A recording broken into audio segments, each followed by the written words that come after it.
Oopsie, I almost did a thing. Okay. What am I doing? Right, playing this. Also, I added in the Twitch integration. I should probably add that to the title.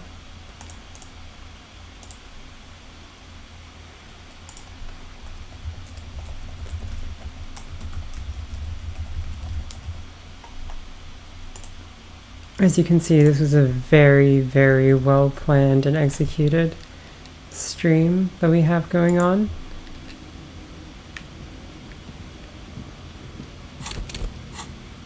Okay, that's loud.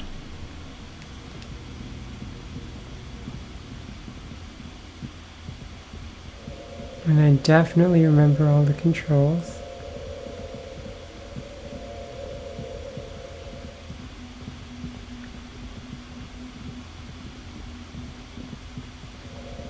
Also, tell me if audio is off, because there was something weird with it, so I might have changed the volumes.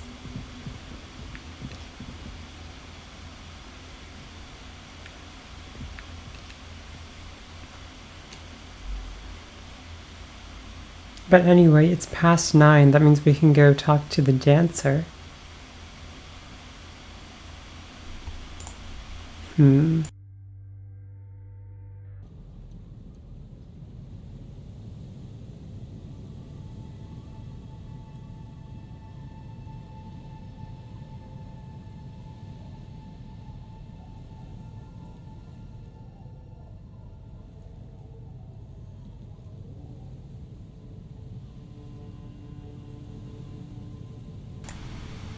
Okay, I turned down the gain a little, and I'm closer to the mic, so that might help a bit.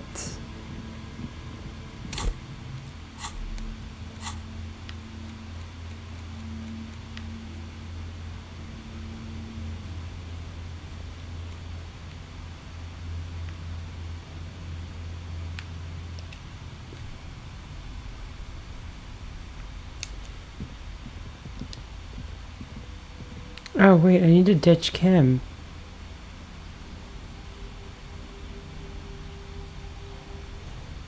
I think.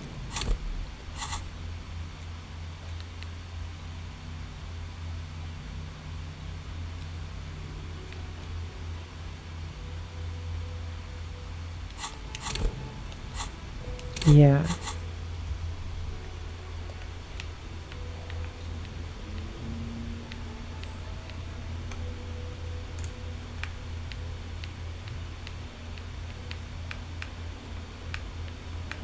Let me... Oh, can I not?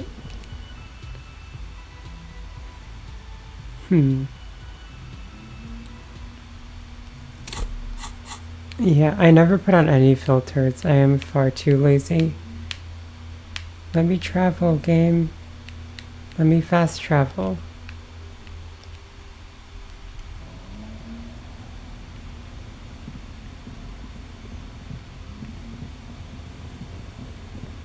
Oh, what's this?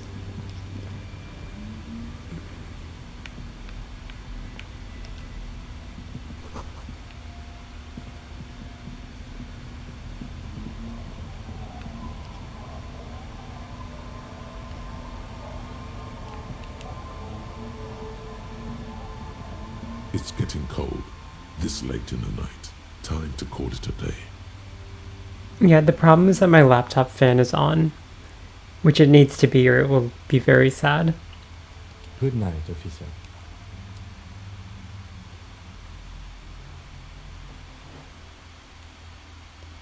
Alright, joke's on you, Kim. See ya, bye. I'm heading back to the place where you go to bed. It's okay, I'm slower than Kim, so it all works out.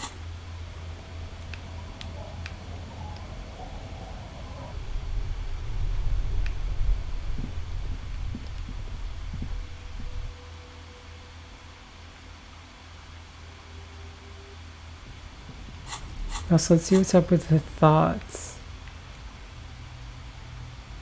Ah, 20 hours left of -2 physical instrument. You love to see it. Ooh, can I talk to the Hardy Boys without Kim? I wonder what they'll say.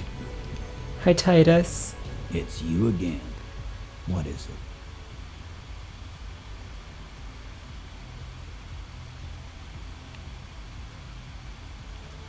Oh, yeah.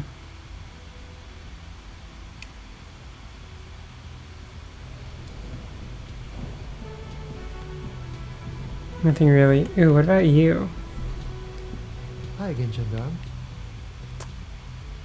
Bye-bye, Gendarme. I have 0 skill points. And I never found that lady's husband.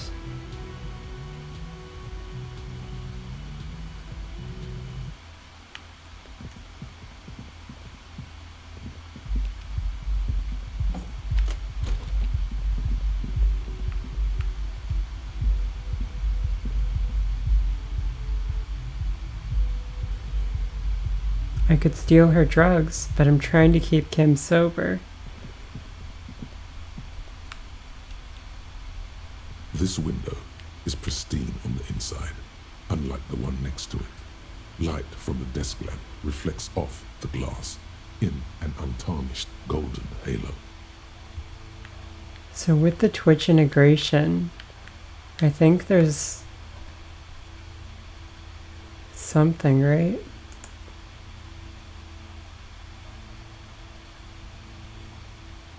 Oh, we can let people vote on Smooth things. as ice. That's what it is. There are spots of mud and rain on the outside, even smudges.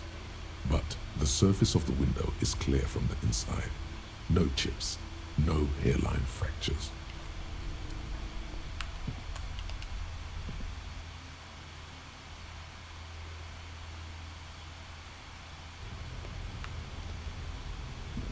I was just thinking, what a nice evening it is for taking part in a murder investigation. Look her in the eye. Soft, Oh. light brown eyes look back at you, directly into the space behind your eye sockets. You see the smoke rise from between her painted red lips. She's beautiful. I think the game was a little bit loud, so I lowered it somewhat. Maybe that was too much. Oh well, let's see. I have bad news for you. What? You know these guys? Who? Me? Yes, you. He's talking about you, you boring stiff. You too. Me? What did I do? These guys are compromised. She's got them singing along to her tune. The little bleeps and bloops you trust for info, you can't trust them anymore. Okay, good.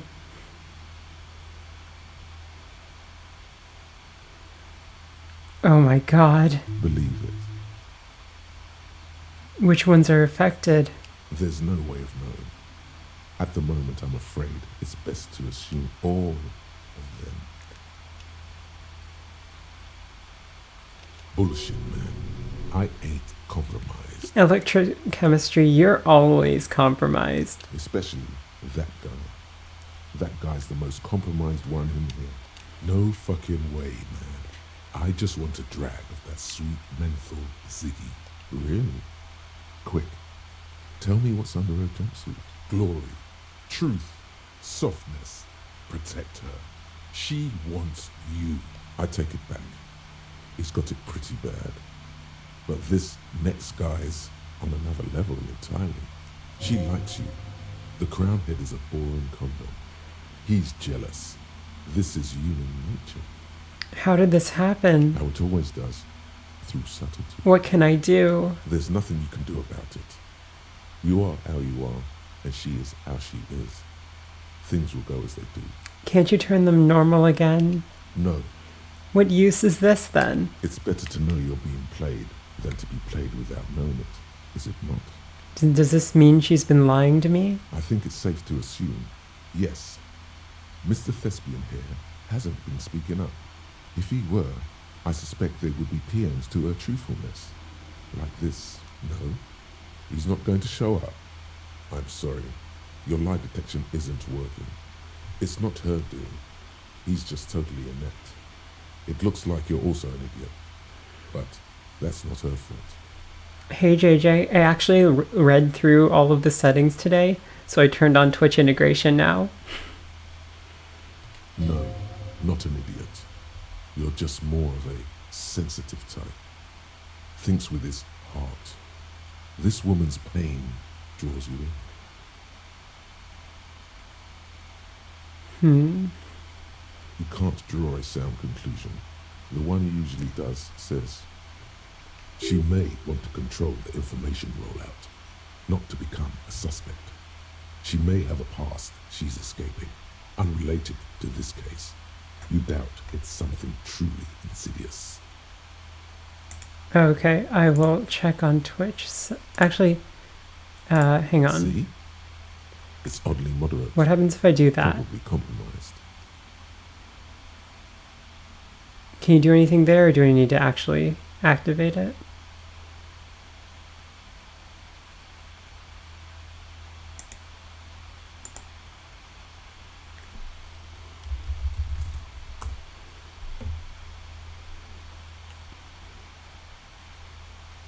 It did say it was connected.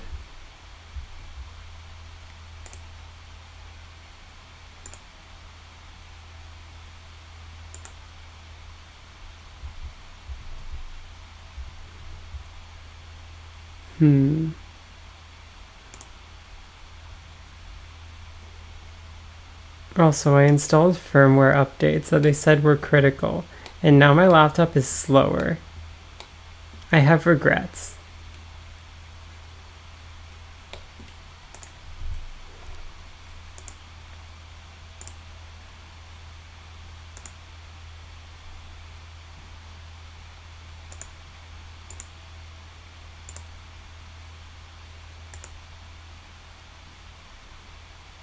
Okay, is it active now?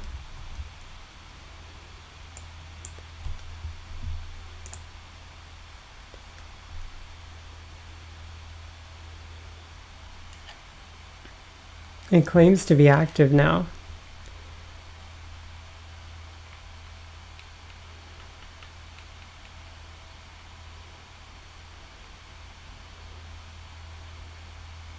Wow, breaks ties by priority. That's just sad. Alright, I've been talking to myself long enough. Let's get back to it. I'm not letting you waste a bunch of time just with this, testing how it works. It's only been 4 or 5 seconds. You've got this. Just close your eyes. She doesn't need to know that we know. For a second, her face disappears from your cornea. Only a silvery negative remains. Still smiling, a tired smile. I need to talk to you about your room again. Yeah? That door there. Did you know it leads to a downstairs elevator? I did not. Mystery solved then. I kept wondering where it led. There may be more to this mystery at some later time. She's holding back. Let's make a mental note for now. It's really weird not being able to trust these at all. There were tracks on the floor. They're recent. Huh. This isn't good. She feels like quarry, encircled. Her eyes dart to the door. It's an old pinball workshop. The room back there. This place used to be a pinball arcade. Okay. I'm glad someone's had fun. That's all for now. Mm-hmm. She's lost in thought. Eyes narrowed, forehead furrowed. Hey, Death's Head. That window is new. It is. Thanks. All right. Let's talk more about this so-called assault. Not my favorite topic, but okay.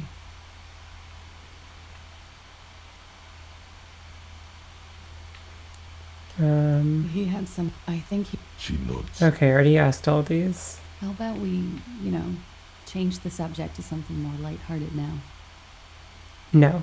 The Hardy Boys gave me a recording. They said it proves the deceased's intention to commit rape. It sounds like the boys would have preferred my saying it did happen. I didn't want to get caught up in this. She is not at all worried the tape will contradict her statement. What does that recording say? Just looking for a player. May I suggest the stereo system in your room?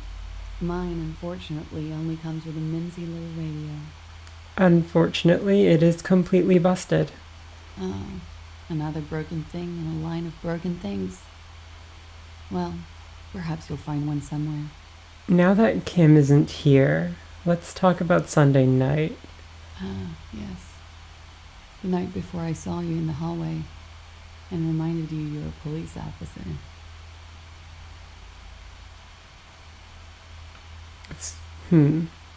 Before you was only the room, the sound of the motor vehicle, steam in the bathroom, and darkness. Wow. Mythopoetically adequate stuff. She's a glib girl, but she liked the wording. Did she suggestion? Did she? Did you hear something Sunday night from my room? There was the usual ruckus. Loud disco music. Did I have any visitors? I can't say. Probably not. Sounded like you were flying solo. You mentioned loud disco music? Oh, yes. Various artists. Ostentatious orchestrations prime among them. Oh, we're huge where I come from. I was very young then, of course. Like 7. Life gets hard, but we go on. It mostly just gets hard, doesn't it? It would appear so. At around 2 o'clock, the disco stopped and there was a change of pace. What happened? A slow, sad song started playing, like organ music on repeat. That went on for quite a while. Some of that time you were yelling along to it. What was I singing? That it doesn't matter anymore and that we're alone now. It was difficult to tell. The song itself is very quiet and soft, but you sounded like a wounded boar, sir. It was hard to understand what you were singing on top of it. I'm sorry. Don't be. I was going out later anyway. It didn't bother me. Then what happened? Then you started screaming and trashed the place. That's so me. What did I do? A window was smashed. The tape player, probably. The song stopped. And furniture, too. A real destructathon. There was screaming. Then I think you passed out. Please tell me there wasn't anything else. There was. I think you screamed that you didn't want to be this type of animal anymore. I may have misheard, but it was sort of memorable. I went out afterwards. Everything was quiet by then. Around 4 or 5. And that was it. Thank you. No problem, sir. Sure. Alright, let's ask about the specialization. Something stupid. Wanna hear what's stupid? Somewhere in a one-room apartment on Boogie Street, a young man shows Patrol Officer Tilgro his genital warts, asking if they're cancer. That is stupid. His partner, Emil Mullins, can't be there.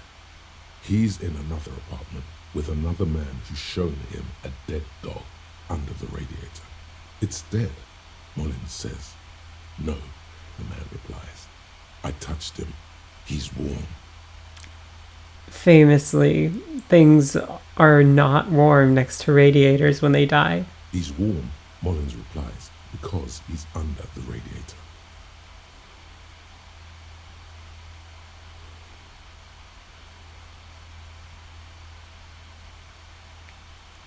What's that? Oranese lit. Oranese lit. Oranese literature. It's what I studied at the university. What is Oranese literature about? Fear of failure, fear of death, how it sucks to be Oranese. All national literatures are. Only the name of the nation changes. If that's true, then Rivasholian lit would fit you like a glove. Oranese lit. What do you do with it? Nothing. I do nothing with it. How do you make money then? Money is very important. Show her some money. Cool. I've made more money by just being than I have with Oranese lit. Being what? Many things. A roller skating instructor, a secretary, Miss Orania 37. It's the world's most tired smile. Miss Narani, now there is something you should linger. Wouldn't it be inappropriate to linger? All things considered, very. Now linger. Understood. Mm-hmm. The record. So official. As you turn, a bright light catches your eye, making you squint. Cool. So cool. Where's it coming from? From a distant sunset, a stage light, flash photography, nowhere in particular. It's just what superstar law officers do. They squint at lights, and they solve shit. Actually, now that I hear superstar and law official in a sentence, they sound weird together. What are you, deaf? They're perfect, like rock star politician and drug addict teacher. Embrace the superstardom you've worked so hard to establish. You got the wrong impression. I'm no superstar. I'm trash, and I'm sorry for it. Yeah, a cool, trash superstar. Big dick cop down on his luck. Salam Rocky by here. Badass on the edge disco cop. Time to recede into a ludicrous fantasy world. Here we go. Camera. Lights. With Action. a sudden flash, the world freezes around you. Oh, I just saw the word action.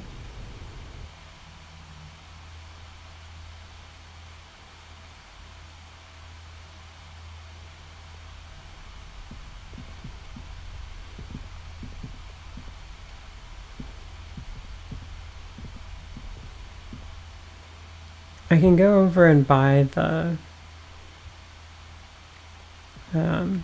tape player thing though, because now I don't have to worry about making quote unquote rent.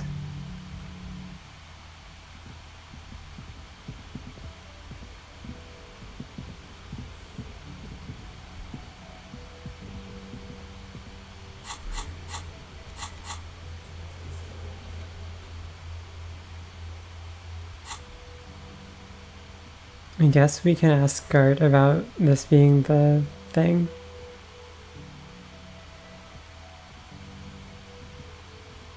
Can I help you? Got the 20 real? Then why are you... Another thing. Great. I love those. I have to warn you, I may have discovered that the whirling is part of the doomed commercial area. What? Why would you say that? We're at a completely different address from that whole thing. It is nice not having to worry about Gart consequences because I don't live here anymore. So he knows of the doomed commercial area and its address.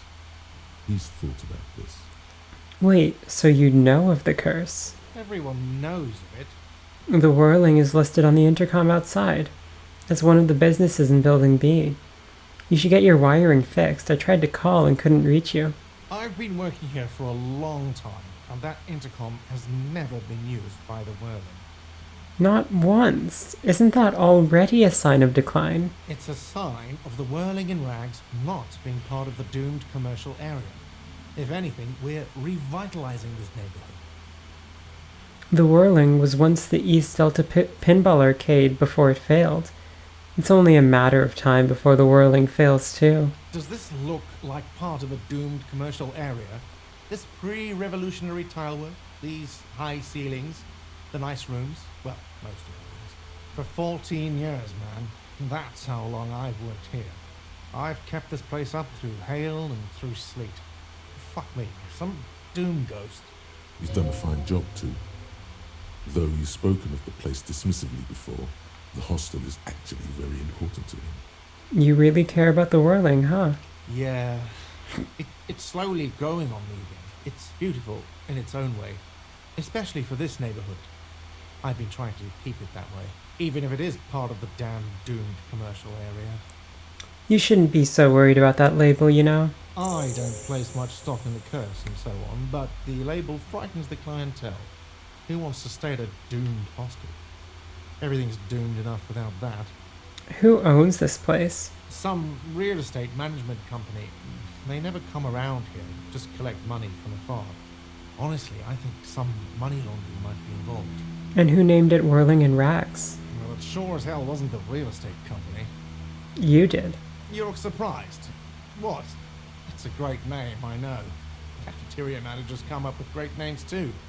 It's from a song. A song. Hail, Holy Queen, by the Ateneans. Hail, Holy Queen of the sea. You're whirling in rags, you're vast and you're sad. What about those other cafeterias you manage, oh cafeteria manager? What about them? One is a basement dive frequented by chain-smoking communists. I can't tell you how sick I am of Kraz Mazov and Ignis Nielsen and all those old ghosts. He's hesitating, not sure if he should share this information with you. Encourage him.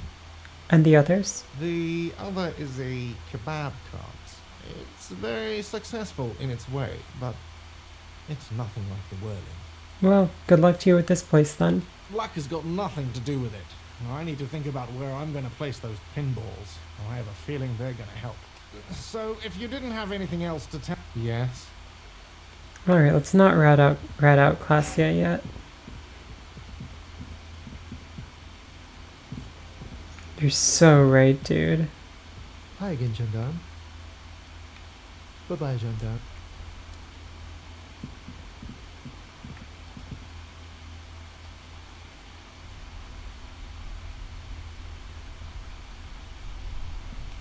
Okay, let's see what else there is to do.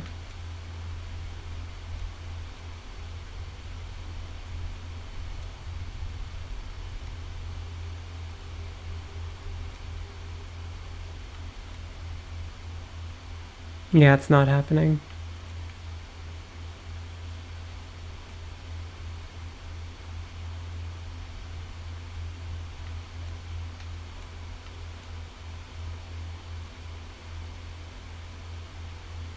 The little girl in the fishing village. Okay.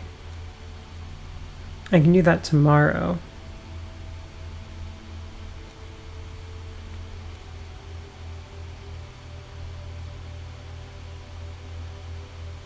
We're not buying spirits, Necktie.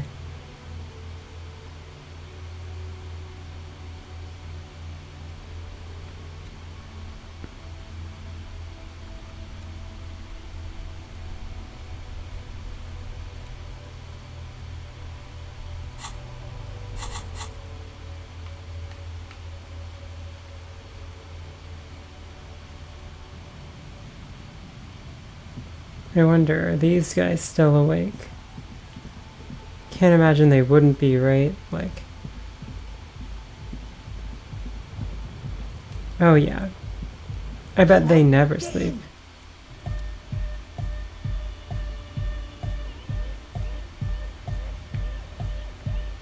Hi again. So, how are things going? Alright, let's take a moment to analyze. Nothing jumps out to you. Nothing out of the ordinary. Aww. How about you get out and breathe? The air in the tent Aww. is too thick for you to think clearly. Hey, about the church. I checked it out. And? What happened?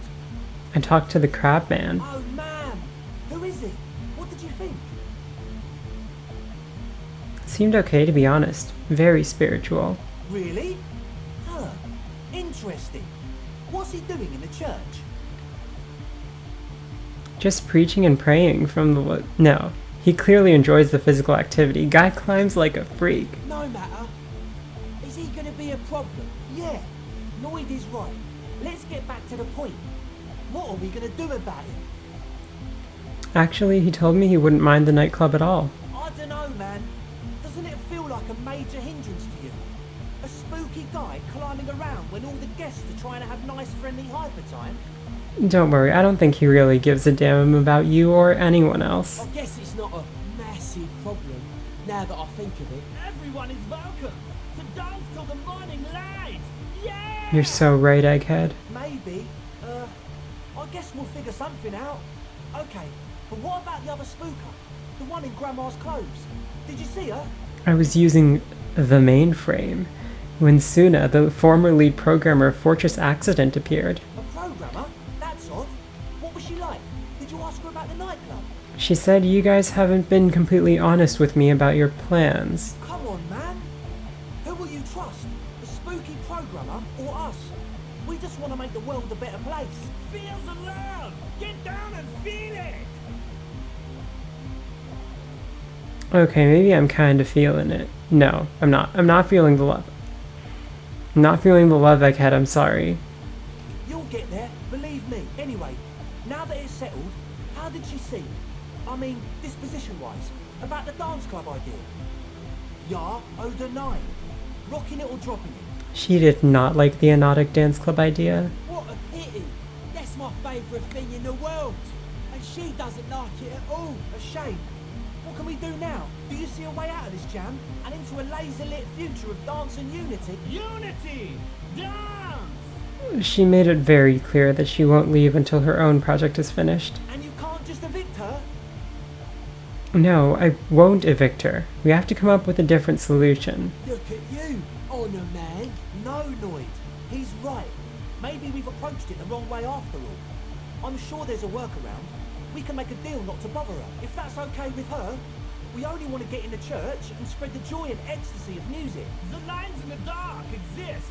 Coexist! Okay, now you're speaking my language again, Egghead. At least Crabman seems like an advanced being. He's art. He'll understand. Yeah, he can do his climbing thing in the tower. And the programmer, does she like Nordic dance music? She absolutely gets down. I mean, who doesn't? Wonderful! If coexisting fails, you can always muscle her out, right? If it's all okay with you, what do you think? I'm not throwing her out, but I can try convincing her. Excellent! Good luck, my friend. I mean, might as well try again, right? It's not like this is going up anytime. Oh, wait. Goodbye. Unless I have better clothing.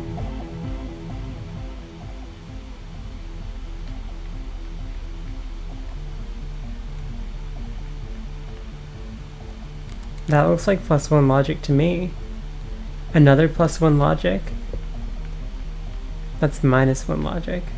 -2 logic, actually, because there's other stuff in there. Ah, even more logic. Hi again. So, how are things going? Nothing jumps out to you. Nothing out of the ordinary. But Suna said they haven't been honest with me. Haven't they? Or maybe it's that mean programmer herself who's been lying to you. How about you get out and breathe? The air. Goodbye. Alright, I think talking to her might help. What is with the hatlessness? You're right. Also, we'd better get some of those good clothes back on. I wish this was organized a bit better.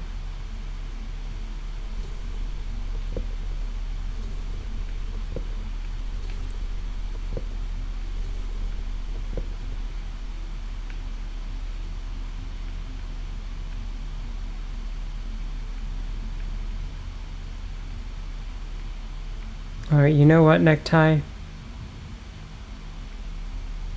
It's over.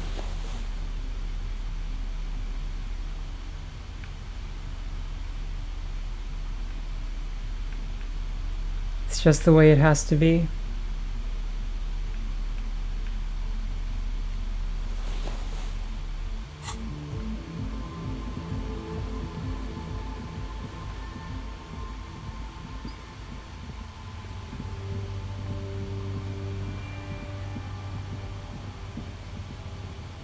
Maybe Necktie should have thought of that before being extremely annoying, huh? If I were Necktie, I would have just been better, you know? Winter, slow to let go of Rivershoal. Flecks some more wet snow from above. The snow falls lazily, making the beach sand paler still, mixing with the rust-colored sewage runoff. And to think, it seemed as though it were already spring. How does it feel? The melting snow seeps through your thin clothes. Grandmothers don't let their grandchildren out dressed so lightly in this weather. More winding coastlines lined with abandoned buildings. The waters turn black, Coal City, no more. Below the old mines, Loser Municipal. Okay, this is way too Revachol much Underground words. Cemetery. La Petite Rat. Brave the La underground. Petite Rat. Children under 14. They go They go off the deeper. rubies, Melchiorite, 2 kilometers underground. The mausoleum. Did someone say untold quantities of cocaine? Few Petite Rat returned from the shaft. All around her, white snow on the extinguished coke furnaces and on the weather-worn shacks, with What's below? layer upon layer of sand, poisoned with industrial runoff. Someone stuffed a big old polar anorak into a concrete pipe under the boardwalk. It would keep you warm. You would probably never happen. More coalition aerostatics. Occasionally, lights flash as they maneuver through the falling All snow. right, fine. I'll have the One rest of large this airship Shivers carries dialogue. crates in its belly. The canal you crossed to get there and beyond it. Martinez proper, the district the police forgot to police.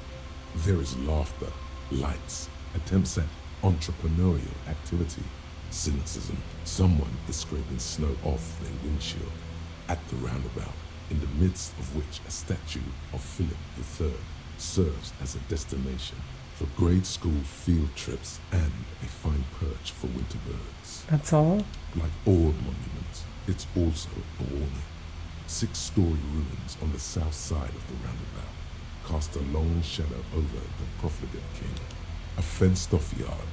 There's a truck belonging to a logistics company parked next to the gate. Bright light from the building behind the fence reflects off its hood. What's in the north? The abandoned church, its walls covered with hoarfrost now. One of Lissette's sœurs. The other 6 sisters were destroyed during the revolution. And further north? A serpentine strip of land weaving its way into the Martinez Inlet. Unfortunates on the run from the law, from themselves, sometimes hide out on nearby islets.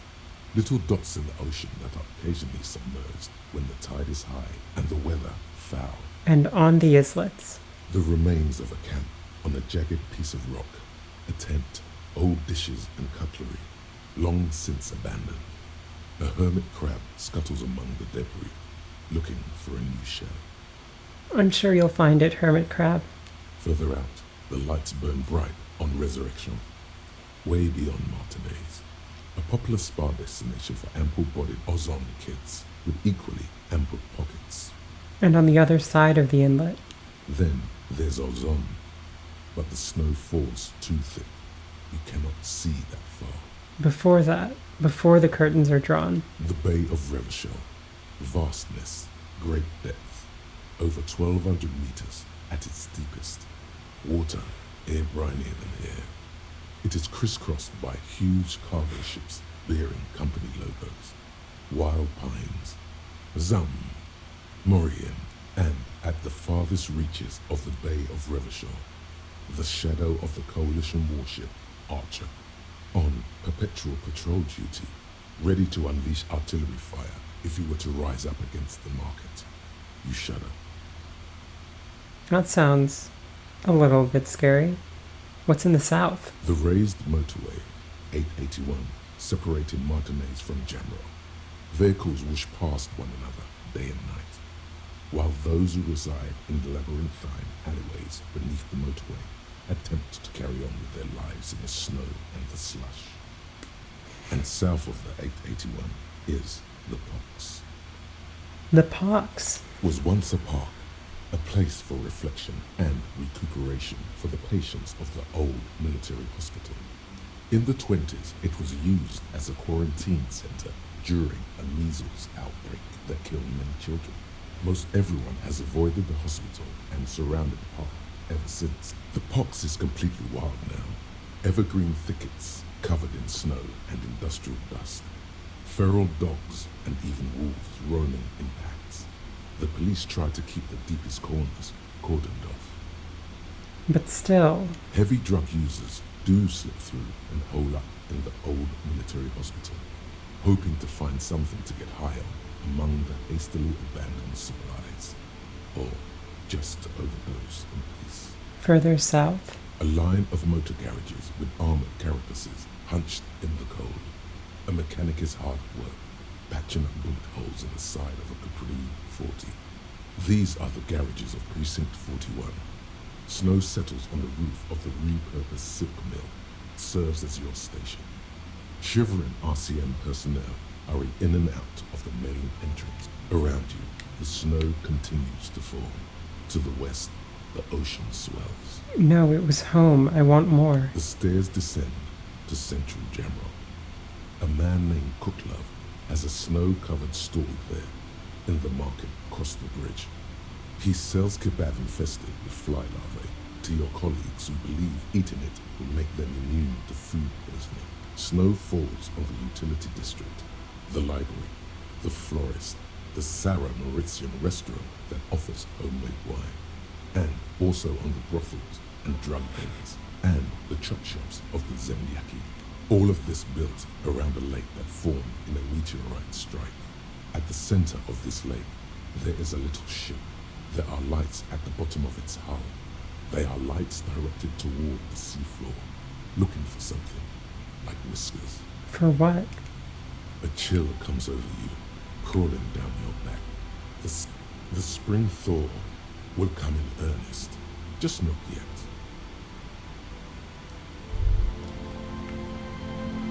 Okay, are you happy? You'd better be happy.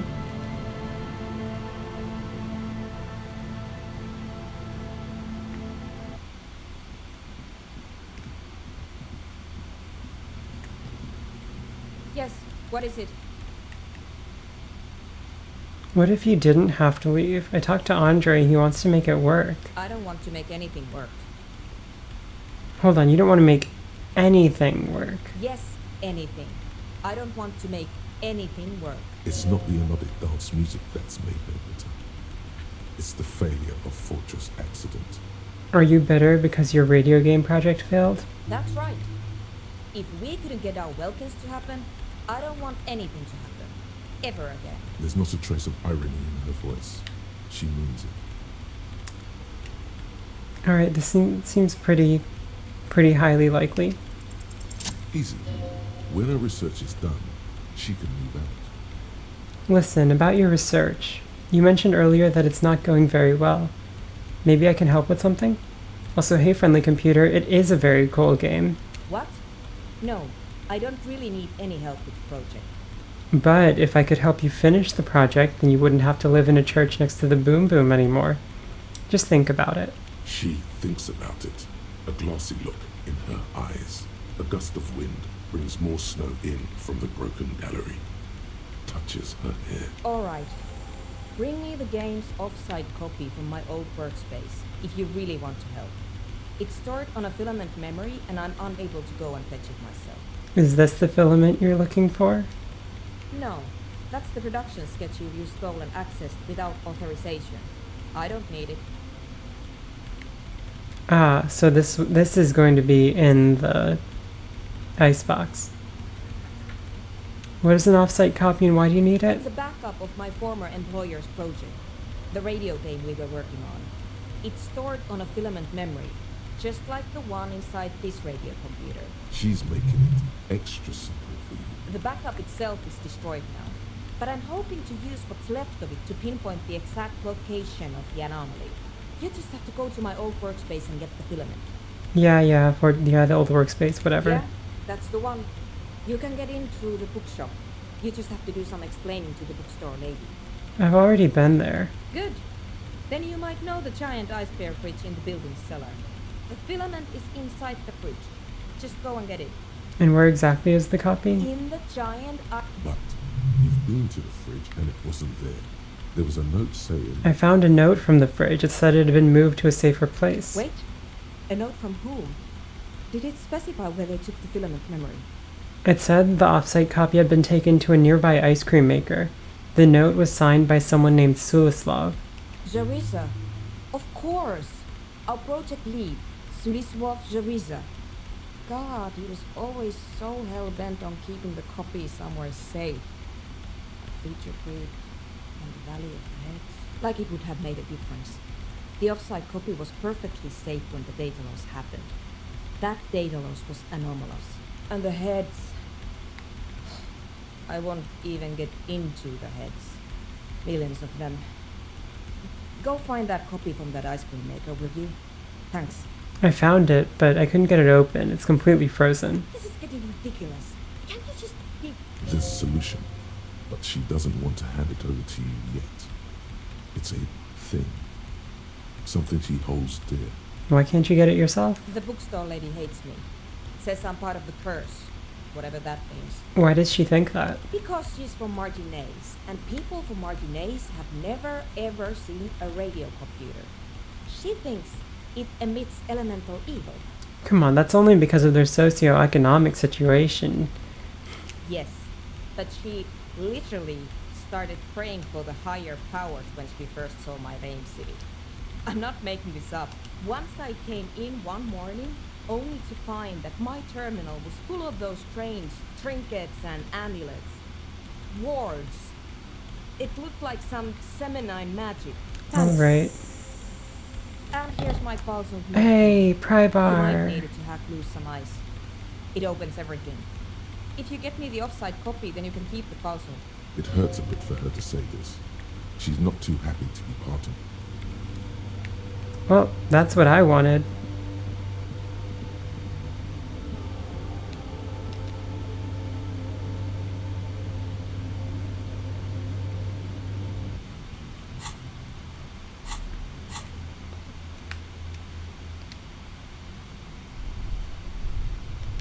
Just need to equip it. Aw, yeah. Aw, yeah. Prybar +2. This is the good stuff right here. Oh, what's this? You see a set of tire tracks in the brown slush that covers the plaza mosaic. Let's viscalc our clothes before this.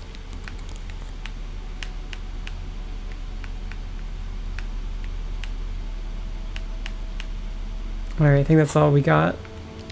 You see a set of tire tracks in the brown slush that covers the plaza mosaic. Reconstruct the movement. No, these tracks are not interesting at all. Let the street sweeper just sweep them away. Why am I looking at Cop this? habit. This isn't case related, you think? What kind of vehicle drove through here? Hard to say. I couldn't put points in viscalc even if I wanted to.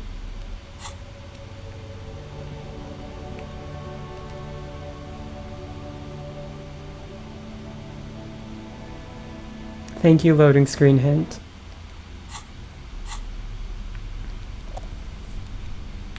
Alright, rip of that, but now we need physical instruments.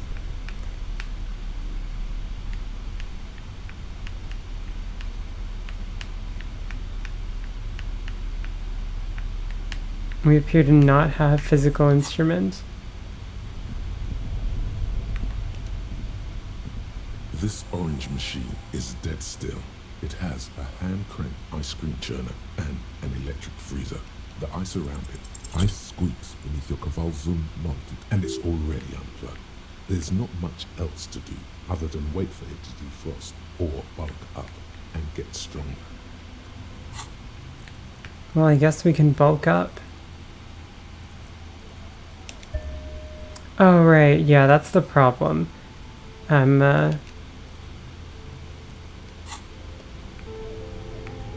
This orange machine is dead still. It has a hand crank ice cream churner and an electric ice squeaks. Damn and it. it's already unplugged. Stupid trying to not be an alcoholic anymore.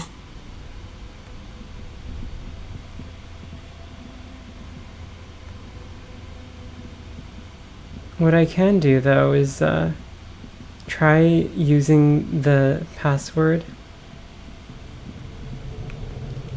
that she gave me, or not that she gave me, that I sneakily took on here.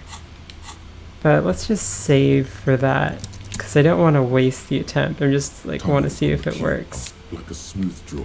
The speak. Good evening. Please repeat. Is this the production? Good. Good. I It worked. unlocked the production schedule. After ending the call, please press print to access the film. Portrait accident. Is there anything? Tiles on the cube are still with a quiet determination. Behind the hatch sits a cube-like crisscross. It's a project report written by the lead producer, Andrew Andy Schott, about World Untethered, a radio game developed by Studio Fortress Accident. The first few pages give an overview of the capital and workforce, while the rest of it seems to be a production schedule. Read about capital. I want to know about the money. In its short time of existence, Fortress Accident, SCA, managed to burn through truly insane amounts of money. The first tranche of seed financing brought in 150,000 Riyal, but then came the delays. Eventually, the damage reached 400,000 Riyal, with only half of the game finished. 400,000 Riyal. You're my yo. These guys knew how to party. Gosh, where'd they get all this money? Let's just say it was a real adventure for their Igaulian investor. Ooh, one of my friends is playing FTL. Let's read about the workforce. Who worked there? How long? Fortress Accident employed 18 people. The bulk of the team composed of writers and concept artists. There were also radio programmers, sound engineers, a CEO, 2 marketing experts, and a single overburdened producer who developed a habit of popping Corolidon in the basement to escape his obligation. But on the other hand, Their obligations were piling up at an inhumane rate, a rate that could only be amended by Corolidon.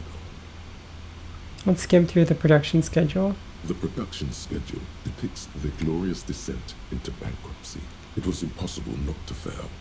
The project was too large, and no amount of money could satiate the ever-expanding ambitions of the development team. They tried to make a 4 million Real game with 400,000 in their bank account. They thought they could bridge the gap with pure willpower and imagination. They couldn't. Oh, so they were done in by their own ambition. No. Even then, success remained within an ever-narrowing margin of possibility that, despite everything, never entirely disappeared. That is, until they discovered the Valley of the Heads. The what? At the 11th hour, the lead designer, Jim's board, Suliswaf Jalisa, decided that what World Untethered needed was a secret mystical location at the extreme edge of the map. This place was to be the Valley of the Heads, where the heads of all the headless constructs could be found. The player would have been able to choose a head for their headless party member, and each head would have been voiced on air by a professional actor. This is some insane shit. Who are these people? The world had never seen their kind before, and might never again. How many heads were there? So many. The last count, there were approximately 10,000 heads for 10,000 headless men, all of which could be endlessly recombined. How many combinations could you make out of that? Do you really want to know? There seems to be a calculation here, but it may take a while. How bad could it be?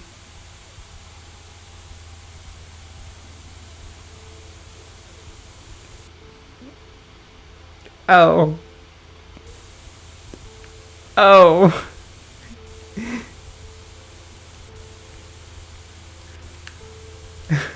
Oh. What if you broke the radio computer? What if it's never going to stop? She just let the numbers go. So And that's it. so that's what did them in. Well, yeah, that and the catastrophic data loss. The what now? On the nature of the data loss, there's ominously little information in the production log. It comes at the very end, where things get fuzzy and dark, where tables and numbers seem to vanish into an eerie nothingness, before the Igaulian investors pulled the plug.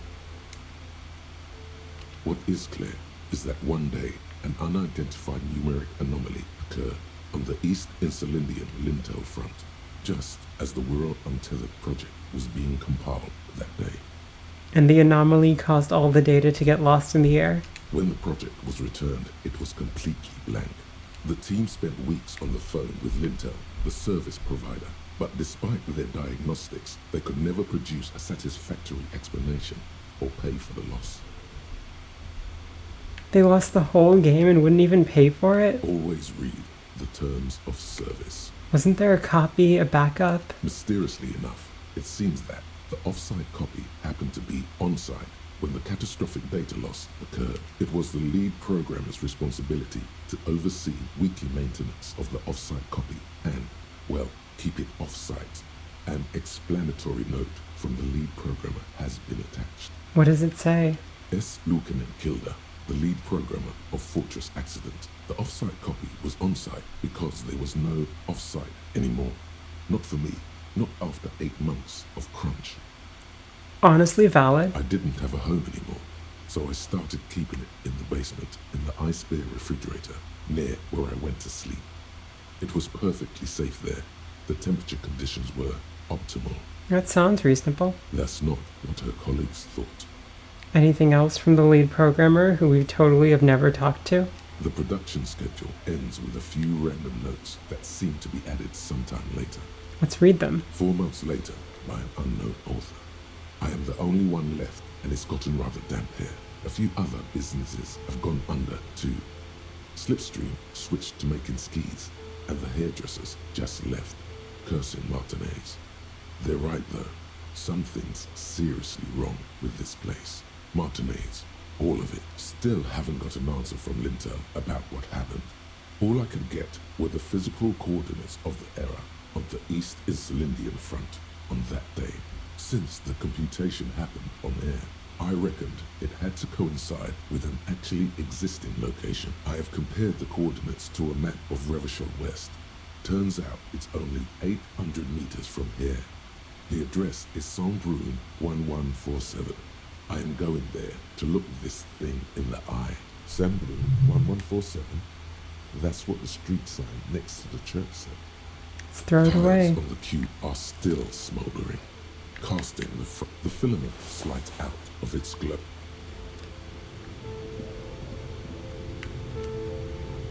This old diagram was... This place makes a bit more sense now. Anyway, let's try lifting this barbell. I believe in you, Harry. Ooh. Poor animals. Oh. Hey, why can't I take that and give it over to Gart? I'm sure he'd prefer having that to having to fix the other bird that's there. Wait, do I not have the vest on? I do. Okay, cool. The barbell waits patiently on the floor. Like Nope, that's not happening. Not even a little bit.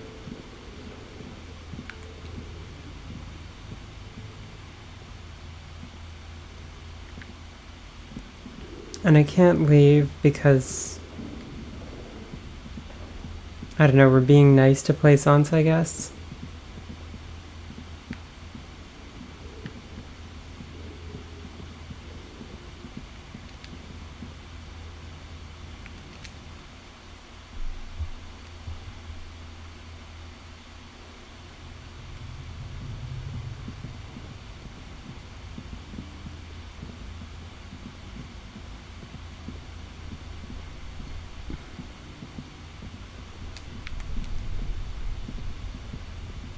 This orange machine is dead still. It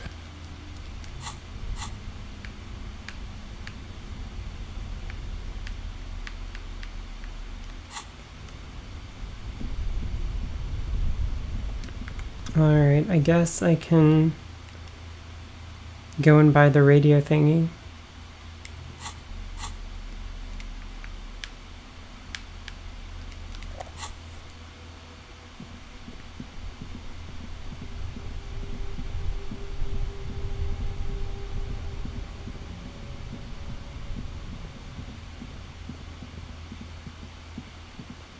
Or like the cassette player.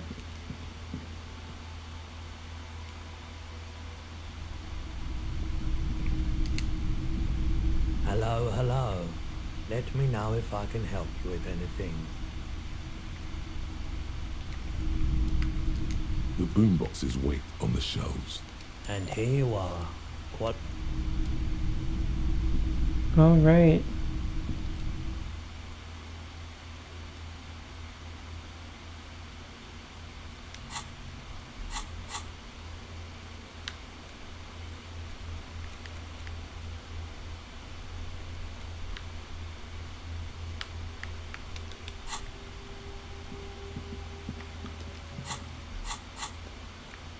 Cannot fast travel.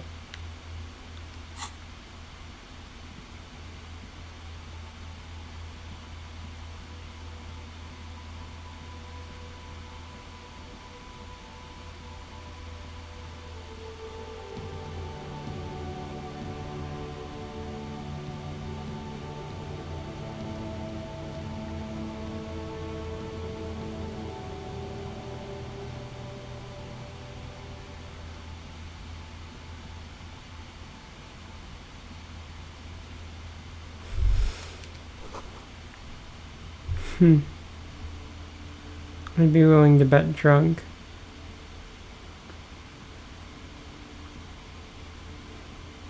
Knowing the people that frequent this area.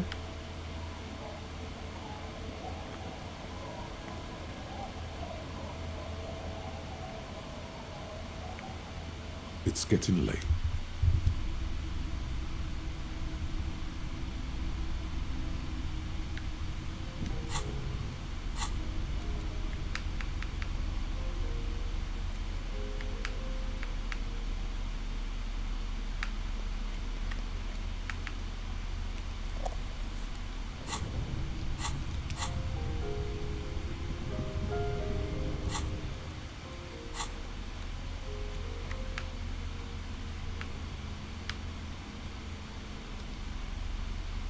The porter reel is just what you needed.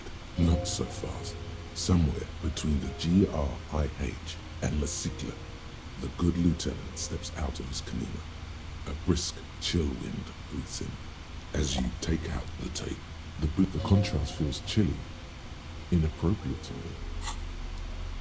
you. Okay, I'll wait for Kim. The porter reel is just what you needed. You press the large button marked Commencer, and the tape starts spinning. There's a small delay before the song starts playing. It sounds like someone's moving in the room, getting comfortable. Then the organ starts playing, a simple, melancholic tune echoing in the hallway. A lone singing voice joins in, telling you about the tiniest church in Cessons, surrounded by even tinier yard. You almost feel the seaside mist on your skin. It's mega sad. Within seconds you know this is the one. A click, then silence for a bit. Then the tape stops spinning. I think I could sing this. Of course you could sing this. You could take sad to a whole new level with this. And the B-side of the tape contains the instrumental version. It's like the world itself is telling you to do it. Only one obstacle stands on your way. Gart, you have to convince Gart to let you sing karaoke in the work immediately. Alright, come on, Gart.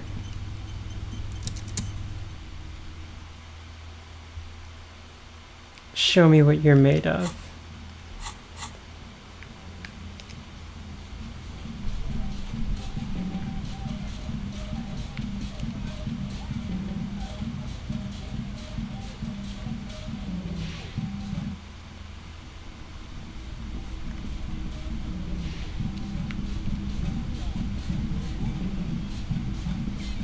Can I help you? Gart, I need to sing karaoke now. No, you don't. It's not happening. Why do you even have the PA system if no one's going to use it? It's for no one. It's a prop. I'm not letting anyone use it after the great karaoke catastrophe of 44. What happened in 44? A lot of people got killed because some arsehole wanted to sing karaoke. It's not a prop. It's for your clients. I know it's used. Okay, yes, it's for some clients. I'm a real client. I've paid my bills. Not the one for tonight, though, because I'm not sleeping here. Well, we don't have any tapes. They all got stolen. It's alright. I have my own with me. The man in the vest and the violet shirt stares at the tape you've just given him. He begins to frown. Hard. It's a stream strudel like I promised. This is the look of a man who's defeated. He knows he's out of excuses. Fine, fine. Climb on that stage and do your thing. Just get out of my hair. I'll plug it in for you. Damn this karaoke machine. I like how I'm holding the mega pry bar too. Time to do the damage. It's damage time, alright. Good thing I don't live there anymore.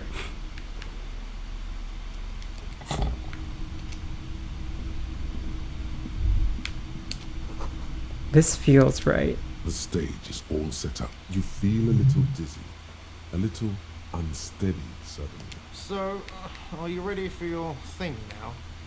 Let me know when I should turn on the karaoke. Okay, let's, clothes. We want full drama.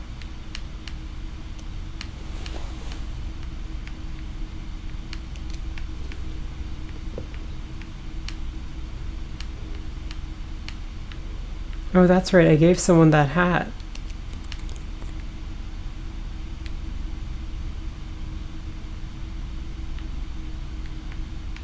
Okay, drama plus 4.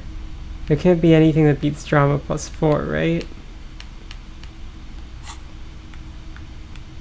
The stage, you feel it. So, are you ready for your thing now? Let me know when I should turn on the karaoke carousel. Alright, that's good. Let's test the mic first. Immediately, a loud feedback. Hands. Where do you put your hands? Oh no. The state, you feel. So, are you Oh ready no. The bar is full and they are going to hate you. Well, they're gonna hate me anyway. I'm ready, Gart. The air is thick with anticipation. Someone dims the lights as the music starts. A lump's in your throat suddenly. No, Harry.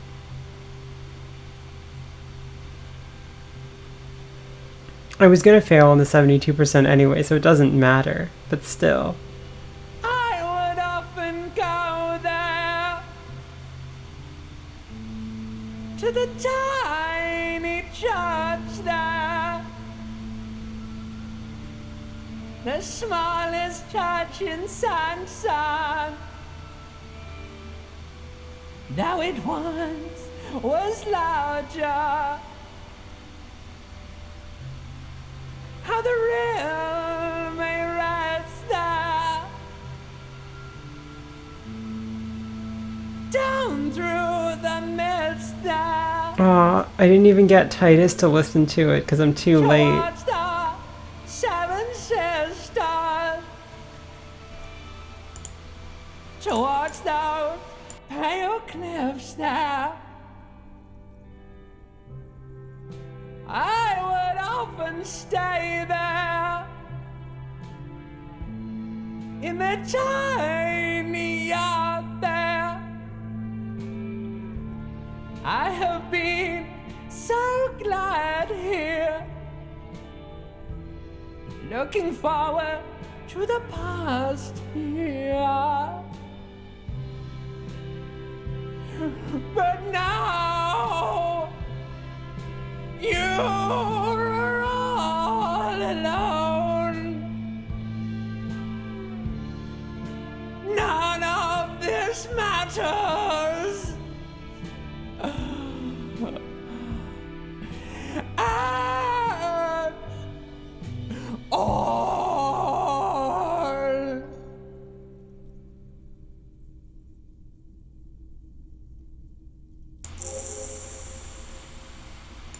That felt worth it to me.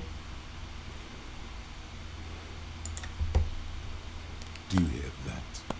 It's the most pathetic applause in the world, Harry. Made of pity. No one liked you.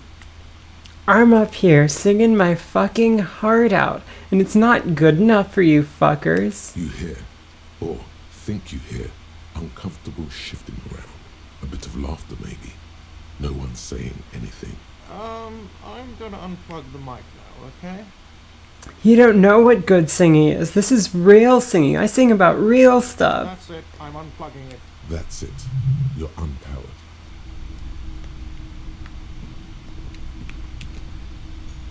wow. Just wow. I hope you really enjoyed yourself up there. Had a cathartic experience. Because for the rest of us, that really sucked. Yeah, I'm sorry. Good. It's good you're sorry. I'm not letting anyone up there anymore. Now, what did you want? I'm sorry, I keep forgetting that Kim is existing, because he's not here with me. Hi again, Gendarme. About this You can robe. keep it. I don't mind. I can appreciate beauty when I see it. I wasn't giving it back. How cunning. I like men who take what they want. Bye-bye, Gendarme. I need more skill points so I can bust open that ice box.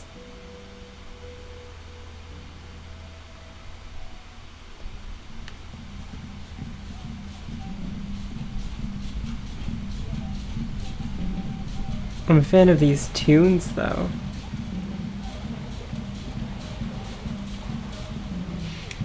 Oh, what's that? I don't think I've ever checked this before.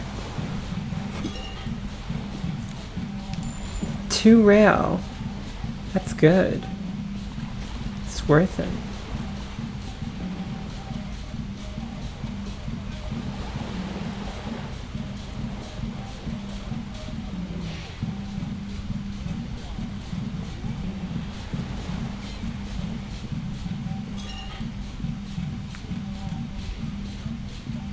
Just an ordinary wall.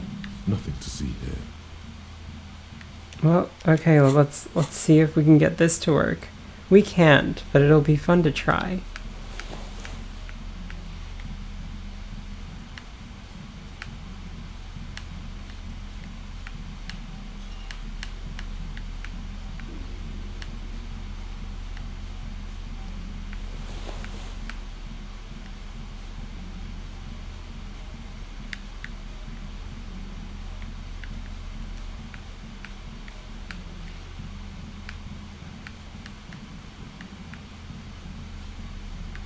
Also, wait, I don't have a hat?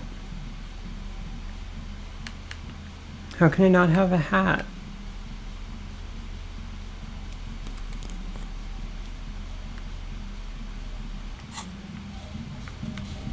Just an ordinary wall.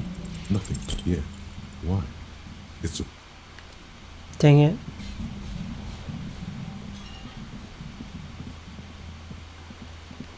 What does Cindy have to say about these tunes, though? Hello again, officers. Have you come to admire my mural? Okay, nope, Cindy doesn't care.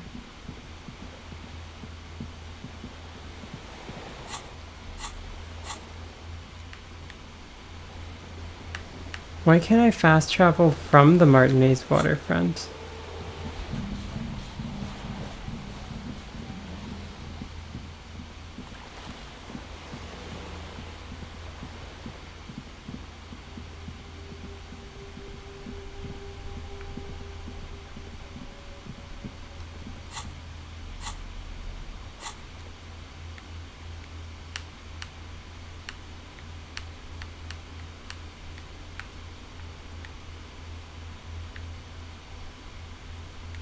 I guess I can't fast travel from like the apartment boat area.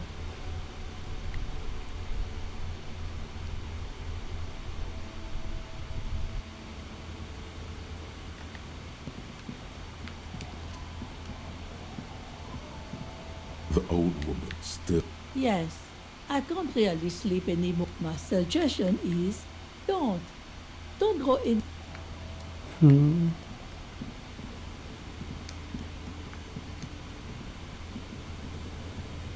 Aye, the sea's gonna calm down soon. I can feel it. The wind is turning southeast. What's in your mind, officer? That's my motor carriage in the sea, by the way. Oh, that's good to know, I guess.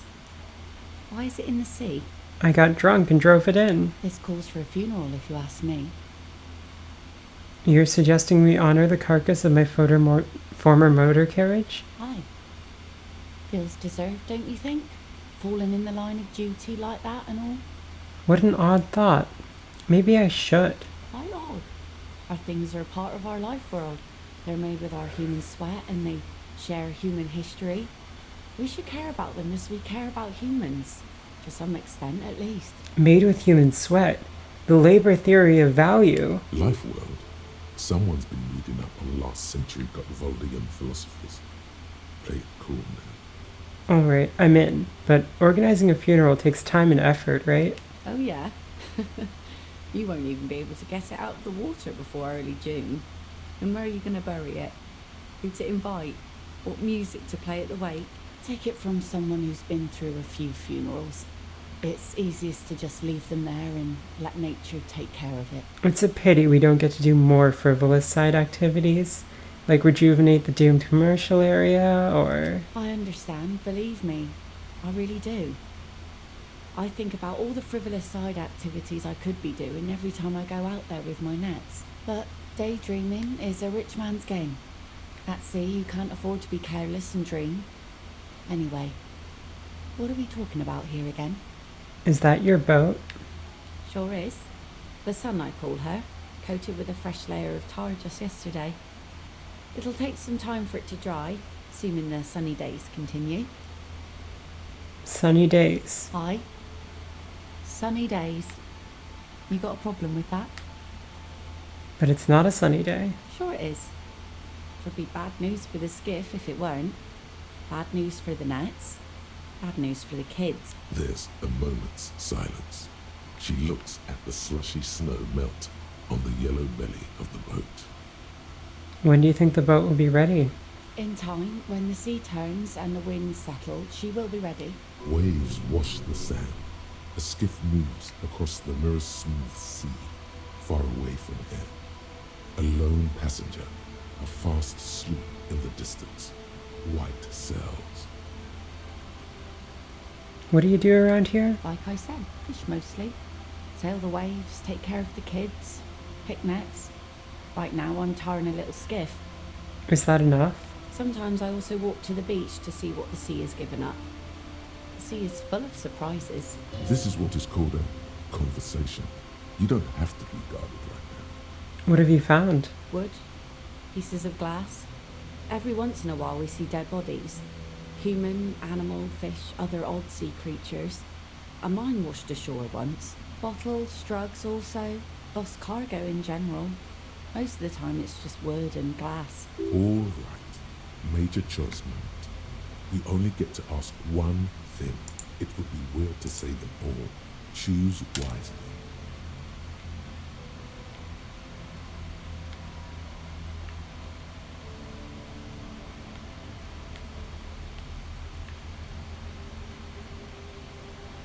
None of you voted. Come on, you need to vote. Otherwise there's no point. Otherwise I set up that Twitch extension for nothing.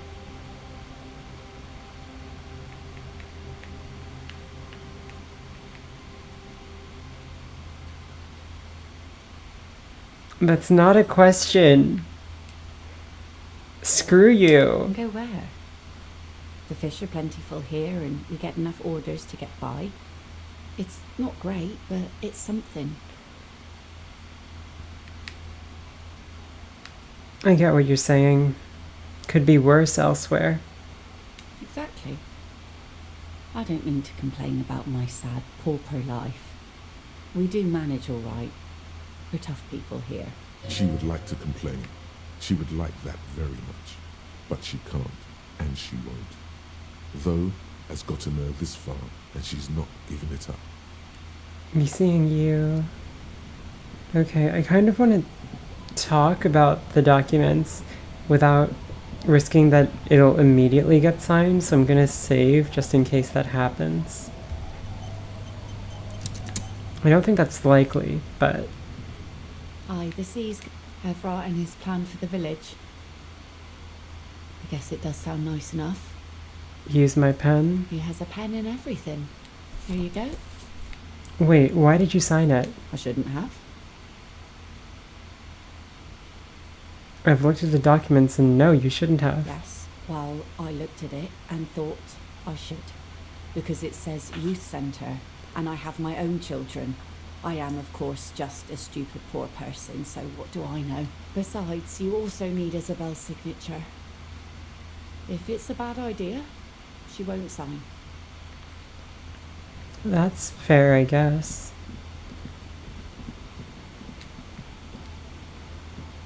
Our tenant, the policeman. I hope the waves don't keep you up at night. What can I help you with? I got Lillian's signature. Will you sign the papers now? Wait, hang on. What did this actually say?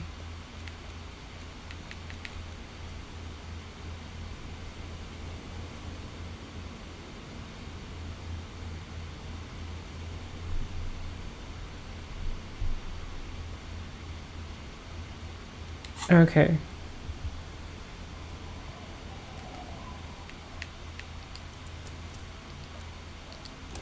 So I can try forging them instead.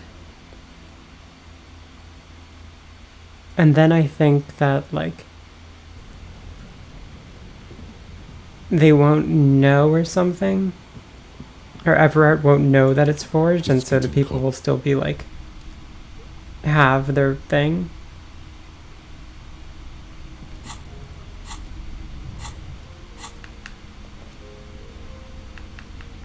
I think. You take the legal documents out of the envelope.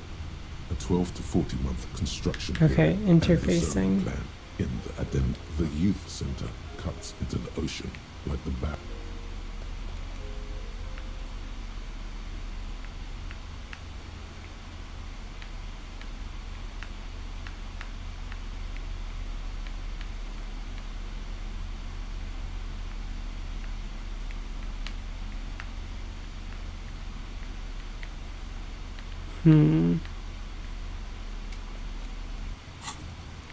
I don't know that I can interface well enough for this.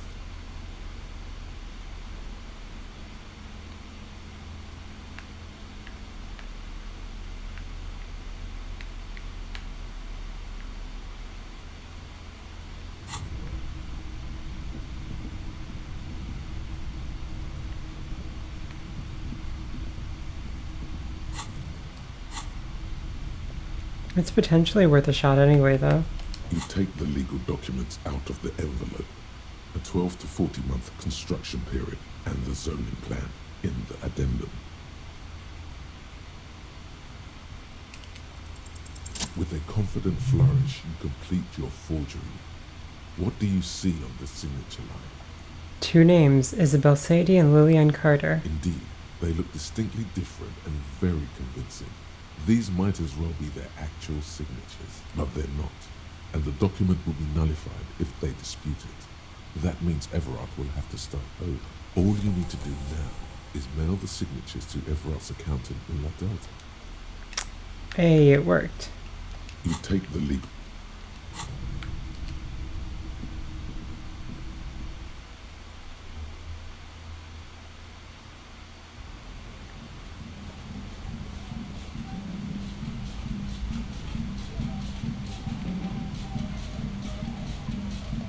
I guess I should, Okay, I get it now. I need to be at a fast travel location in order to fast travel to another fast travel location.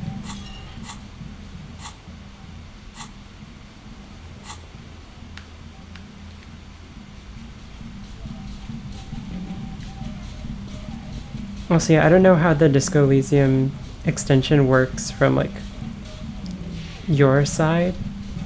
I just know that I'm pretty sure it works because someone used it. Come on, mailbox, where are you? The dented yellow mailbox greets you with its graffito and bullet holes in the front. I knew I'd get to use the mailbox for something. Other than developing a personal relationship. Looks like you were right. Let's drop it. You dropped the white envelope in the darkness. Probably did the right thing. You can't trust that slut Everard. You know he's going to play you somehow.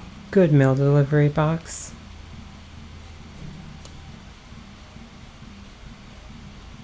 The box seems happy.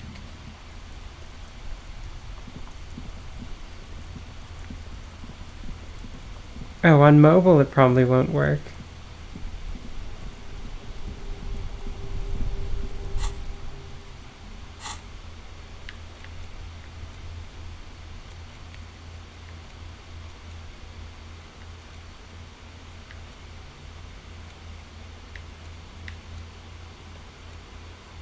I don't think there's anything else I can really do until tomorrow, so...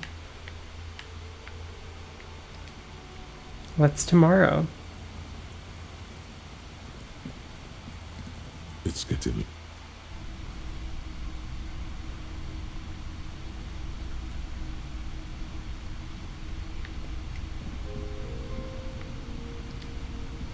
An old mirror hangs on the wall. You see the reflection of your face in it. I definitely don't have encyclopedia clothes. What would encyclopedia clothes be?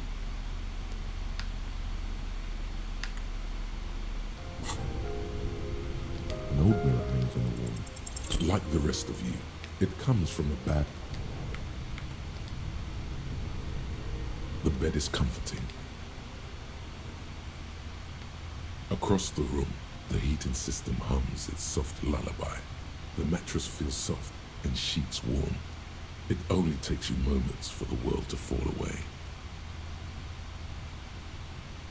Thoughts, baby. A million little lights in the dark. You're one fine instrument, brother. All those faces and all those names. All that laughter and screaming and scheming around. Every corner and every street. Recorded in you. Forever. On Faraday. Spinning, spinning, tell me, am I dreaming? No, you're spinning tapes at the discotheque. The great unceasing disco of the mind. The flash, the bang, the endless learning experience. Spinning in eternity. On and on it goes, for untold hours. At the disco where you first asked her to dance. Rising, rising, above the dark curvature, the great wingspan of sleep, studded with stars. Behold, there are millions of them down there. The first time, the last time, the smoke in her mouth, the plotted flowers, the faces turning, changing. What is it? It's the world, Harry boy, and you're made of it.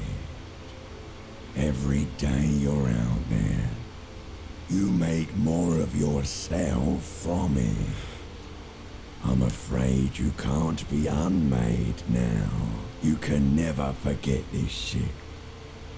The rain, the snow. I don't want to. It's beautiful. Beautiful.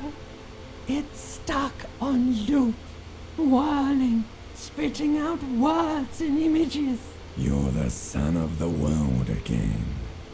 Harrister, a ceaseless agent, picking up litter and old newspapers, collecting your little bubblegum wrappers and idiotic picture postcards. Meaningless, meaningless keepsakes. Reading your awful letters and recalling things, aren't you? The endless names of the world. An address book you are. The map of a city. That's right. I am an agent of the world. You'll go insane if you keep going like this. One more day, and you'll be in the loony bin. I just know you will. And for what, brother man? For the working class. For the working class, that's right. Solving your little crossword puzzles. Doing your tasks. Crossing names off lists. trying to become some sort of world detector. It won't make it okay. It won't put smoke back in her mouth. Oh, so Harry's wife or some intimate relation died. That's sad. I'm building communism for all. This time, we won't fail. There he goes again. He's a real political animal, our Harry. He still doesn't see that it's the world changing around him. He's got no idea what he's in for. Feel the pillow. Beep, beep, beep. The alarm is ringing, Harry. The disco circus goes on and on. You barely slept 3 hours last night. You can do it. It's nothing. Do it for the city. Go. Do it for the wind. Do it for the city and the wind.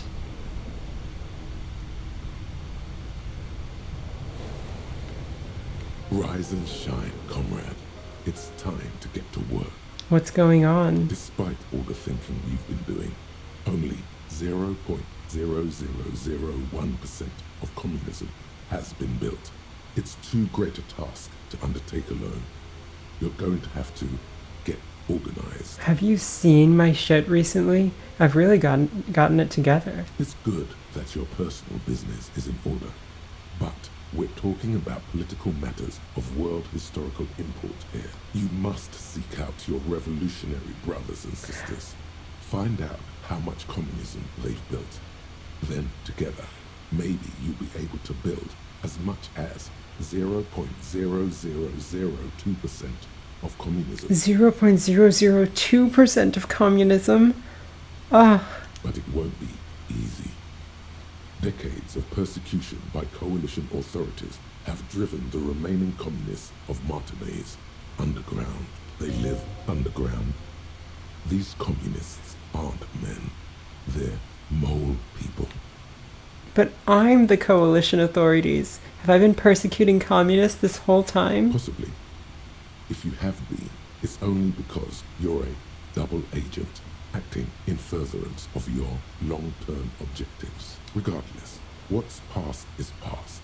You need to look forward to the work of building communism for all. Will they help me fire up Mazov's socialist sausage grinder? Just between us, you may want to lay off this grind up the bourgeoisie stuff. It's a bit off-putting, even to fellow communists. We're not grinding up the bourgeoisie, just sausages, you know? How am I supposed to find them if they're hiding? Let your nose guide you, detective. My nose? Yes. Fortunately, communists are known to have a very distinct smell. We really have no idea what they're talking about. There's no linkage between ideology and olfaction. Let's get organized. First, you'll have to locate the remaining communists in Martinaise. When you get near to someone with revolutionary potential, your nose will give you the signal to establish contact. Again, no, it won't. Any olfactory response you perceive will be strictly psychosomatic. Hang on, what will I do once I establish contact with my fellow communists? You'll discuss the monumental world historical task that lies before you. You'll engage in rigorous and spirited debates about Mazovian theory and practice. But mostly, you'll probably complain about other communists. Hell yeah, we will. Complaining about other communists is one of the most important parts of being a communist. Alright, let's get to it. Here we go. Wake, brave worker. 'Tis no time for bed. Fight till there's no slaves below, and no masters o'erhead.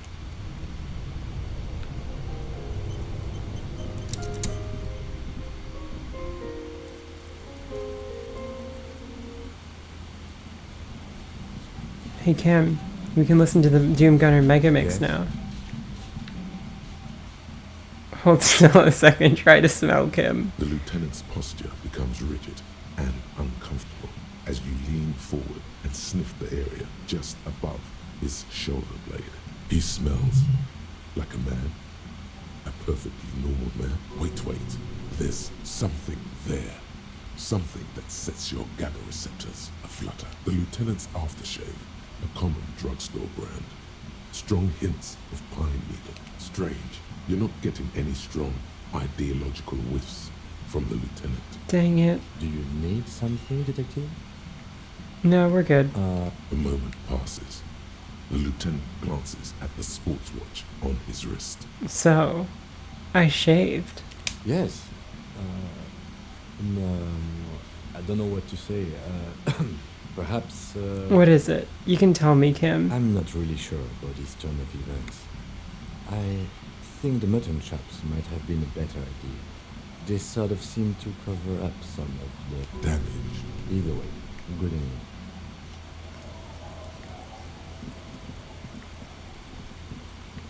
Alright, let's Doom Gunner or Mega Mix. The porter reel is just what you needed. The reels attach to the apparatus with a satisfying click. The tape is routed behind the magnetic reader. You push command set and the tape starts spinning. Violent static and machine sounds fill the air. This isn't Revachon. This is a fucking village. I can almost see the elephants. The harbor. That's the son of a Valsum crane. When this shit is done, I'm gonna tear that place up. Soldier of the apocalypse style. Kill shit. Dogs and chickens too. What did the dogs and chickens do? Gonna run a room, Cordy. A real nice room. I don't give a shit. I'm fucking done. I'm done mentally. I'll fucking do them all in. Rape that disco cunt on the counter. You know, the dance a whore upstairs. Do it Kohoi style. Never did get that taste out of my mouth. The lieutenant presses the button marked Arrête on your porter reel. The tape stops spinning. What was that at the very end? Silence? End of recording. What do you think? It seemed authentic enough. Probably recorded off the shortwave, then edited to seem more incriminating. He sounded like he was on patrol around the harbor walls. I agree. He also sounded inebriated. Still. There's more going on here than we know. Who is this Cordy? Cordy could be short for Cortona, one of the other mercenaries, the one he was talking to. Probably the mountain at the harbor gates. Mr. Right to Work. What's Kohoi? A village on the Samaran Isla, in South Safra. Crab committed war crimes there, the kind of thing he talks about. Oh.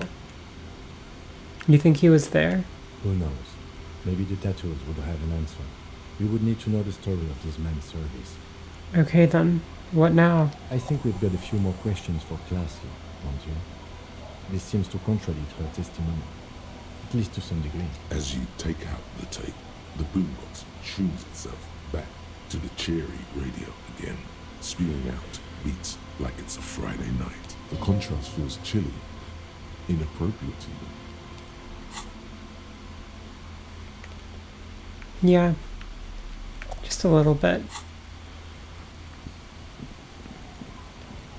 We can head over to Everett though.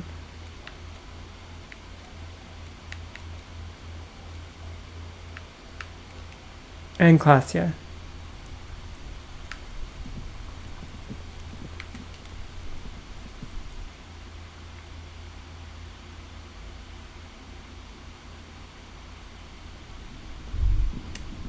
Wait, no. Something about this bunch doesn't smell right. What do you mean? Aren't they Everett's guys? They are, but they don't seem too keen to talk with you, do they? No, they don't. Glenn seems to be contemplating grievous bodily harm while he massages his raw knuckle. In the far back, Eugene is doing his best to ignore you. Meanwhile, Fat Angus keeps shooting you furtive glances and mumbling uneasily to himself. And from his perch at the end of the table, Titus Hardy himself stares at you with a cold contempt that makes you want to leave the cafeteria straight away. Besides, you're pretty sure they consider themselves social democrats. Guess I'll look elsewhere then.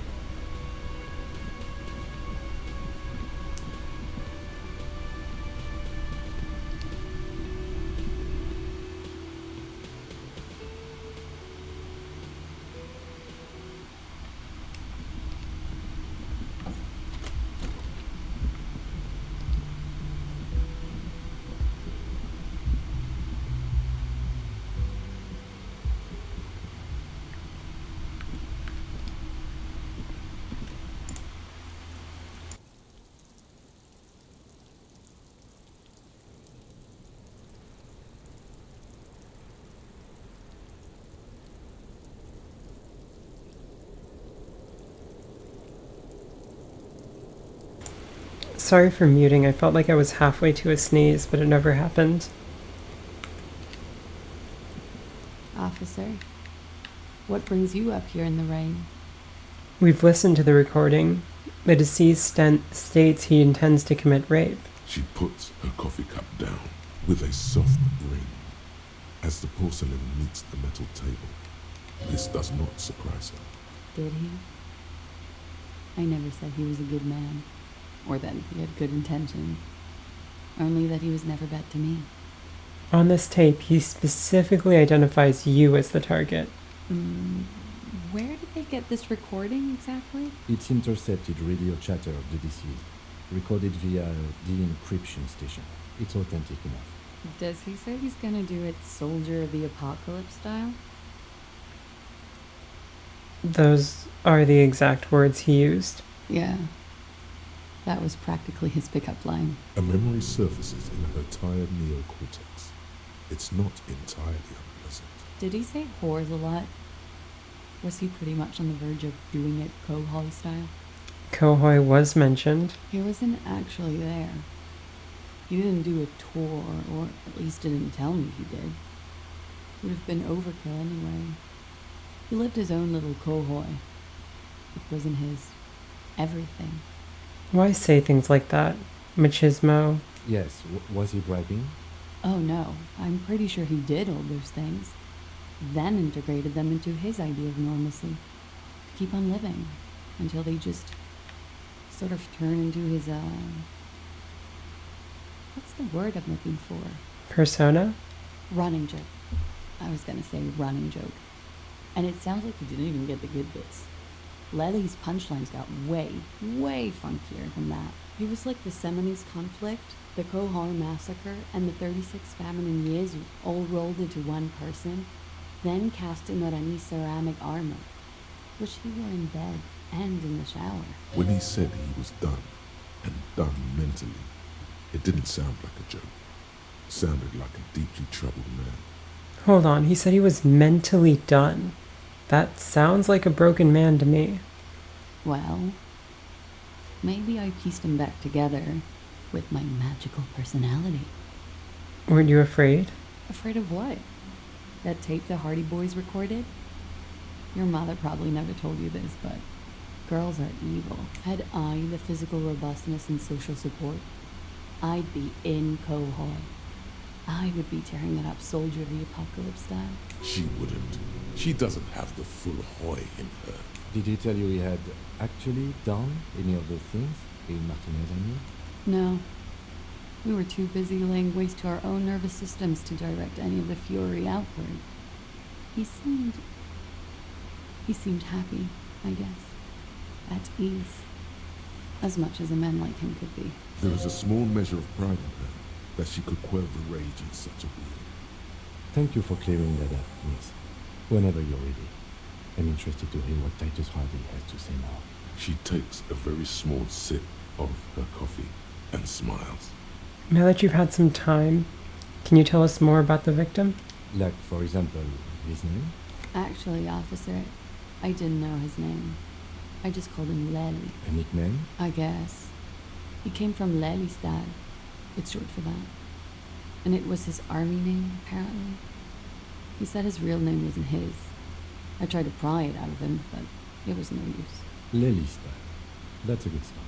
We have a few questions you can help us with. A few things a field autopsy alone can't answer. The young woman cranes her neck trying to catch a glimpse of the page the lieutenant passed to you. On it is a list of autopsy observations recorded neatly in blue ink. The last missing pieces of a puzzle of flesh. Where is Lelystad, the place? In Oranje, officer. It's, I think municipality is the term. A nowhere town there. Oranje? Oranje's map of waterways? This fits with his tattoo. You were almost right, officer. That means his race was accidental, not mondial. I'll update the form. You were both from Oranje? Yes. We were compatriots. Did that bring you together? No. He was too old for that. And from another part of Oranje. I didn't even understand his accent. What brought us together was in Oranje. It was bad habits. Sex, alcohol, speed, probably also sildenafil. How old was he, miss? He was 42. 42? Are you sure? I would have had him above 50. He had many scars that made him appear older. But no, we even celebrated his birthday like some weeks ago. It was a funny 2 days. He had little reason to lie to me. We were slightly off then. Thank you for clearing it up. His eye color? Blue. Light blue. They were like little blue galaxies, you know. It was strange, seeing those eyes in his fucked up face. Pardon the swearing. I do him an injustice. He wasn't ugly. And he had a beautiful, soft voice. Very surprising, what with all the scarring. It was quite something, watching him speak. He had a combat wound on his chin and mouth? Yes. Severe. It made him look like half his face was cracking away in some strange smile. That and those eyes. Oh, yes. His hair, if you can remember? It was light brown, almost blonde. He darkened it with brilliantine, made oily. Not nice to stroke. I couldn't convince him to leave it alone. Interesting. I too have stroked his hair. Oily, isn't it? We have that in common now. He had a tattoo. What did it mean? Oh, that. It's clear she liked it. You liked it? Quite a lot, yes. It was on Oranje's map of the waterways? No. It was a map of his service history? Sure. Service history. It was mostly for showing off to chicks, though. For showing off to chicks? How so? How? Imagine him lying in bed. Freakish musculature laid out on the sheets. Scarred, of course. Tattooed. The sheets are dirty for some reason. Is this Oranje's lit? He's smoking and drinking, of course. And his chest and shoulders and arms are studded with stars. Tens, hundreds of them. Maybe even thousands. And the woman goes like, "What was this, baby?" And he says, "That was too hardcore. Don't ask me about that." So she goes, "Okay, what's this, baby?" And he's like, "Saw some bad shit there. Killed some loincloths." And so it goes. Star after star. Port after port. Third world country after third world country. And he's done horrible things in every single one of them. You were the woman in this? Oh yeah. Can you tell us precisely what these mean? No thank you. I've seen enough of him dead. I can tell you what they meant without looking at them. Go on. He was a blue-eyed boy with thick arms, from a small town. He was also poor, and the government of Oranje needed some people killed, so they turned him into a grotesque killer. For money. He went to Killer Academy in Vredefort. Then he killed some people in the Seminole Islands, and on other islands too. All of the islands. After this, he came to Revachol and got killed himself. Thank you for clearing that up. Change of topic, perhaps? Tell me something odd. Did he enjoy his death? Why do you ask? Just have her answer the question. Don't give explanations. It's just a feeling I have. No. Yeah, okay. Well, Volition is the only one here that might possibly be trustworthy. Please answer the question, miss. Did he enjoy the moment of his death? I don't think he enjoyed dying, officer. He had too much left to do. Too many third world conflicts. Couldn't tap out just yet. Everything checks out here. It's all A-OK. Good answer. No, it doesn't check out. Can't you see she's clearly avoiding something here? That's a strange thing to suggest. The lady is as fair and just.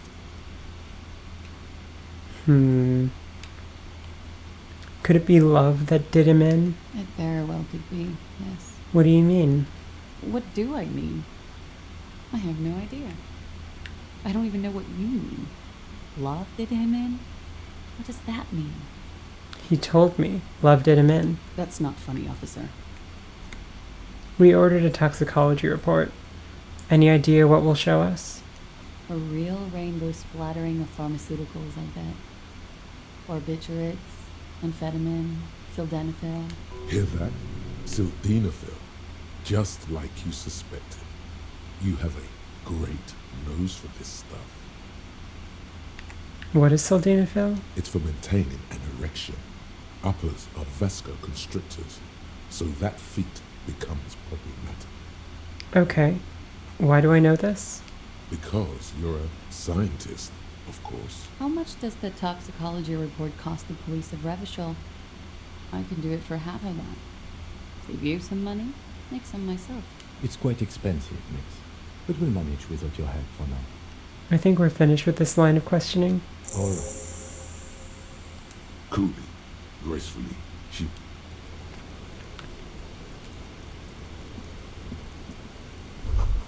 A handful of dried white wildflowers. Just as you look at the flowers, a gust of wind raises them from the roof, picking them up in the air. This is... Yep. Might as well. The wind Didn't work. pushes them off the roof. They're gone. Oh well. Worth a shot.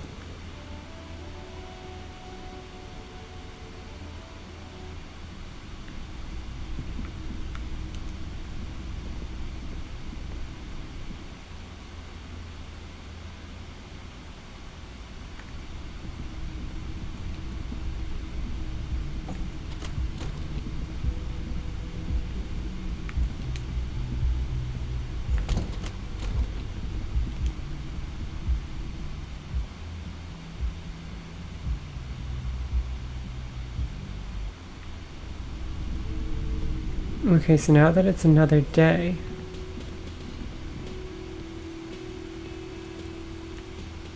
Man, I'm really messed up that karaoke opportunity. I could have done it in front of the squad, in front of Kim, in front of the Hardy Boys. Instead, there was practically no one.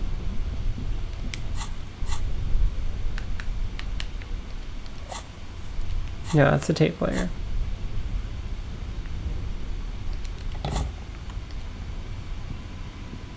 This orange machine is dead still. It has a hand-cranked ice cream churner and an electric freezer.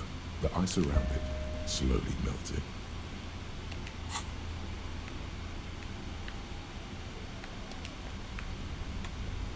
This orange machine is dead still. It has ice groans Yes. and howls under the strain of your giant Gewaltsamt multitude. Until the lid cracks open, darkness lies inside. But you can faintly make out an object, intricate and foreign, left there for a sub-zero beauty sleep, a filament memory with the words off-site copy written on its side. Disappointment washes over you as you stare into the almost empty ice cream maker. What? No ice cream? A scoop of ice cream would have been nice, yes. You gently lift the cube from its frosty bedding, careful not to damage it. We should take it back to Miss Luke and kill that as soon as possible.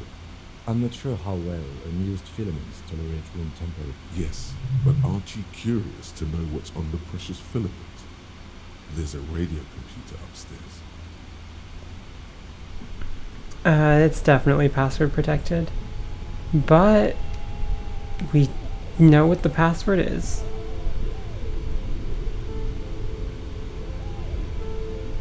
That was an easy check, so I'm just... let's just go over.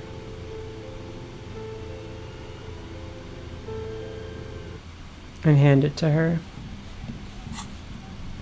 I'm sure she'll tell us anyway. In some form or another. Game, let me travel. That was the wrong travel.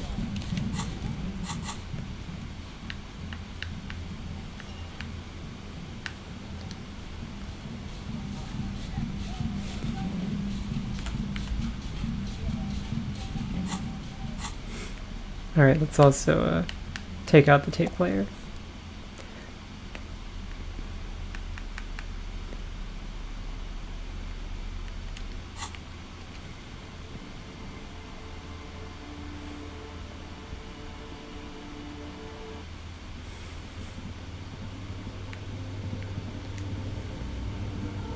Yes, what is it? Yes? Brought you the filament. Thanks. Looks like it's the one. What's going to happen now? Now I'm going to print it out to see what's left of it. Wait. No. That's dangerous. She shouldn't do it. What are you even hoping to find? I have a theory. Lintel was able to divine the location of the anomaly from this broken copy. I want to repeat their calculation, only this time with better equipment. Watch. What an intricate display of failure. The paper starts filling out with ink, soaking it in a gleaming blackness. Not a single line of data stands out. Play it cool. Sona doesn't reply, her hands running over the printout. She's looking for something. For her morning star. Eyes scouring the millimeters. Here. I found it. Where? Hold on. Can I do anything? Shh. Just give me a second. I'm almost... I've never witnessed a program of work before. done. I've got it. I found the location of the anomaly. Oh my god, congratulations. Thank you. So where is it? Where is your 2mm hole in the world? There. In the swallow. Think you can help me again? Sure. I need you to go move those water bolts for me. I need to double check my calculations. Just walk over to the circle and follow my instructions. Move the third bolt 2 centimeters to the left, and the fourth bolt 5 centimeters to the right. This should do the trick. Thanks. Third bowl 2 to the left, and fourth bowl 5 to the right. I'm not sure which bowl is numbered which, but...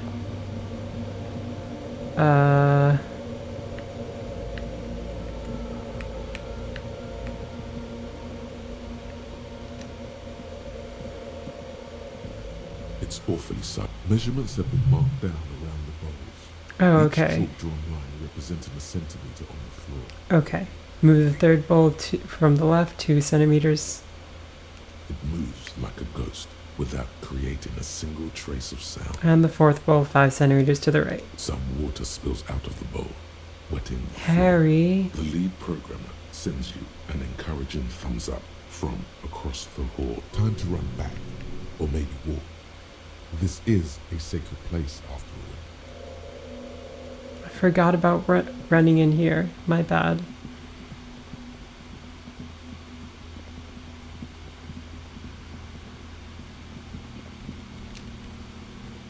Yes, what is it?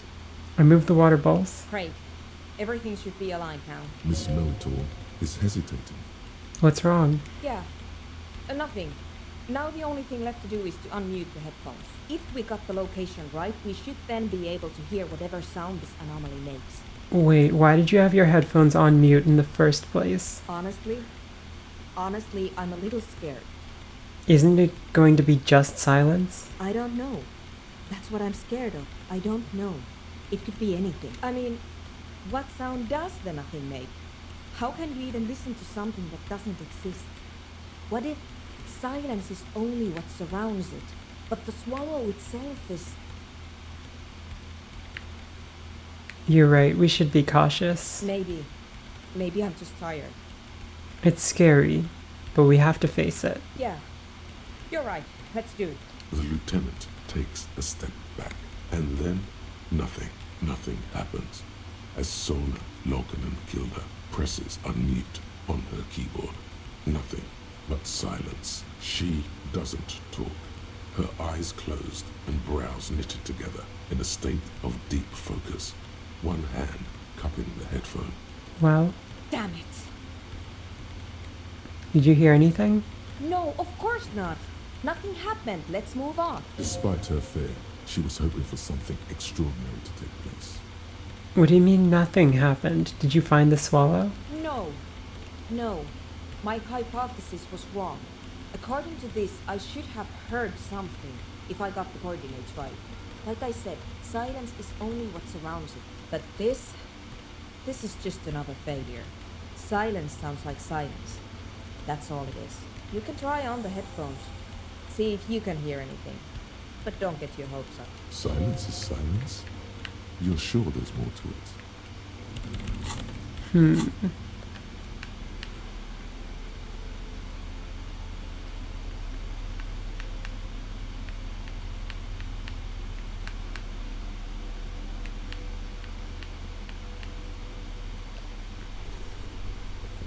I think that's the only perception I have. Let's give it a shot. Yes, what is it? Everything Oh. disappears. You are draped in silence like a drowning man staring into his puny little headspace. And then the pressure changes. What does it mean? It feels like flying on an aerostatic, or when your ears pop, or like a subtle difference in the atmosphere, a weather change hanging in the air. What if the sound you're looking for is too low for you to hear it? Suna, what if we just need a better sound system? A better sound system? Alright, but where would we get one? Suddenly, a rhythmic beat permeates the wall, causing a small patch of decorative stucco to crumble onto the wooden floor. They should really allocate some renovation funds to this place. No. What they really should do is shut down the disco men for disturbing neighborhood peace. Yes, but they have speakers. You mean the speed freaks? Of course, the speed freaks. They have a fantastic sound system. And you think they would help me? They would if you wouldn't mind them moving in with you. I guess I could live through a week or two of peaceful coexistence. Brilliant negotiating there, Detective. As always. Great. I'll go talk to them then. Sure. Let me know how it goes. Thanks, officer. Oh, this is going great. And now I have... Yeah, everything's coming up, Harry.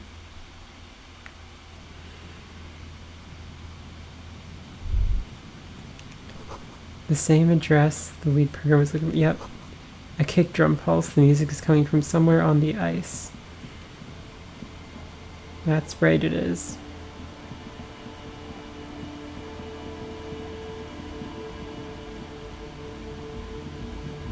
Oh, I wonder if they'll say anything if I bring my boombox in. Will they have camaraderie with a fellow music appreciator?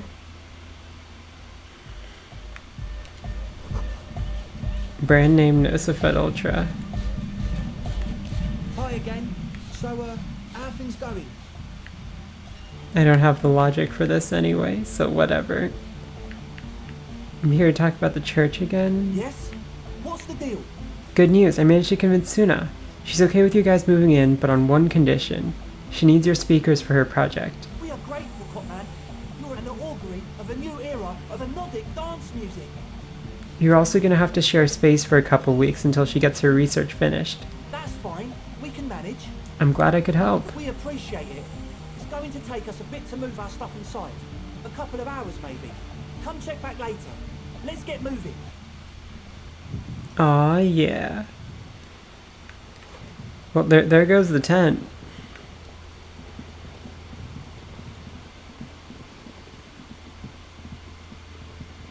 Looks like the girl isn't here either.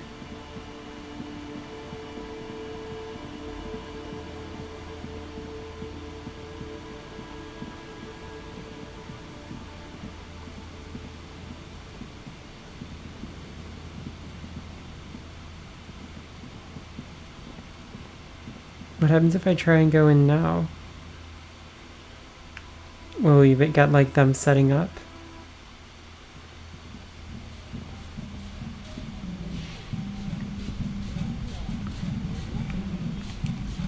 No.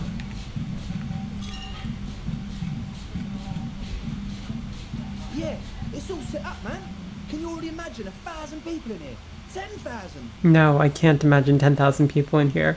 I can't imagine more than like 40 people in here. Ecstatic vibrations, totally transcendent. And I've finished setting up the new compressor too. Now the only thing left to do is the name of the club. Will you do the honours, detective?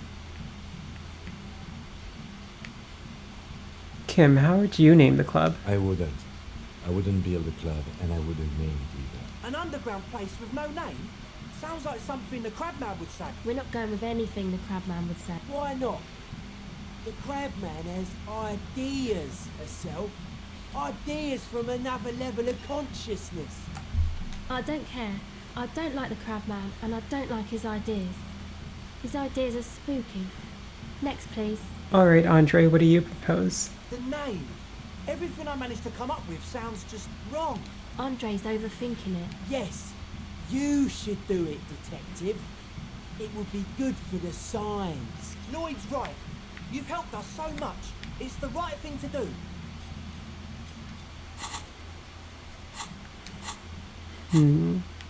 Estelle, what would you suggest as the name? If I'd known this was happening, I would have maxed my conceptualization before coming here.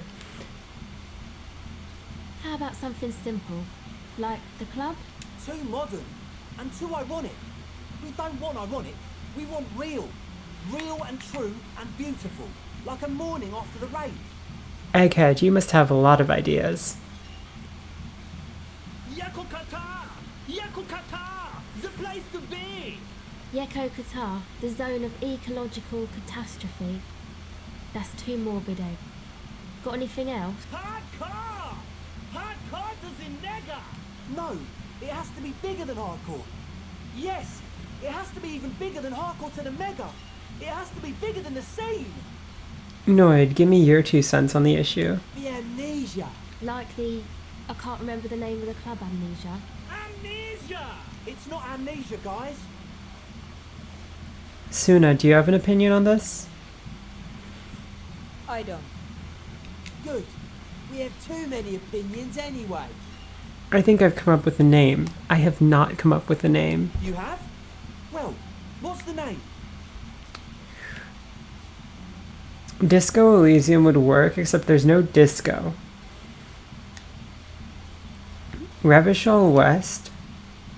I kind of like Revachol West.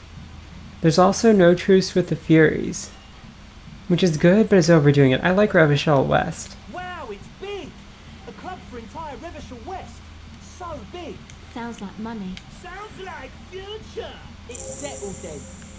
Everyone, welcome to Revachol West. Light beams paint the dance floor violet blue. That's right. Andre breaks into frenzied dance-like motion to celebrate the name. Someone turns up the beat. This is what we call frenzied dance-like motion. You should go with the flow. Join in on the experience. Start tapping my foot. It feels good. It feels right. But what is this? What is this thing that Andre is doing with his limbs? What are you doing, Andre? I'm dancing. That soft core gyrating is supposed to be dancing? We should talk about it. We should talk about your so-called dancing. Yes, my man. Talk? What is there to talk about if you can express yourself with moves? Audio waves thump against your ribcage. The speaker setup makes everything sound much better. But there's a noticeable lack of something. Goodbye. How much savoir-faire can we get? Alright, we've already got -1 from those flare-cut trousers. So let's find something better.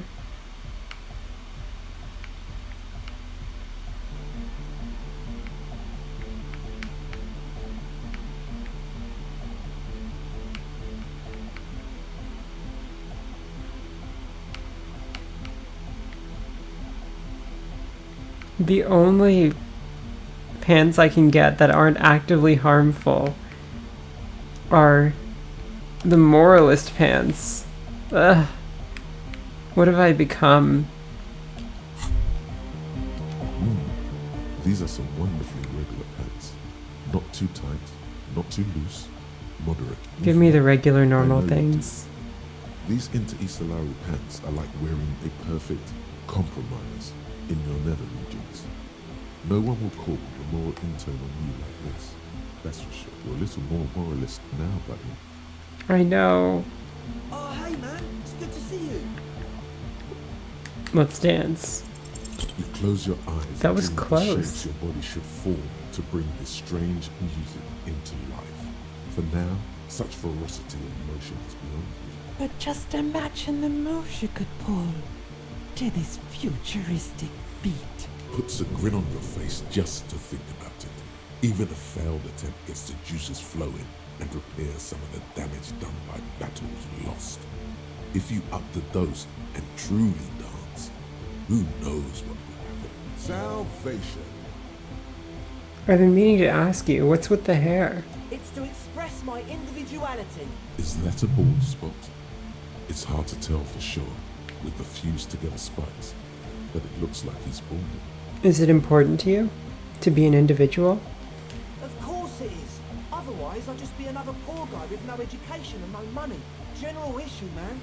Now I'm all that, and I have radical spikes. Fair enough. Maybe it was a bad idea. Anyway, goodbye.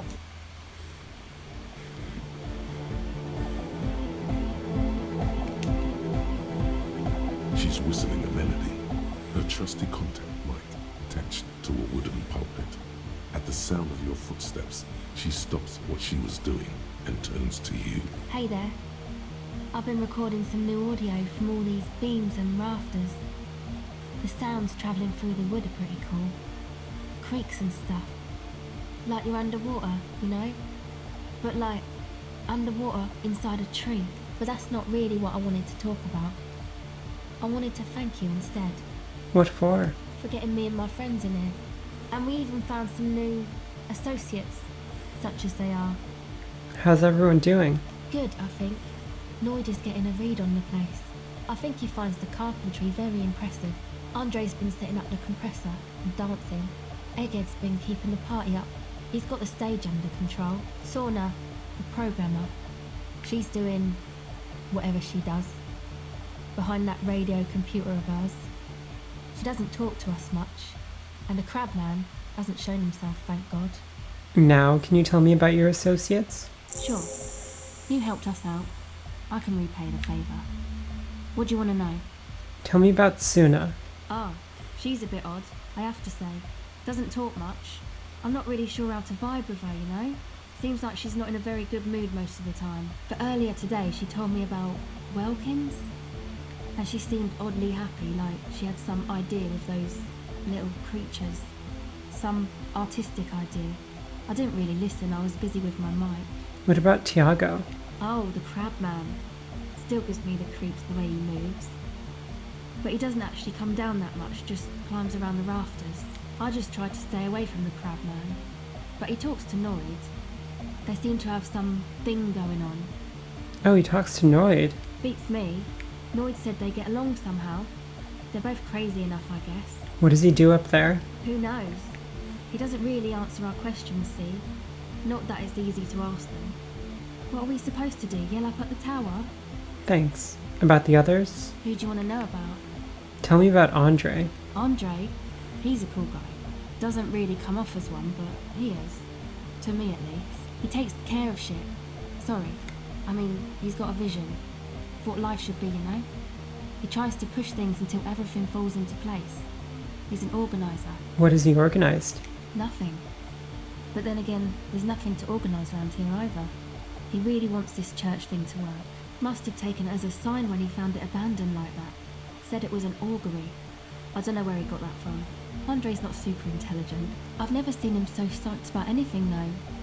And he's often psyched. Looks sort of desperate, like it's his last chance or something. Or maybe he was just high. I mean, not that he does drugs, just high, you know. On life? Yes. Anyway. Is Andre your boyfriend? Yes.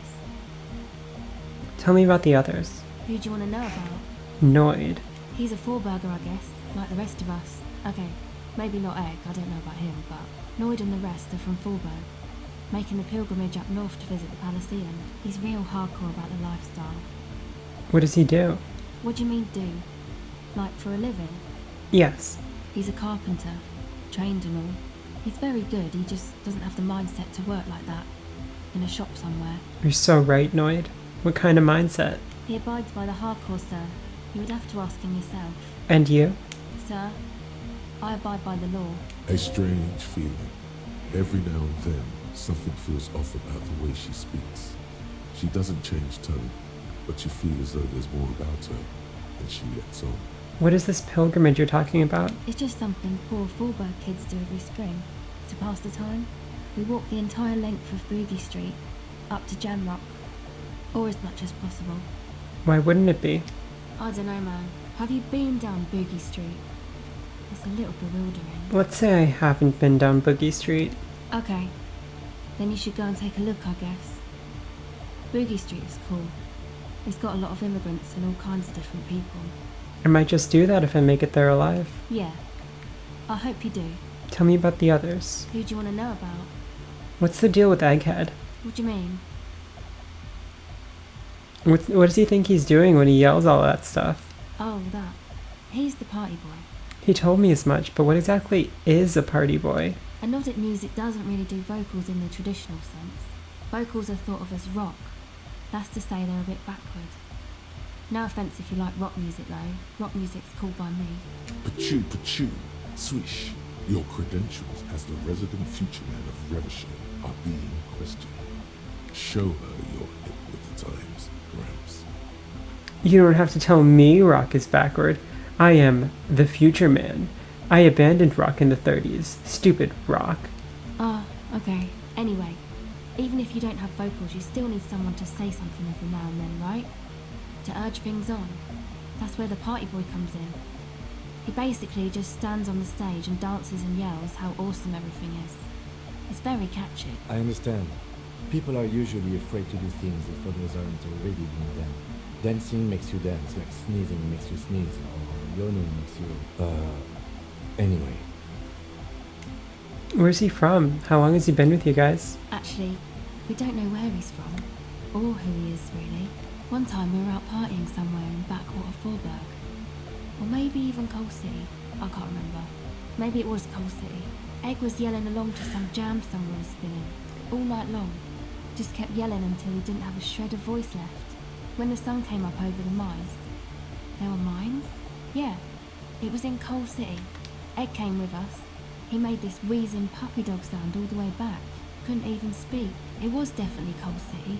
Because it took us 2 days to walk back to the fort. He just wheezed the whole way. We never really asked why he came with us, or who he was. I think his name is Jermaine. People are sweet. You can see it must have been a great night. The memory causes her to go silent for a moment or two. You wish you'd been there. Tell me about the others. Who do you want to know about? Yourself. Me? Again? Yes, I forgot. Hang on. That phrase. You're suddenly reminded of something. What does that mean? It means I don't answer questions about myself. There's more to you than you let on. What am I not seeing? Alright. There is. Fair enough. Thank you. Thank you. Some other questions? Do I have reaction speed clothes? I don't think I have. I have reaction speed hat. Minus reaction speed jeans. Those are definitely useful.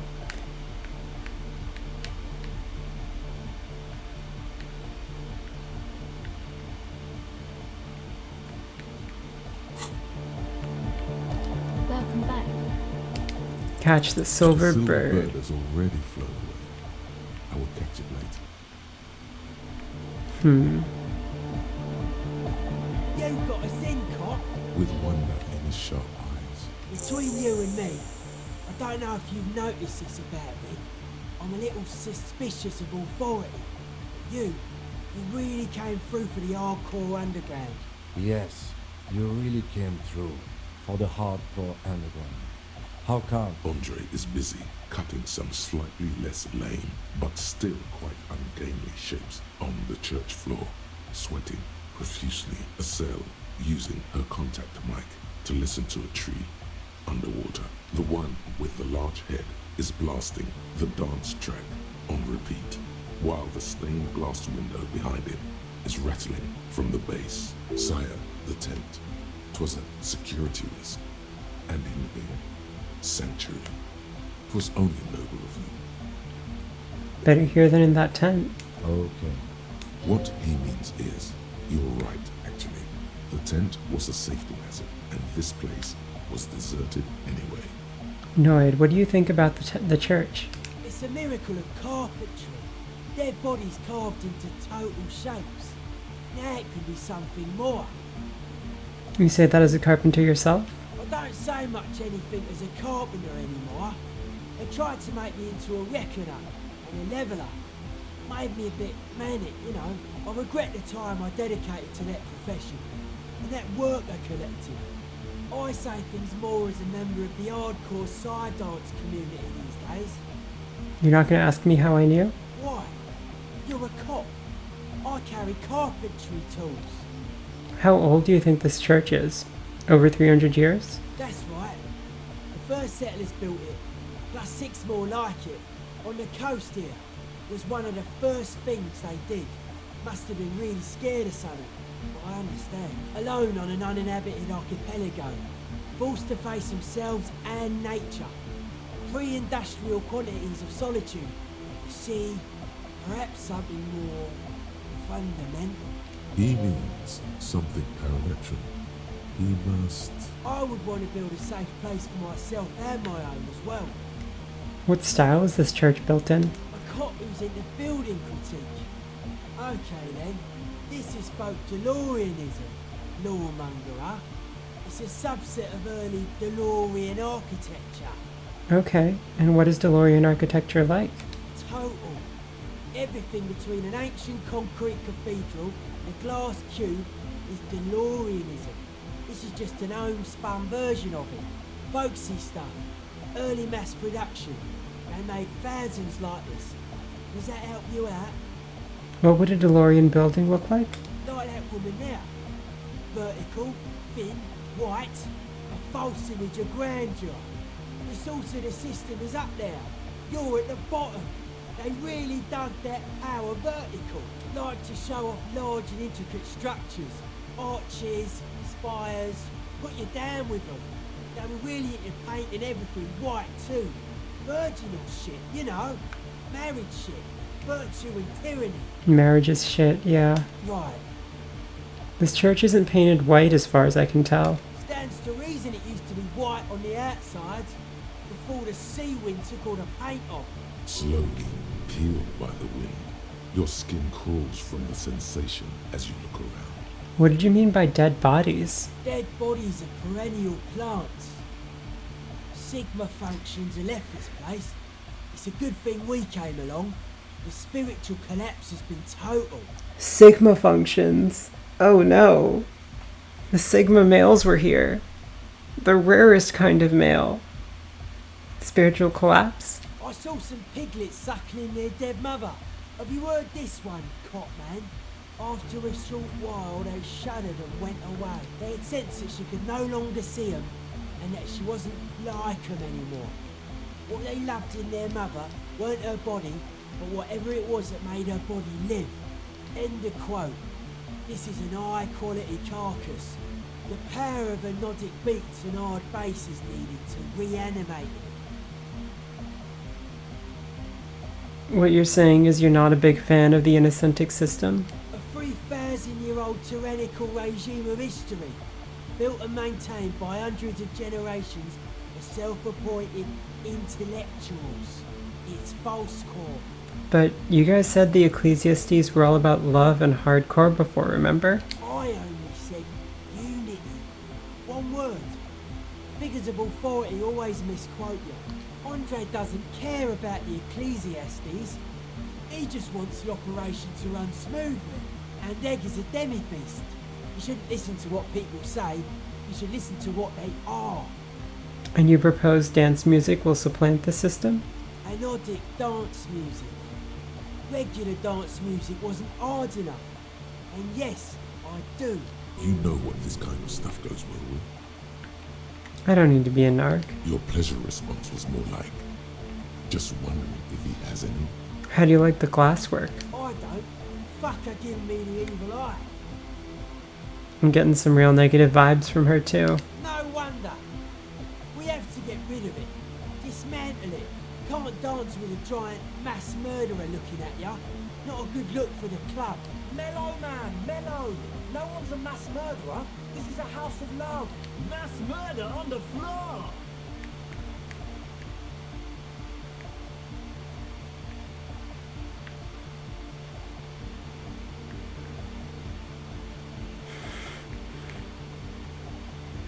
The resettlement programs were totally okay. I'm a big fan of resettlement programs for some reason. Are you a commie cop? I am. Then that's why. Communism's just a bloody humanism, if you ask me. Has her love all over it. But she's pretty. She invented the beauty you're feeling.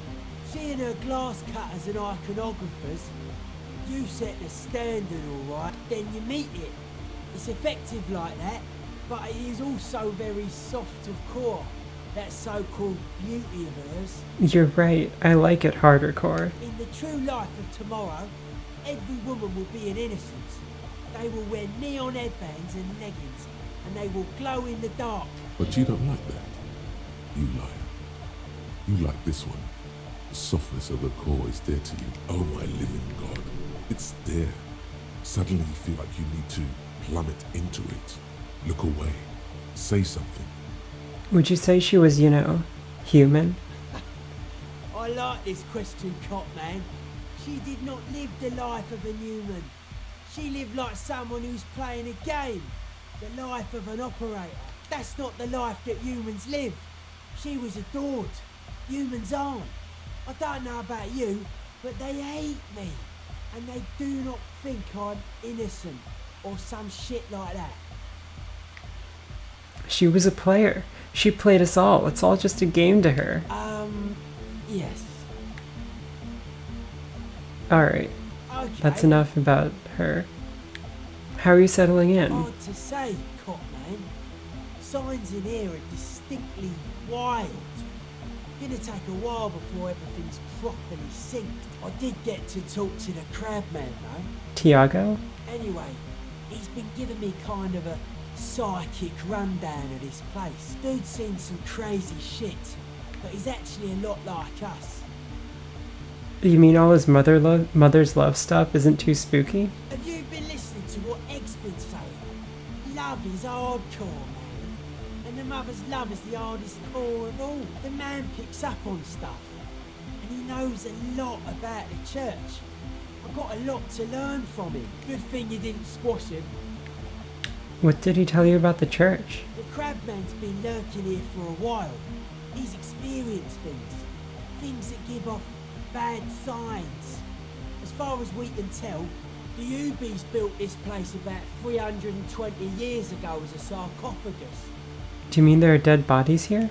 Not like a literal sarcophagus. I'm just being metaphorical. What's it for? Encasement, confinement, of something they were afraid of. Something new and unheard of on the Isla. I think that's what the crabman is experiencing when he climbs around upstairs. Like, this is some old world shit Ubies had heard about. I thought the best way to deal with it was to build a church, surrounding it, to contain it. Contain what exactly? I don't know.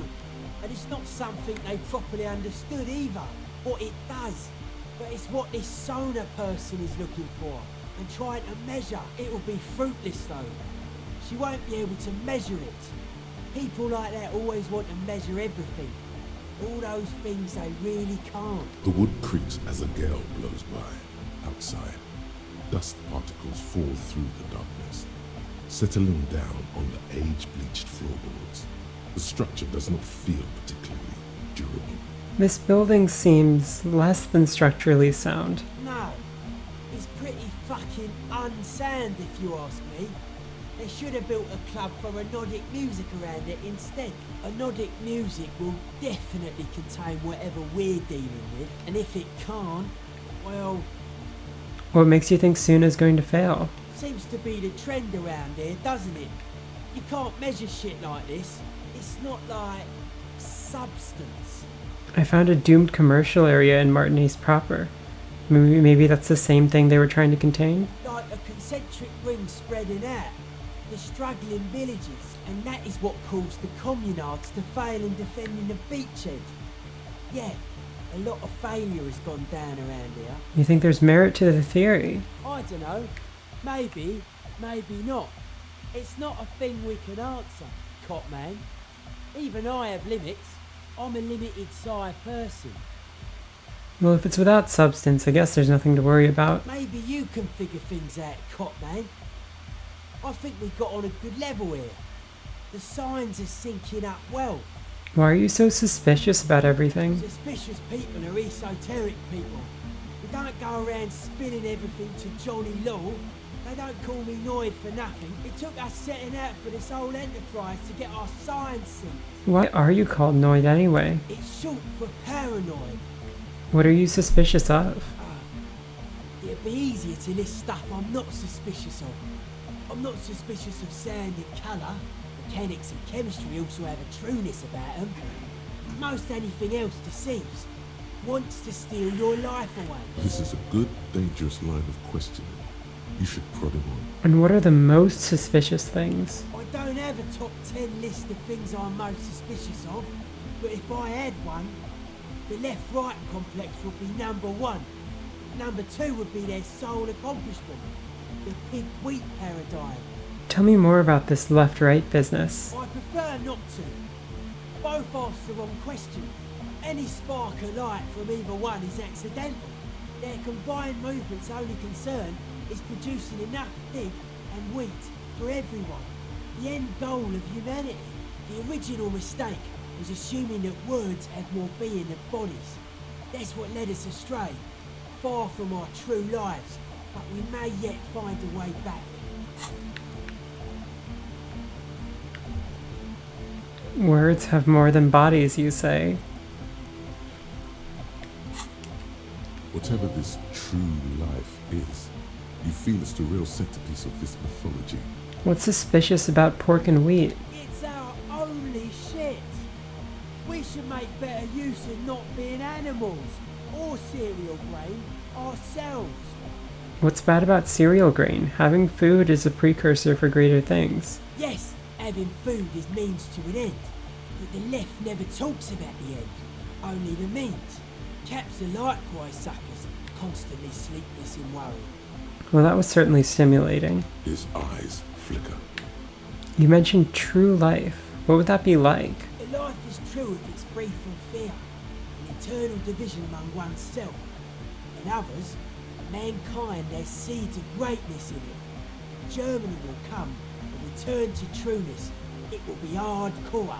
How would you go about returning to this true life? Beats and bright lights to shatter falsehoods. Nerve impulses for the collective body. We are very much alike in basic structure. An hard enough beat would awaken everyone to a truer calling. In unity.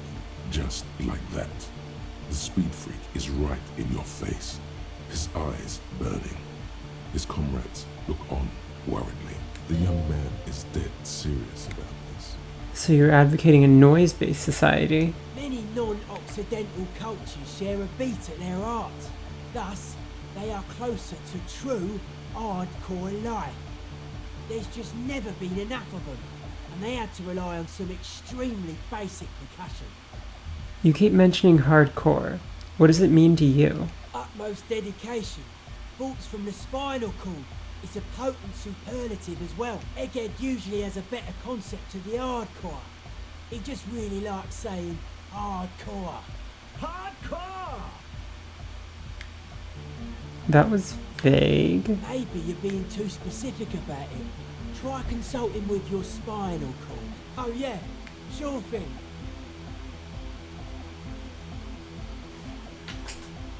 What's with the clothes? No. Alright, let's give this a shot. What's max conceptualization?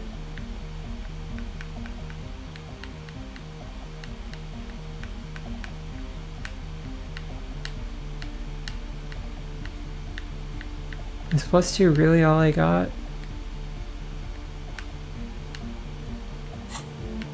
I guess so. No, man. What's on your mind? Aggressive, monotonous, but also somehow sacred, primitive, yet futuristic, like a machine, man. Nothing exists but the here and now. All are one purpose. All you've managed is a list. The parts don't form a whole. What's with the clothes? They're hardcore. That's it? They're just clothes. They look outlandish. It's just a style, you know, normal hard style. Anyone can wear. Fair enough, I suppose. Let's ask Suna if there's anything new. Yes, what is it? How's the project going? I see that your neighbors have moved in, but all I hear is hypnotic dance music. What? What did you say? I said, how's the project going? The project, how's it going? Oh, the project! It's not going well. Why? There's that guy.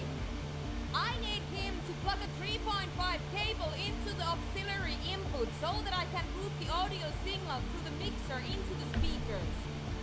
Why don't you just ask him? He doesn't listen to me. He only ever seems to care about hardcore and Yekokata. A place to be, apparently. I'll speak to him, see what I can do. Maybe you can get through his magic rhymes. Let me know how it goes. Wir sind schlecht, wir sind in Gefahr, wir machen Pornos.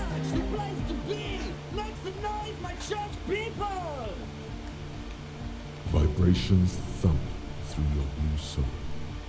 The music sounds much better in the church. A hawthorn tree on Rue de Saint-Gislain, tangled in its branches, something bronze flutters in the wind. He stands on stage behind a table, nodding along to the music and waving his hand in the air.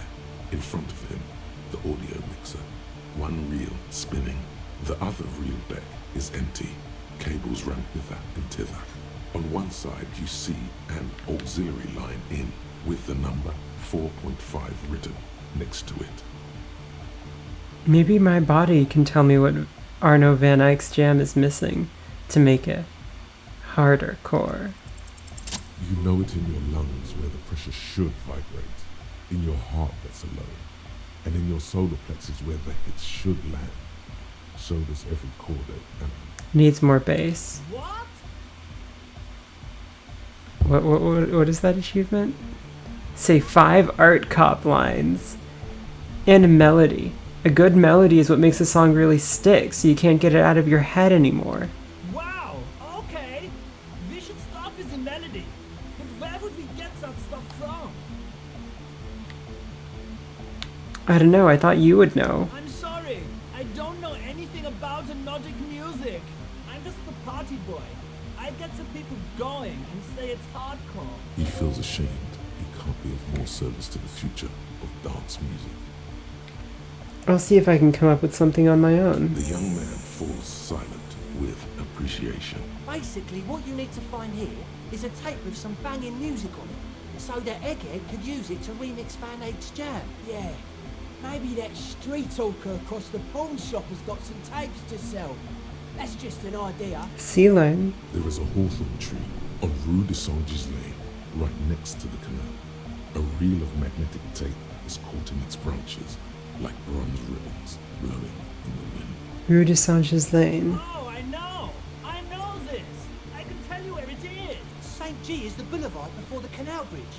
The one that takes you to the whirling in rags and the industrial harbour. It's got the lanterns and the... I knew that. I could have said that. And the mosaic sidewalk. But it's all blocked with that stupid traffic jam right now.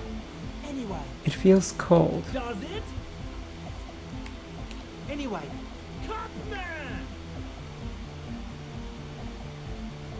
Was this? I don't think this is the right tape. I didn't get it from a hawthorn tree, I'm pretty sure.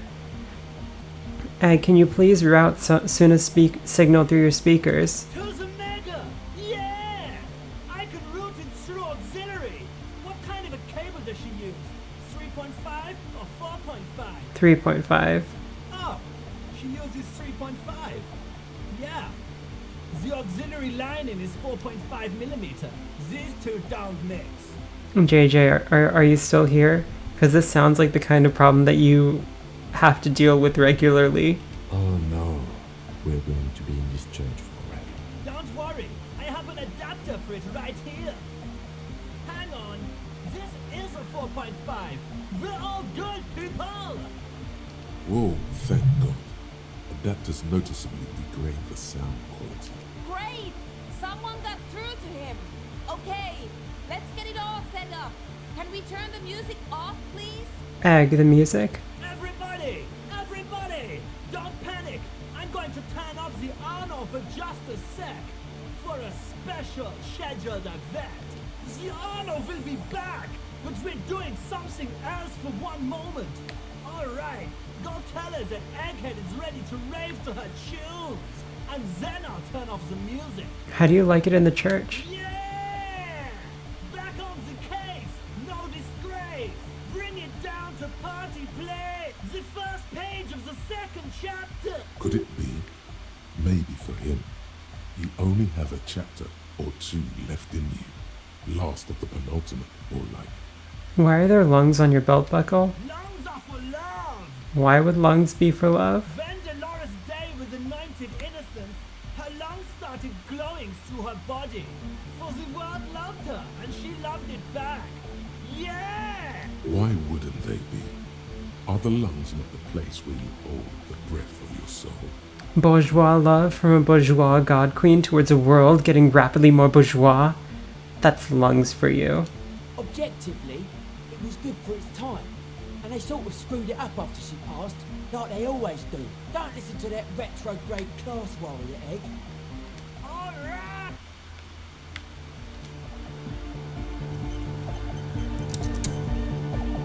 Yes, what is it? Talk to Egghead. Okay, but think you can ask him to turn the volume down a bit? Just in case. Maximum! Maximum is the only way! I know it is, but could you please turn it down just this instance? Just this one time? Maximum is not the only way, okay? Pump it to the brick! Pump it to the hard master! There's no other way! Glue style! Glue style? Okay, there literally is no other way. The mixing desk is glued to maximum. Yay! See? He pumps it to the hard master. It's hopeless. I think what Egghead is trying to say here is that the volume button is stuck on maximum. Of course it is. Yeah! Permanent enlightenment! Ray of sound! Never mind then. Let's get on with our project. I'm going to unmute the speakers on a count of 5. Everyone ready? Egghead pumps his hand up in the air, waiting for the beat to drop. Born ready. Ready. I'm ready if you two are detectives.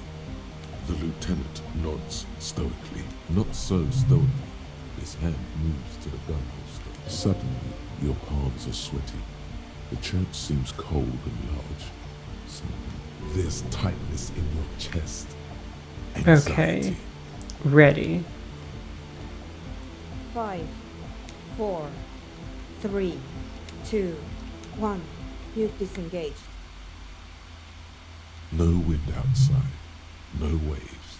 No floorboards creaking. Total, continuous silence. This is unnatural. The woman looks around. In the silence, you see dust move on the floorboards. The driver of the speaker vibrates in the air and then stops. Plasterwork begins to crumble down the walls. In the silence, a low hum starts creeping up your spine. It's a song inside you, not in the speakers, not in the room. A great bass sigh in the basement of your mind.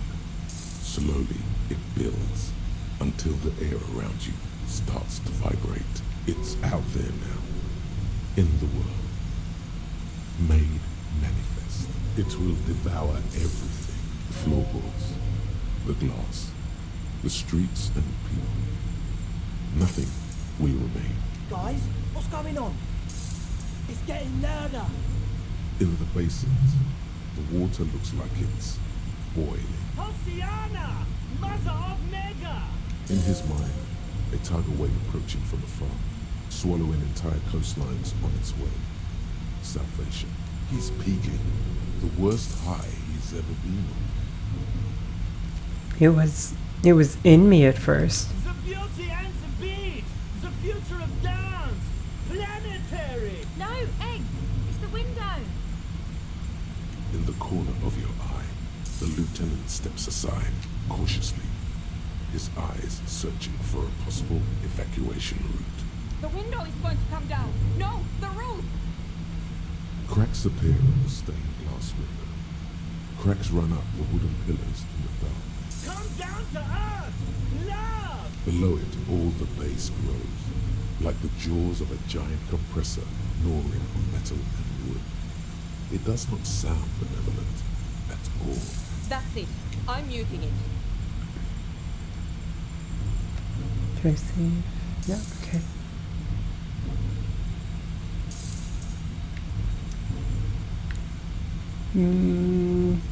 We should stop. Shit! It doesn't stop. A seal? Have you? Yes, I've turned it off. Andre, pull the compressor. The place is gonna come down. Fuck! I can't shut it up. The signal's passed. It's not in here. It's... This is it. A great roar. The vault of the roof twists above you. Glass shatters somewhere near the door. It's coming down. Egghead, can you stop it? And then it stops. Totally and utterly. As if there never was a sound. Only your ears still ring from the shock. Everybody is staring at Egghead, holding a dangling cable in his hand. A black 3-pin connector. Egg. I pulled the plug. It was getting too hardcore. You did good, Egg. Most of the place seems to be intact. Fucking hell. Programmer lady, tell me you were recording that. 4 years. 22 people. Millions of reals. All that time, this is what we were up against. Just erased it. Suriswolf isn't gonna believe this. Millions of reals, but I thought it was only 400,000. Yeah, but did you record it though? It was dope. I think we can use it. Yes, Andre. I recorded it. Damn, I need to send some letters now. Thank you all for doing this. Eggman, you too. And you, officer. I don't know what we've discovered, but I know what it sounds like now. That's the start. Kim, did you hear that? It was very hard not to. I think you're right. There is something going on here. And you need to be very careful with it. I promise, officer. We will not play it again. What was that? It was mathematical information from the anomaly, presented as a waveform. That's what it was technically. Theoretically, I have no idea. I've never even heard of anything like this. A voice seems muffled in the silent church. It's your ears adjusting after the exposure. You're going to write Suliswov? Yes, our lead designer. And maybe some of the producers too. And some of the writers. If they're sober enough to open a transmission. They need to hear. That it wasn't her fault. Or theirs. They need to hear about this. Don't worry, I won't send the recording. Although I doubt they have the speakers to produce the frequency anyway. So what happens now? Stay here. I'm going to stay here with these lunatics. Send letters, maybe meet Suliswolf. Also devise further measurements. I want you to know that's totally chill with us. I don't care, but thank you anyway. That's the best she can manage for Andre. It's quite a lot in truth. For her, at least. Now, I have a theory to come up with. Some kind of preliminary explanation to all this. Or the letter will sound like I've lost my mind. Yes, and we have to get back to stabilizing Martinez. Instead of demolishing it with loud bass noise of unknown origin. Some tiny hard thing lets go in her stomach. You're still alive. You have an explanation for all this. Somewhere deep in you, you know. The person you were. Alright, let's max our logic. We can get some almost okay logic.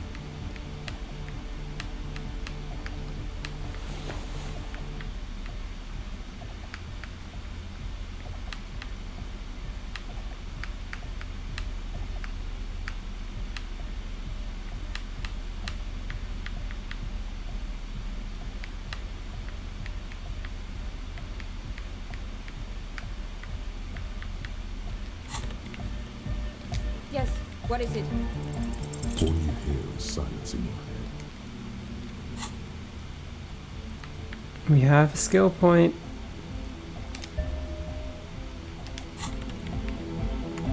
Yes, what is it? All you hear is silence in your head. Damn it.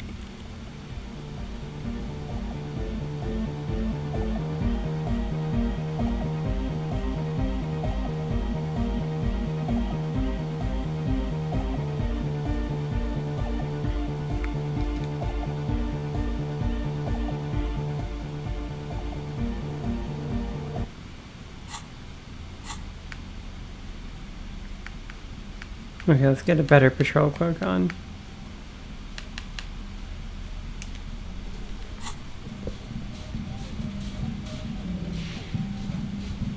And now we can explore the rest of this part. We should probably also talk to Everard. A metal payphone under a yellow plastic dome.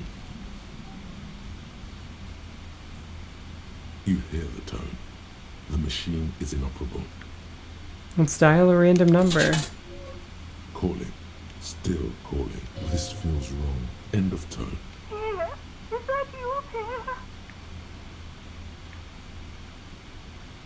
Pierre? No, this is not Pierre. Do you have any news about Pierre?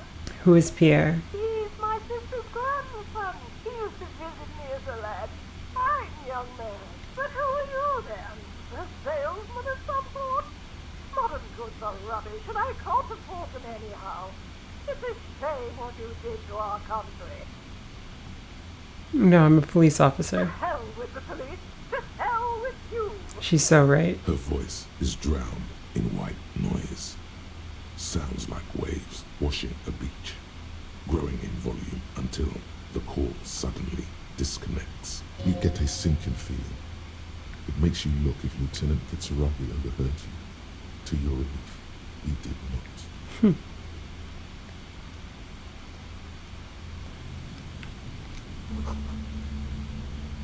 Someone worked hard to smash that dome.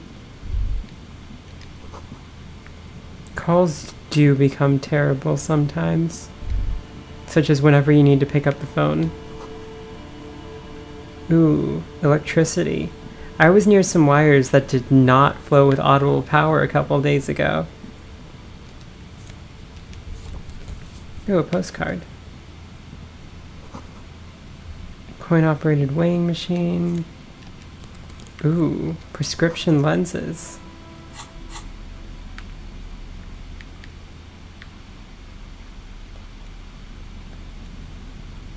+2 encyclopedia, that's useful. -1 perception nausea inducing hell glasses.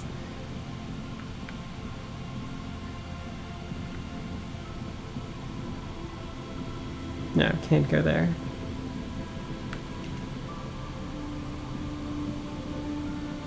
Someone has left an unidentifiable article of clothing on this railing. It smells really bad. It's streaked with dried seagull shit and tangled with pieces of seaweed. A dangling arm suggests that there might be a jacket beneath the crust of filth. It seems likely that it was left in the surf until someone laid it out on this fence to dry out. Unfortunately, that just seems to have stiffened it into a shapeless mess. Please tell me you're not taking that with you. Why not? It's a guano-encrusted jacket. Fair enough, Kim. I can come back when you're not here, though.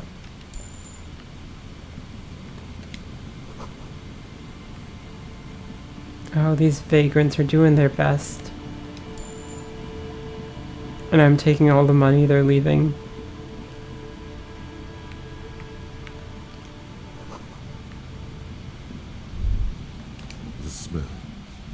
awful and familiar. What is Don't it? you recognize it? That hideous pungency, that faintly cloying sweetness. Only death smells like that. Something cold wakes in the pit of your stomach. Fear. It is death. It must be.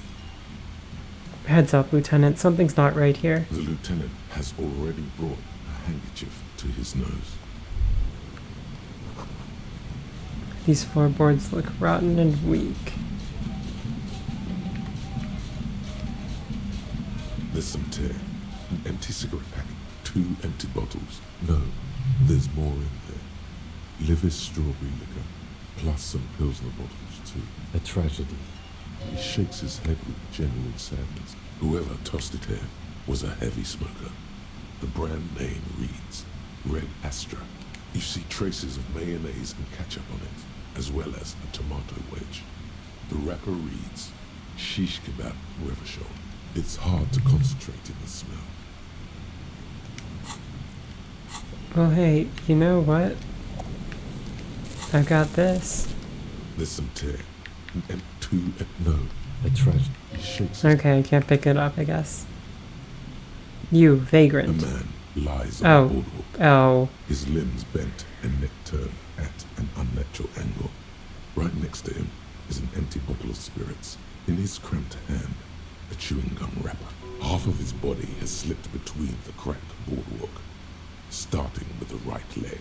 The fall has left him broken, contorted like a sad puppet. The smell is not as bad as a 2-week-old corpse, but it's definitely heading there. Hold on. Lividity is faintly pronounced. Whoever this is has been dead for 2 days. No longer. We need to investigate. Another dead body. This is your job. Steel yourself. Calm now. Carefully. Just another day. Just another dead body. Breathe. Study the clothes. He's wearing mud-caked boots, beige trousers, and an old brown leather jacket with a bright blue lining. There are traces of kebab sauce on his chest. His pockets. You find some sunflower seeds and a rain-soaked library card folded into 2.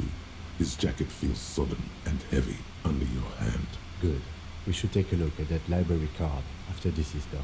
Study the man. The man has fallen through a crack in the boardwalk and hit his head against the metal bench. Coagulated blood covers his black hair. One of his feet is still dangling through the hole. You have to be quite inebriated to fall that bad. Well over a litre of pure ethanol. 3 bottles of wine, or 1.5 of spirits. Or maybe it was just dark. His expression is dull, like the sea behind him. Drops of water shining on his moustache.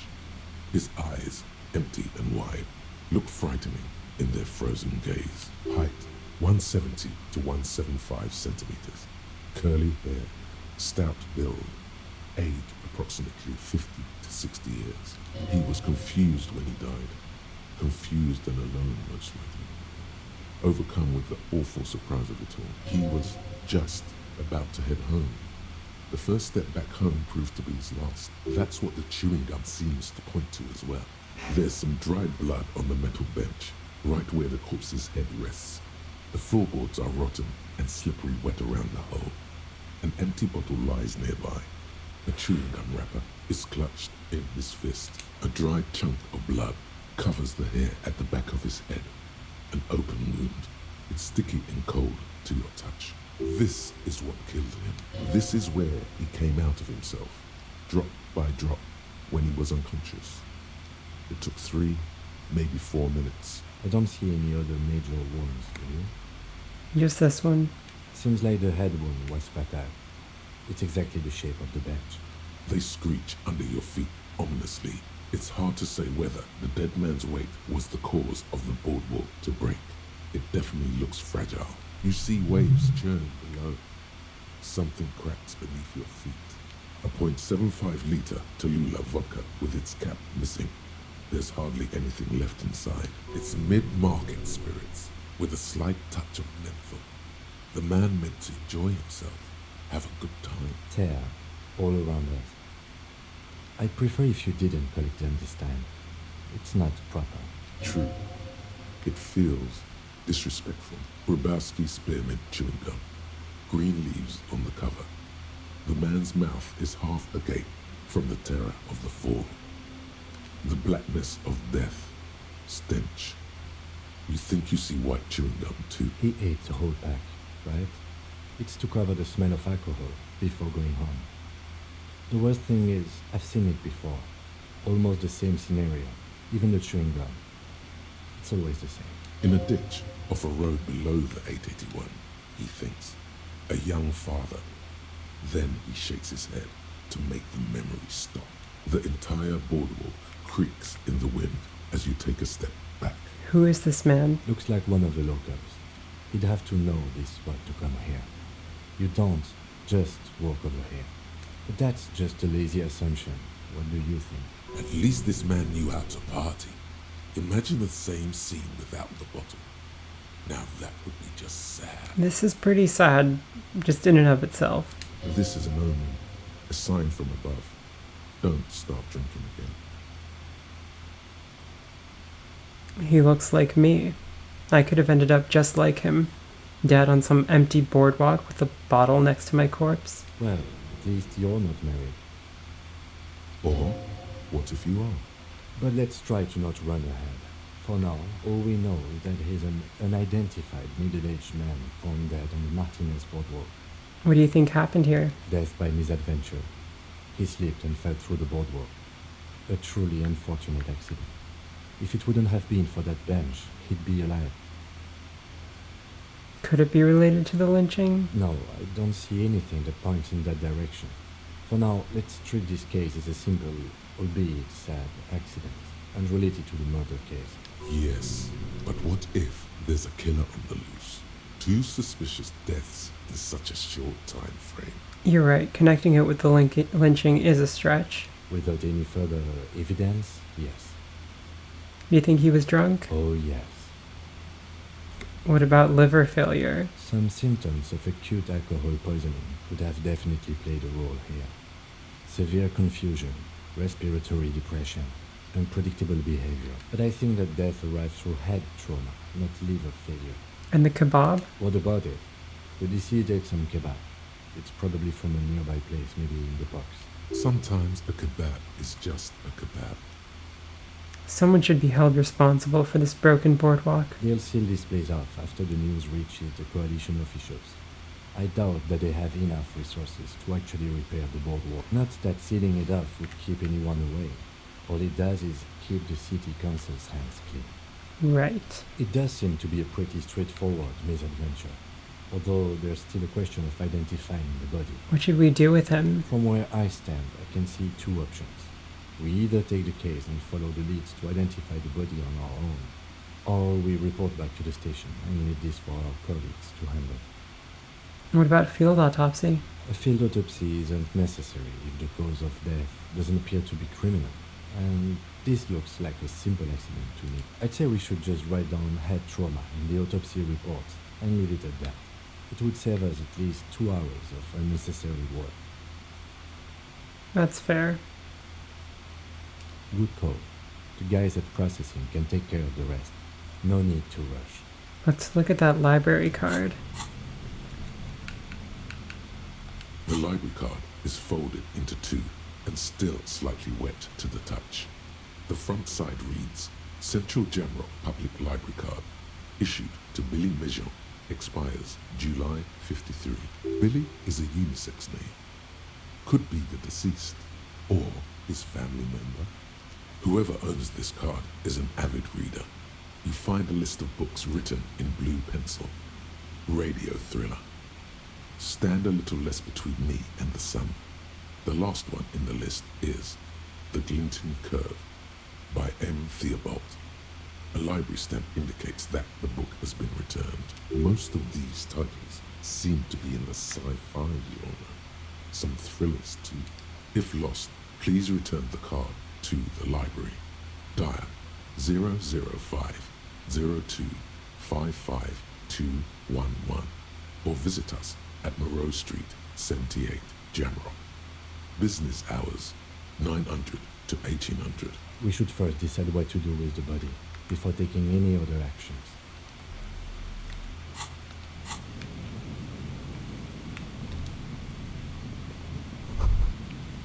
Out of order for years.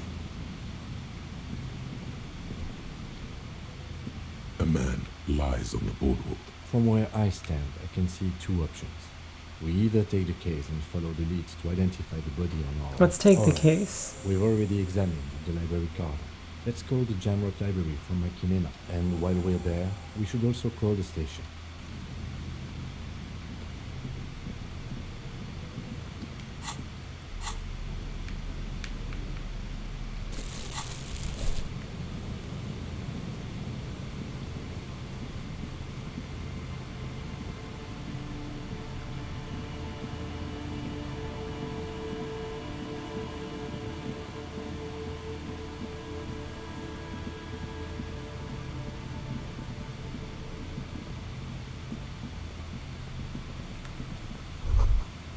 Bars cover the remaining windows. windows rattle from a strong gust of wind. They're covered in a thick layer of grime. They must have been like this for 40 years. Dripping water falls from a high place. All you can see is the shadow of a collapsing staircase. Lieutenant, can you make out what's inside? No. I won't even try. You know, I had a partner once. They called him Eyes, because he had to show me things. It's that bad. This partner of his, Eyes, things didn't end well. It saddens him to say his name. Don't even ask. He wouldn't answer. Maybe some other small talk.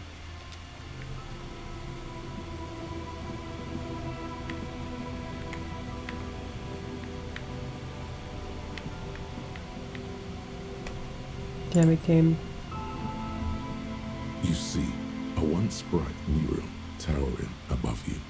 The signage has peeled off over the years, but you can still make out Feld Electrical R&D, a slogan used to intertwine with the loops a long time ago.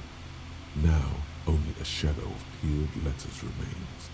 It says, tomorrow is just a whisper away. Tomorrow is just a whisper away. Looks like tomorrow never came.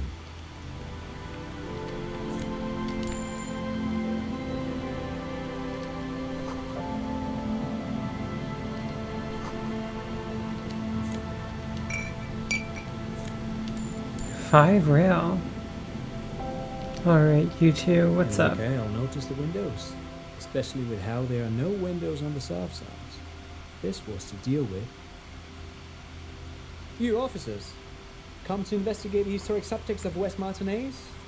I'm Khan Hailostam. You must be Kim Kituragi, right? I was just telling my son about this building. Not a lot of people realize the historic significance for it. Very rich in hypertext. Nice to meet you. Wait, what was that about the windows? Oh yes, so Mikhail. They had to deal with monitor glare, especially in the summer. They still had vector monitors back then. That was 49 years ago. So they didn't have windows on the south wall. Hypertext? Yes, hypertext. Young Cobb and the collection of cultural hyperlinks. He's just making up fancy words. This doesn't mean anything. You and Kim know each other? No, I can't say that we've met before, but I've heard of Kim, of course. Mikhail, say hi to the officers. Mikhail's a little tired today. He spent all night trying to run Orbis on his radio computer. Have you heard of it? It's a programming language used in Grad. Quite tricky, but he wanted to play this Grad-made adventure program. We've been getting really into verbs lately. The man speaks in the artificial cadence of a professor, or someone who's been on too many radio shows. But I assume you're not here for giant worms when there are so many real things to see. Just as I was telling Mikhail before, this is where the Coalition landed in '08. We could be standing on what is the most interesting landmark in Revachol West. This man is your half-brother. You feel it. But why? What's so fascinating about an empty old building? Aha! But it's not just any empty old building. What not a lot of people know is this used to be the R&D department of Feld Electrical. And Feld, which now sells ink cartridges mostly, was once a top dog in the turn-of-the-century cybernetics build. Hold on. What's R&D? Look at the building. It looks old and weathered, with seagulls picking apart its stone and metal carcass. Bushy undergrowth has taken hold of the collapsed rooftop. Some kind of bird has set up a nest on a broken windowsill. Wait, what's an R&D department? Apologies, it's an acronym for research and development.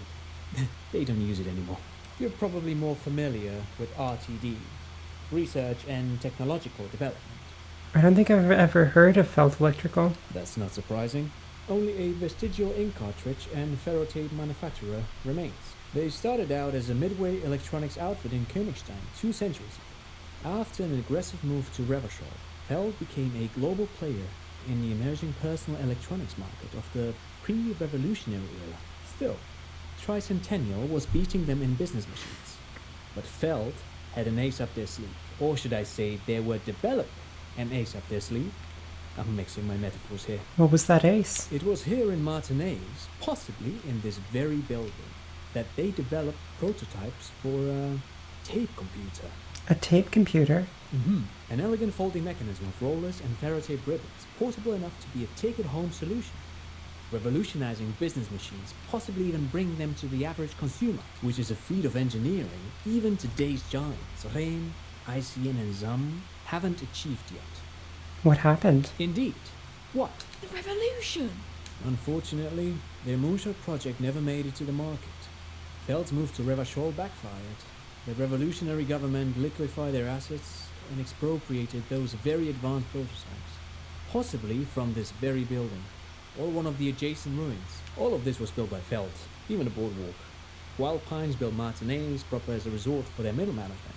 Feld built this side of town for R&D. You're saying that Feld built the boardwalk? Yes, they even built a pleasure wheel, but that got destroyed in the war. A pleasure wheel? Perhaps reminded of a childhood memory. It's clear he would prefer they were a big wheel, lighting up the coast. Yes, to lure in their star engineers. This part of Martinez was nothing but reeds before Feld arrived. They had to make the prospect of living here attractive. It was supposed to become a global center for innovation in cybernetics. But history had other plans. What happened to the engineers, the company people? Oh, I'm afraid it didn't end well for the boys. But this story is a bit too dark for little Mikhail here. Now, if you were to ask about tape computers... What did the revolutionaries do with those advanced tape computers? They used them for military communications, but also to write and send out press releases. The most notorious example being Le Decret de Mars. What was that? What's the Mars Decree? I mean the radio transmission sent out to news agencies and world governments by the newly created commune of Revachol on the 7th of March in the year 02. It's a beautiful piece of text actually. A singer-songwriter I know, Charette, called it a love poem to Revachol on her political concept album Bombecer d'Insuline. You should read it. Every local library in Revachol stocks a copy of the decree. I tried to get Mikhail to memorize it. Tried to. Someone was much too interested in worms to be paying any attention. The kid takes a peek at the green and silver worm on the cover of the book, already forgetting about this part of the discussion. How did those tape computers work? Did they work like radio computers? Actually, no one knows. No one even knows what a computer made entirely of tape would look like. But word has it, they were very elegant, exquisite, alien-looking turn-of-the-century hardware. 10 years ago, I did a little freelancing, I guess you could say. I was a special consultant for an exhibition at the Wompty Dumpty Dum Center in Vredefort, Oranje. It raised the same questions, and we had lengthy discussions with Paul Ockerman, who was head curator at the time. This was before the twins Keith and Guy Hughes joined the team, trying to... Wait, did he just say Wompty Dumpty Dum Center? He did it. He said Wompty Dumpty Dum Center. Like it's the most natural thing in the world. Okay, where were we? Tape computers? Yes, tape computers. And Feld Electric. But of course, what else? Thank you for all the interesting information. No, thanks to you for having me and little Mikhail here to pick your brain. I feel like my brain was not the one that was picked today.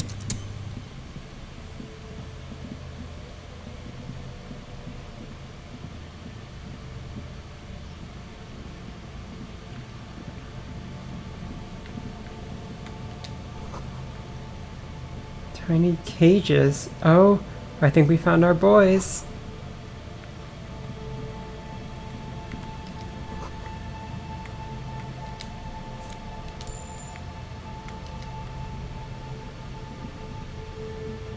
Hello, I'm Gary. How do you do, officer? The crypto-fascist. Oh no. Yellow man. I mean, officer. The lieutenant raises his eyebrows slightly and takes out his notebook. Yellow man. Interesting. This is something to ask him about. After a little probing first. I'm just waiting for my friend Morel to finish up with his insect traps so we can return to civilization. Not a lover of the great outdoors? I like nature, just not this bloody coast.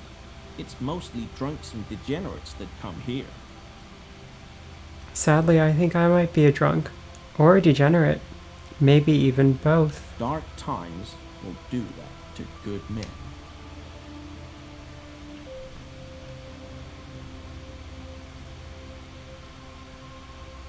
Are you a cryptozoologist too? No. I help Morel with research sometimes, and I've learned some things along the way. But I don't usually go in for picnics like this on my own. There probably is a follow-up to this, but you can't think of any. Doesn't matter. Waste of time anyway. Is this your mug? My mug? Why would you think that?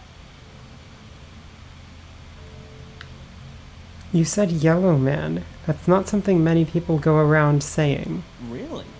I hear it all the time. All in jest, of course. No offense meant to anyone. Alright, I believe you. You look like the kind of man who knows it's a crime to lie to an officer. Okay, I admit it. I threw the mug away in the trash container behind the hostel. I know I shouldn't have, and I am very sorry, officer. You're not going to find me, are you? Nah, Gary. I just want information. Whew. Thank you. You won't regret this. I won't use another man's property to dump my garbage ever again. I don't know what got into me, really. Work has been stressful lately. Damn Koiko's price dumping us out of competition. What did you do, Gary? The crypto-fascist is not much of a crypto-fascist. He seems very fascist. Nothing. Just answering some questions. Helping out the law. Here we go. Start pumping that sweet info. How'd you get into that trash container? I know a guy who works with the trash collection services. CS Municipal. He gave me a master key for the trash containers of Martinez. Why would you need to get into everyone's trash? So I can use the Whirling's trash compactor to store my own stuff. Garbage disposal is expensive as hell. The damn Chimeans run it like a mob. I'm sorry, okay? I thought I could cut costs. I shouldn't have. I shouldn't have disgraced myself. Disgraced? No need for the history on it, sir. It was, after all, just a trash container. He studies his reaction. Gary doesn't answer. Gary, did you put the clothes of a murder victim, the man who was hanged behind the whirling in rags, into that trash container? Officer, please. Let me explain. It's not like that. Do. I was only cleaning up. I live right across the yard from where he was hanged, and I saw him stripped naked. All the clothes lying around in the yard, smelling. People are animals, you know? Yes. What happened? Then I came out to clean up the rags because no one else would.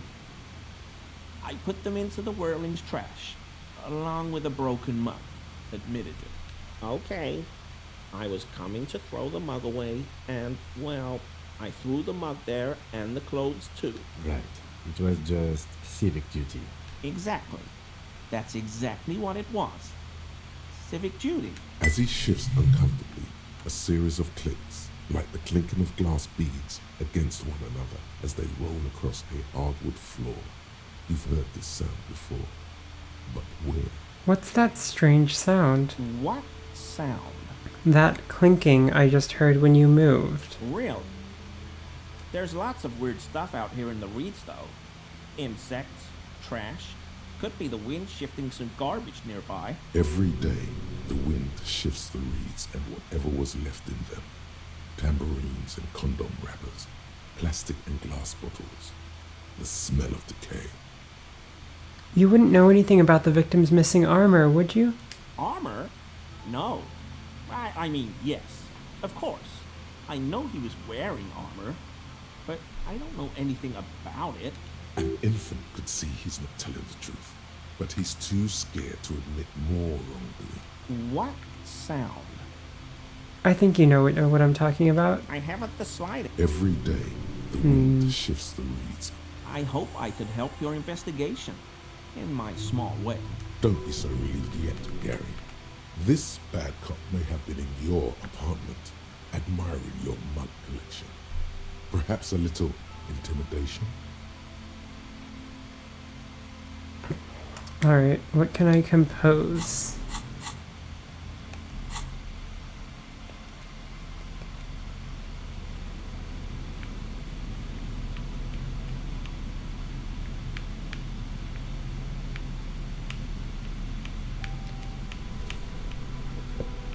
That's the only thing I can compose. Always, I mean, officers. Is he? He's looking comfortable enough. Maybe it was just beads. Sounded like beads. But what kind of beads might a man like Gary be hiding beneath his clothes? Are those prayer beads I keep hearing? I don't pray, officer. Faith in non-existent helpers is a sign of weakness. Not for proper Revicolian men such as ourselves. Revicolian men? Do you know anything about the man hanged up behind the whirling in rags? I told you everything I know, sir. I'm truly sorry for the mud, but I have nothing to do with that. Uncomfortable shifting around doesn't make him the killer, though. It's something else. You were surprised to see my colleague, Lieutenant Kitsuragi. Not many Sealites here, or anywhere, other than Sale. I meant no offense, truly. Do you have a problem with Sealites? No problem at all. So, Gary, you live nearby, in an apartment, in Martinez? Sure do, officer. Mr. Clare must be very angry with you. Mr. Everard? Yes, he insisted that I open the door to your apartment. So you work for Everard Clare? Officer, please tell him we're good. No, tell him I'll make it up to him. What have I done? He'll send the muscle after me. Our discussion on this topic is over, Gary. Of course. I won't do it again. If there's anything I can do to assist you, or the Union, just ask, okay? I'll try to help if I can. This scared him proper. He's positively melting from fear. Has to prop himself up with a lot of anger to keep it together. The weather vane has turned. He cannot be unturned. He clearly liked his squirming. He may even have changed his mind about the whole door-opening operation. That shirt looks very uncomfortable on him. Look at the buttons, barely keeping that thing together, as if something is ready to rip out from underneath. Something worn underneath it? Yes, like a piece of ceramic armor, for example. One that makes a clicking sound when the plates meet each other, resembling pearls or marbles, stolen from the corpse in the yard near where he lives. I see you're a connoisseur of high-quality combat gear. I knew you'd figure it out, officer. I'm sorry I didn't tell you at once. I was ashamed of what I did. And I didn't want you to know. We're not detecting falsehood, sire. He's gearing up to admit the truth. This shame is surprisingly sincere. Gary, what's going on? Later, Morale. I've got apologizing to do. No, you've got explaining to do. Give me that armor, now. He sighs again, hangs his head, and unbuttons his shirt fully. A cuirass that matches the dead man's boots comes into view. Soon it is in your hands, smelling of his sweat, but so light to hold, like a bag of cotton. This is it. This will protect your mortal shell. Don it and live. Why did you really put those clothes in the trash? Everyone was picking those pieces off him, and I was watching them do it. And they scattered his clothes all over the yard. Everything was smelling So I went there to take out the trash and started cleaning up. All those rags on the ground, him swinging up there, and I had a lapse of honor, sir. I thought, he's a foreigner. They all say he wasn't from here. Only the cuirass was left. So I stripped it off him. It was early in the morning. No one saw me. I took it with me. It was a mistake. Had I known it'd give you guys trouble, I wouldn't have... Fuck. It's okay. It was a loose end, and we're tying it up now. I'm so fucking sorry I called you Yellow Man. CLI officers commanded the suzerain's navy. Most of them sided with the king when... It's difficult to say what the lieutenant thinks of this historic apology. His face does not belie emotions. Why did you lie to me, Gary? Because I was weak. I should have told you the moment I saw you. But... The hell, Gary? You in trouble? I'll explain later. Do you know who killed the hanged man? I always thought it was the Union, but I sure as hell won't go around saying that anymore. You have my word. I don't know, and I won't be running my mouth on this subject anymore. This is all he knows. Are we done here, Gary? Yes, absolutely. I will never do anything like this again. I won't mess with Mr. Clare either. You have my word. Thank you for your cooperation. Here we go. Nice and easy. No way out, little guys. Not out of this jam. There's a cylinder on the ground in which the man is arranging some netting. It looks like some kind of trap. He notices you. Who's there? Oh, the police. Hello, officers. You must be Morel, the cryptozoologist? To what do I owe the pleasure? Lena sent me. She's been really worried about you and is waiting for you to get back. Of course. Thank you for passing along the message. That damn waterlock is broken, and we can't go all the way around the 881. The waterlock's been fixed. It was fine when I crossed it. Oh, good. We should really be getting back. Gary could use a hot shower and a warm bed. Did he say we can go back now? Yes, Gary. We can go soon. If you see Lena, tell her I won't be long. Sir, your wife is waiting for you. I just have to do one more round.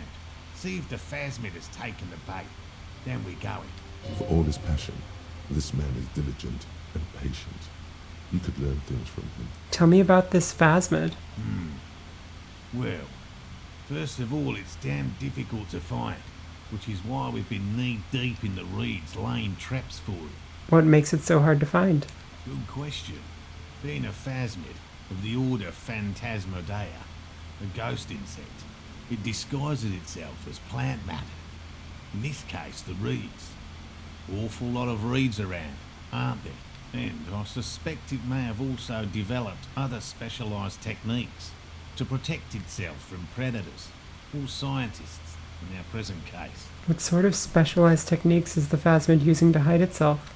It's my hypothesis that it has evolved certain electrochemical defences that allow it to interfere with animal perception, impeding pattern recognition, confusing the visual cortex. But I cannot describe how these defences work, much less how they evolve, without studying a live specimen.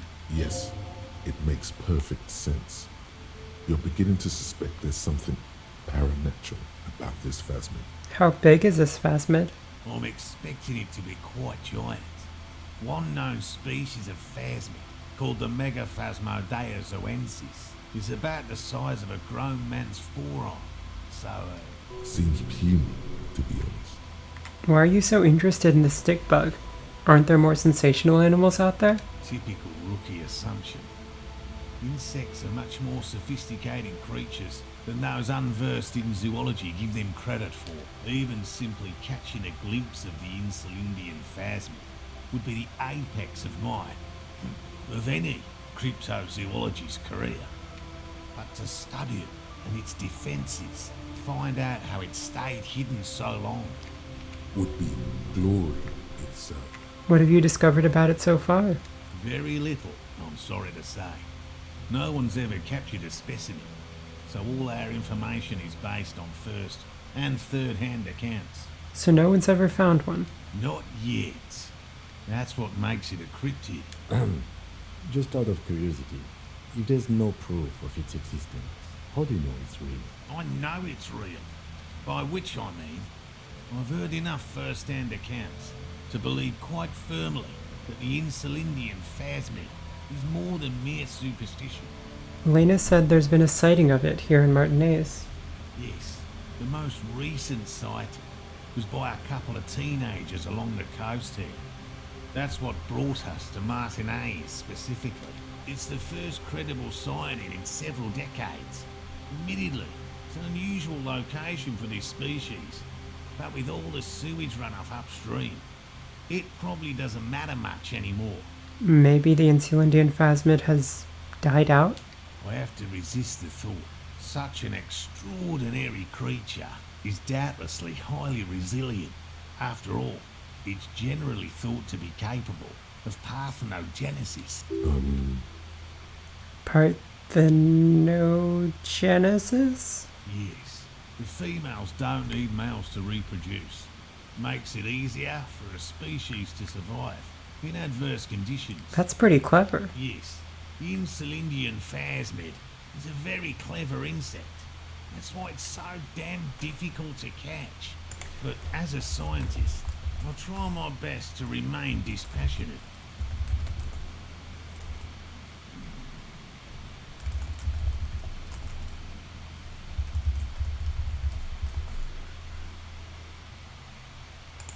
Well, they may not look impressive, but Lena designed them quite cleverly, so I'm sure they'll do the trick. Lena designed the traps. Yes. How did they work? Simple. Attracted by the locusts, the phasmid crawls down the funnel and, having eaten its fill, can get back out. At least, that's the intention. The net isn't a perfect solution, but we didn't want to use anything that might damage the specimen's delicate exoskeleton. What are you using as bait? Locusts. Nearly all known phasmids are herbivores, of course. But we've hypothesized that the Insulindian phasmid might occasionally prey on other insects. Inside the traps, a number of locusts crawl and tumble over one another in a tiny, chittering swarm. A meat-eating stick insect. Does it pretend to be the reeds as part of its ambush behavior? This seems unlikely. A carnivorous stick insect. Seems unlikely. Thank you for your opinion. We have also included plant material in the traps to satiate your skepticism. Not a big fan of skepticism, this one. What will you do if the traps don't work? They'll work, I assure you. The predatory hypothesis, using locusts as bait, accounts for the failure of previous efforts by other teams, which use plants. We have given this some thought. So they put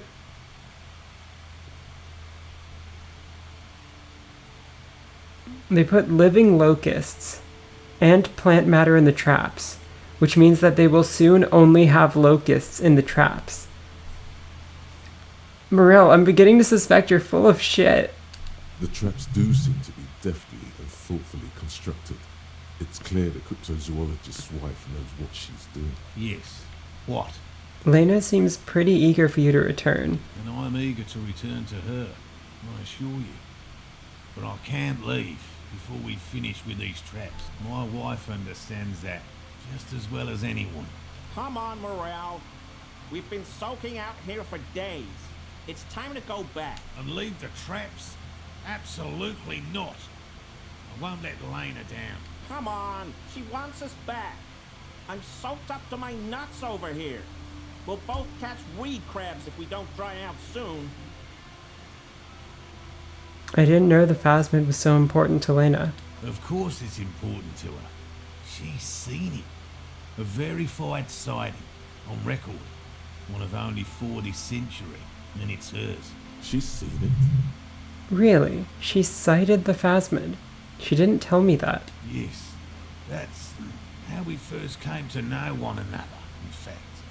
But that's her story to tell, not mine. Needless to say, You must ask her about the mysterious phasmid. Suffice to say, it's long been our dream to find proof of the Insulindian phasmid together.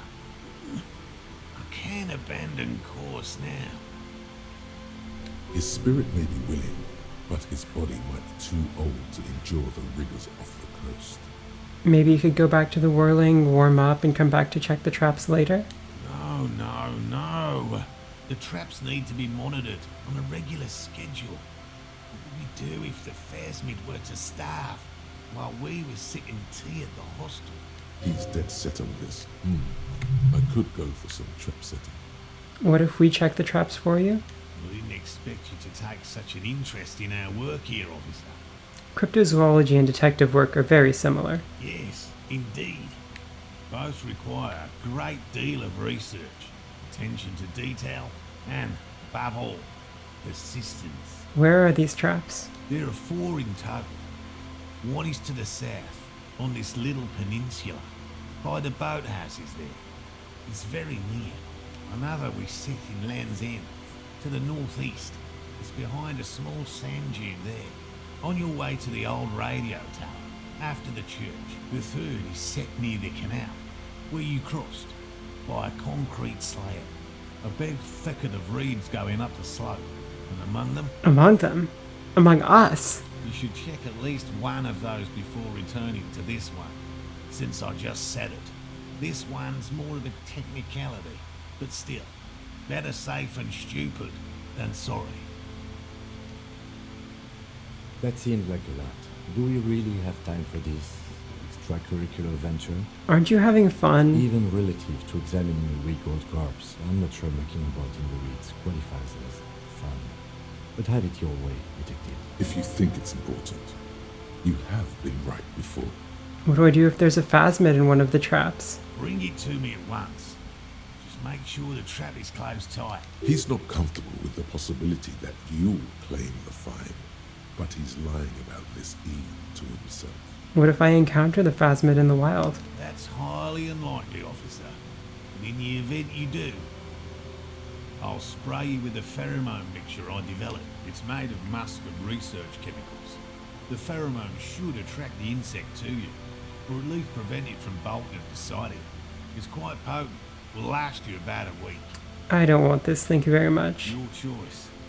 As I said, the chances of you encountering the phasmid are next to 0. But you feel you should have it on you. Something bad might happen. Don't mess around. Take the pheromone. It will make you sexier. I'm ready. Right. Which means you two can pack up and go back to the world. Whatever he thinks about this detour, it's clear that these men are exhausted and in need of assistance.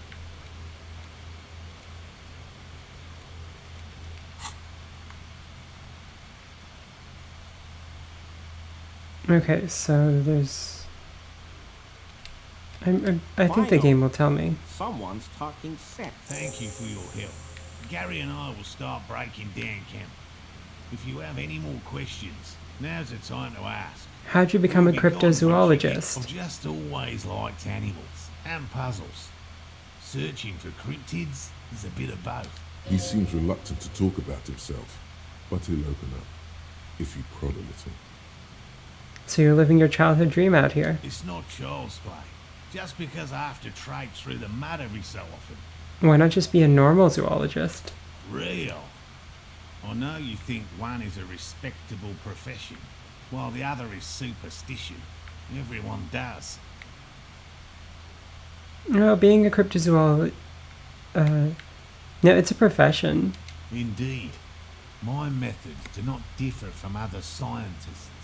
I simply draw upon a wider variety of evidence.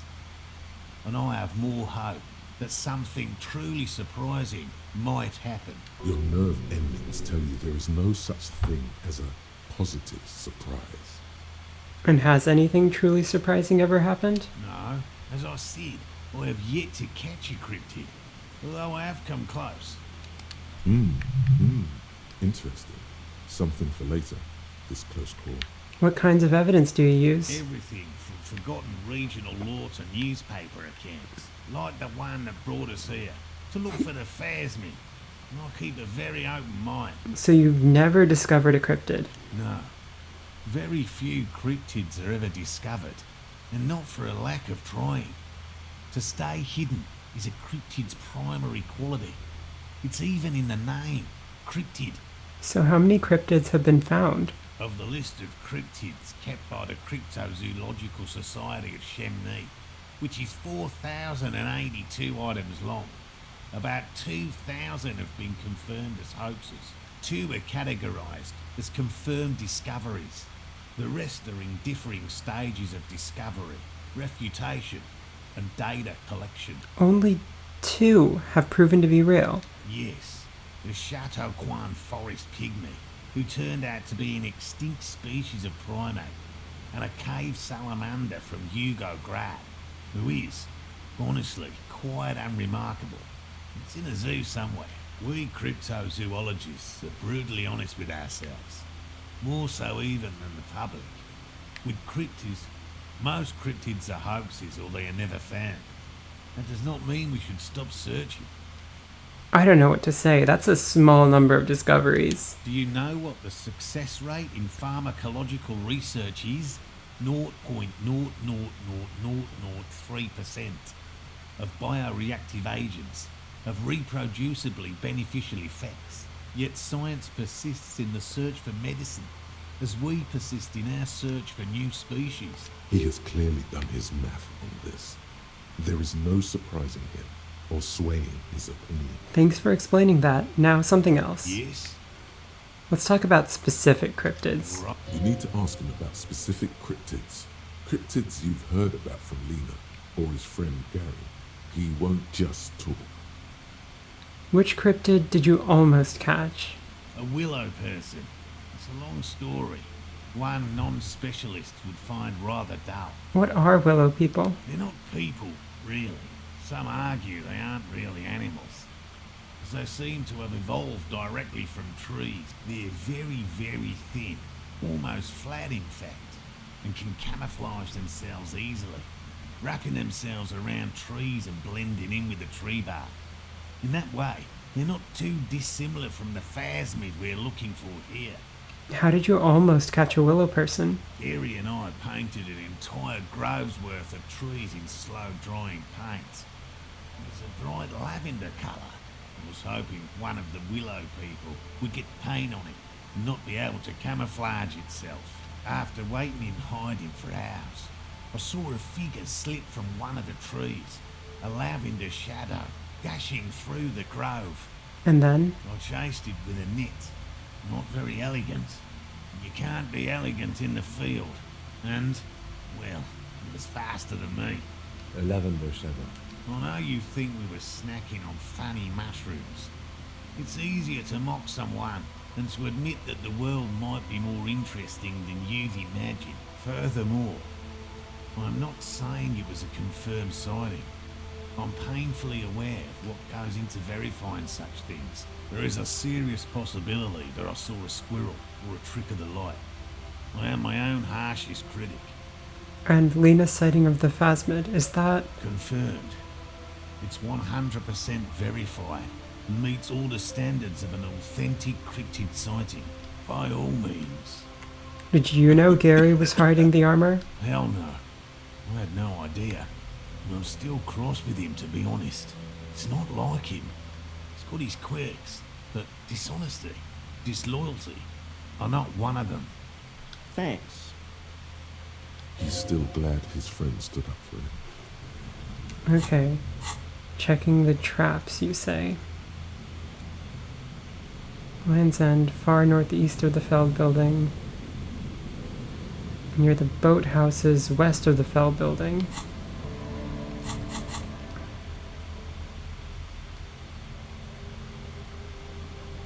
Oh, I like that. The map was made when the Ferris wheel was still there. But okay, so where are we in that map?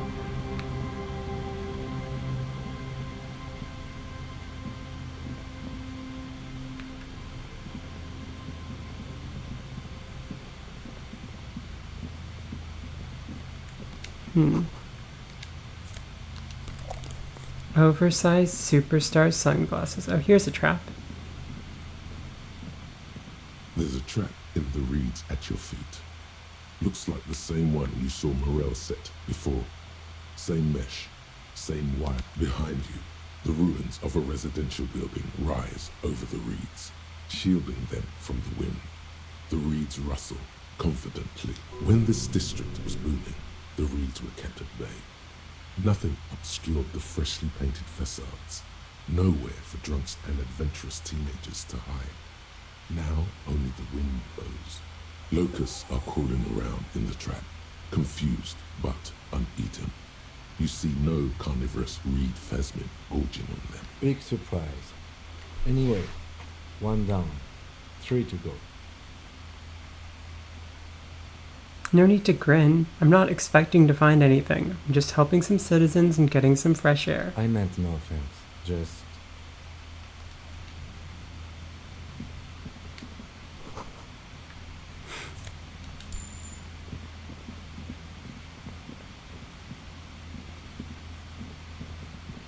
Money, my beloved.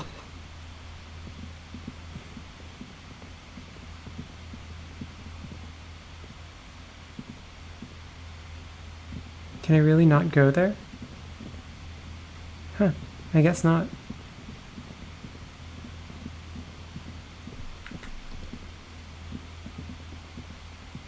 A scattering of bullet holes is spread across the cracked wall, reaching from one corner to the other.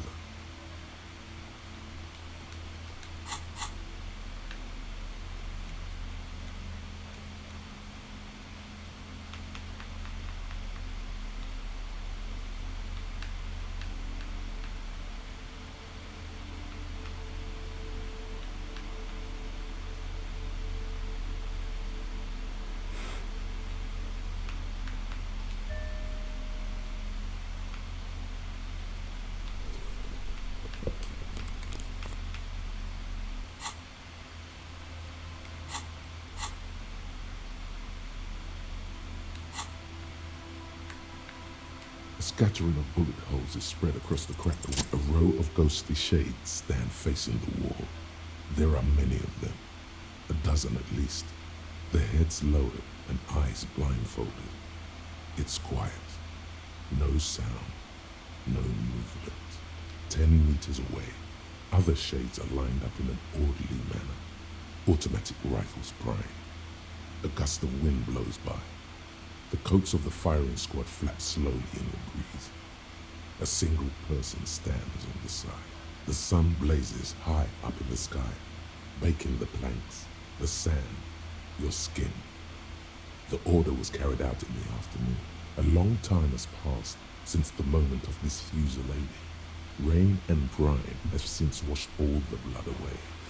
Not a trace remains. What is this? The abundance of bullet holes leads to 2 options. Either an inordinate amount of executions were performed here, or they did not use a conscience round, where only one soldier has the loaded rifle. Looks like this was a mass execution with everyone fully armed. A host of men, probably in everyday clothes, ragged from the conflict and covered in dust. They were not sitting, a common practice for executions in some nations, as demonstrated by the height level of the bullet holes. They stand, facing the wall. It's impossible to discern any details about their personality or background. Ordinary people, familiar, each and every one of them. Who were they? Comrades, the forsaken, the wretched, who tried to rise against the horrors of the world. 7 men in combat uniforms and dark coats, holding automatic rifles aimed at the people. Soldiers from some side, but from which one? The commandant, the one who gives the order. Machine gun fire crackling through the air, the lights of the muzzle flashes dancing on his face. Kim, who is who in this execution? I don't know. I don't know who died here, landed beside that horrible wall. It could have been any of the parties involved in the revolution. Perhaps the ones executed here were the loyalist conservatives, killed by the communists at the start of the Civil War. Or it could have been the communists, put to death during the last stretch of the conflict by the coalition forces. Remember what Trent Heidelstein said about Veld? What if it was the Feld personnel when their assets were being seized by the revolutionaries? Another likely scenario. Or maybe... What about people from the coalition? The so-called moralists? Yeah.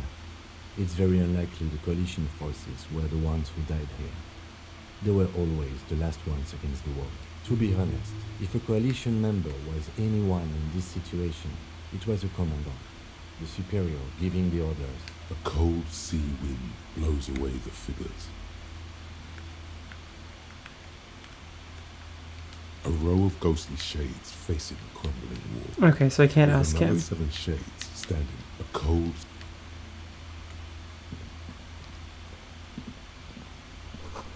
Entree interdit. An old take-it-taker booth.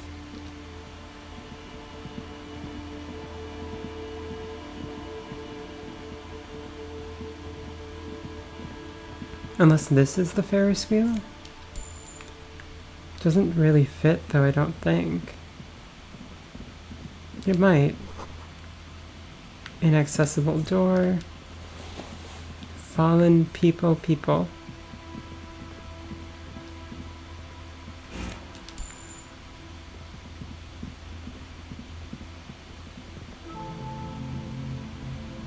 We only take the peoples in Revachol.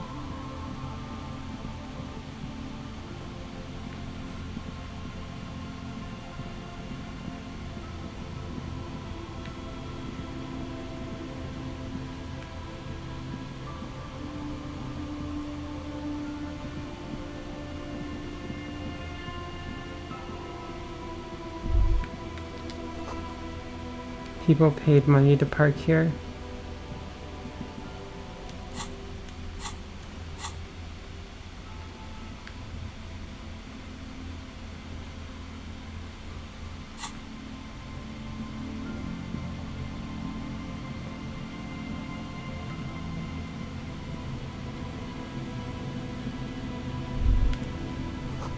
This section of the coast has not been used in decades.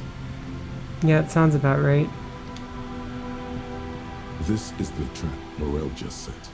Checking it over, he said, is just the reads, but the later it gets, the colder. This trap is also full of panicked locusts. Another empty trap. Just put it down. Neither does the... Almost impossible to get a fire going this near to the ocean. Oh, Gary. Oh, Gary. You racist man.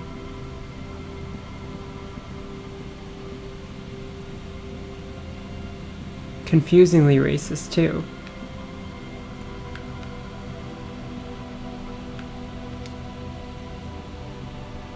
You see, oh.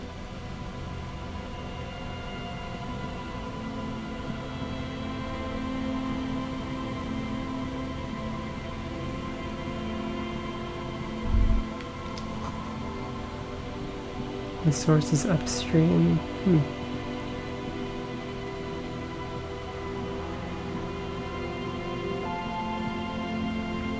Okay, and there's a trap near Land's End, right?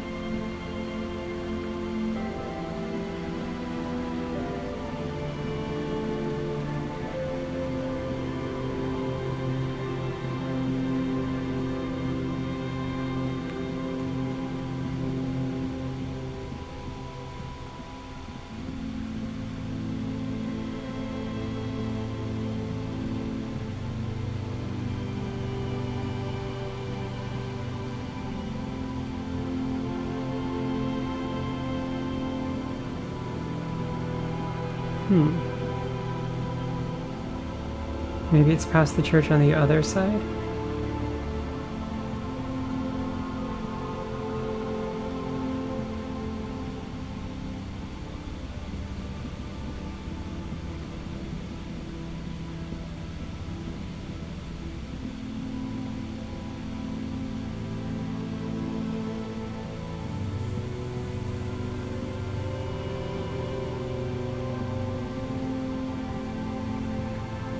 Oh, this is new. Rusty gears.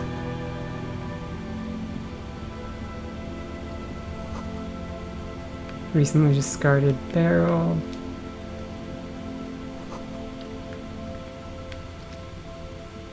An old door, worn by elements, guards the depot. The wind has blown a sand dune in front of it. The door, you rattle the handle a bit, then push on the door with all your weight. It does not budge. Not only is it locked, it's also jammed shut. Huh, the door's shut tight. How can we get in there? We don't get in there. What do you mean? We get into, like, everywhere. Frankly, you're just going to have to accept the fact that you can't get in through every single door. Fine. What else is there to do? Relax, he thinks. There's no one in there. If we can't open it, neither can anyone else. What is this thing anyway? It's military. A service depot of some sort. Used to service what? The washerwoman mentioned a depot at the coast. She said it was for moving ammo and cargo across the bay. This might be it.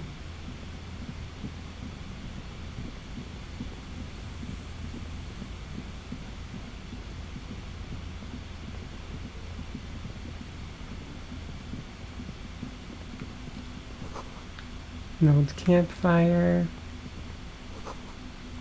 A box for the radio relay tower. That barely coordinates boat traffic in the bay. Tiny inlets in the far distance.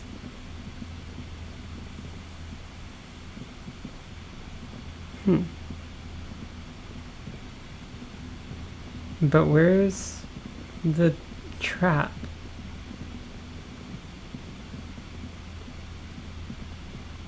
Here it is, okay.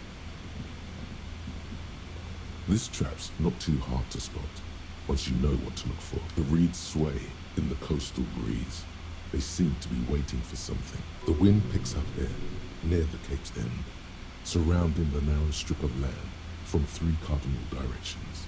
It's cold for this time of year. Nothing but locusts in this trap as well. Empty as all of them. One more of these and we're done. You getting tired? No, I'm fine.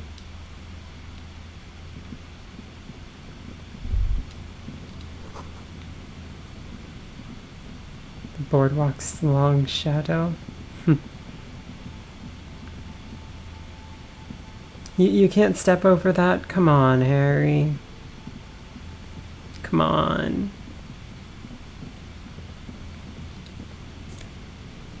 Ooh. Is that an actual honest-to-God's shirt?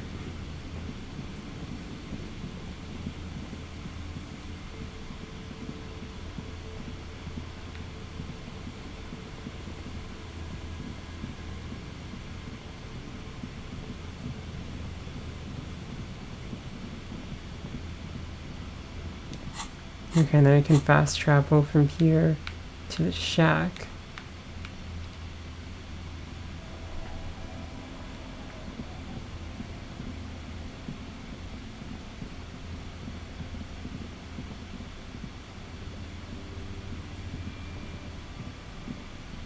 Ignore the drugs.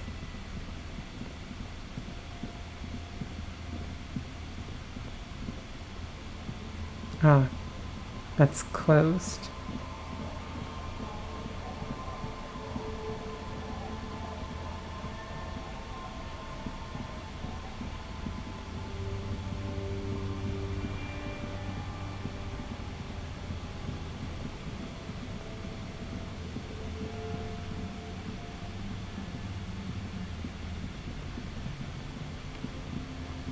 There's the car. Here's the trap. It takes you a moment. The reeds bend forlornly toward the sand. The constant, distant song. The trap feels light and silent as you pick it up. Something is different here. No locust. No phasmid either. But still. Look closer. Well, the bait worked on something. This doesn't mean it was a reed monster. Unless you see one in there. I just see an empty trap. You're right, but I still need to tell the cryptozoologists. Okay. But after that, we get back to our own assignments. There really is no explanation for this detour right now. None. None whatsoever. Yep, see ya.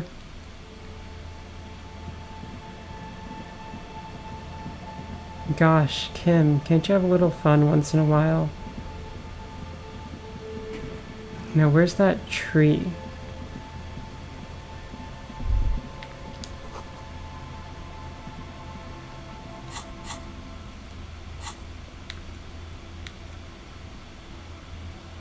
Walk back to the canal and see if I could find any tapes that would work as a melody. Okay. Well, here's the canal.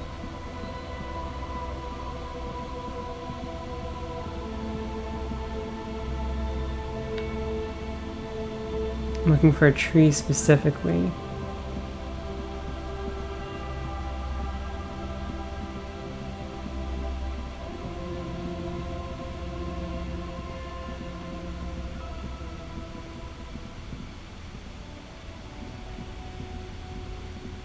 This tree specifically. The hawthorn tree, just like promised. You've stood here for what seems like eons, guzzling the sickly fumes of lorries and carriages. With slow and deliberate motions, pulling, bending, and unraveling, you manage to extricate the magnetic tape from the branches. It curls up into a mess inside your pocket. If only you could find a way to re-spool it, so that you could hear what's on the tape. Maybe Roy from the pawn shop can help you with this. What's the tape for? I promise to make it Egghead's jam hit a little bit harder. How? It's broken and unspooled. Do you think your new buddy knows how to fix it? I'm not sure. You could also get it fixed at the... Good idea. He might have the tools. The tape projector in the pawn shop uses similar tape. Good, Hawthorne. Patting the tree reveals a small sticker which has almost been worn to oblivion. It reads, RCM Emergencies Desk, number 8102. Underneath a slogan, mankind, be vigilant. You tree-hugging pansy, the gnarled hawthorn tree.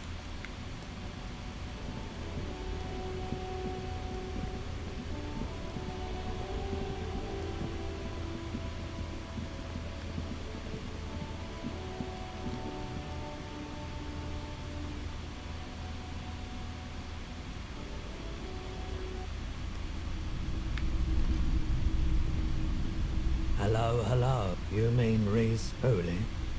But I'm not some Mr. Fix-It. Just explain why you need this so much. He's bound to understand.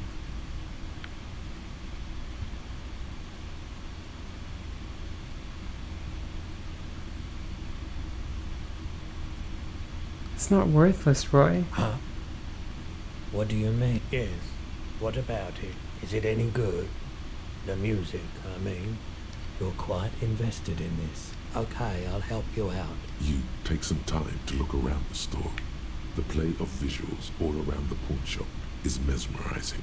Suddenly, Roy turns back to you with a reel of tape in his hand and coughs. Thanks for the help. Yeah, my pleasure. I'll do what I can for True Passion Project. Just try not to use this tape for negative photon emissions. Thanks, Roy.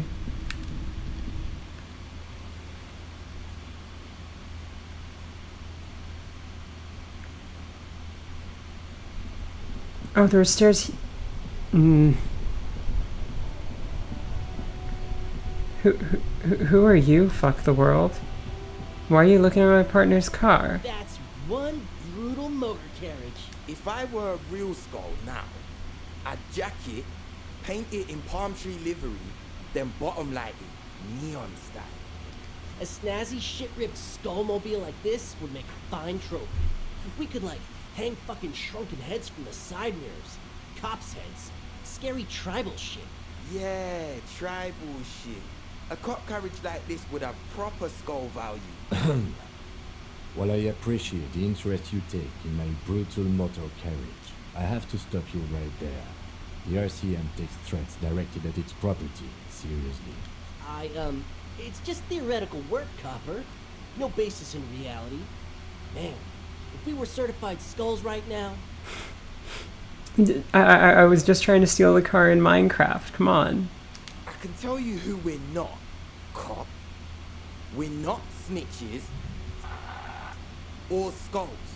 Which is not to say that the skulls are bitches and... On the contrary. The part of this presentation you want to take home with you, cop man, is we're not part of the skulls. Do you know Cindy, the skull? Oh yeah, Cindy's a right proper skull. Yeah, a true artist of the future, just like Arno van Eyck.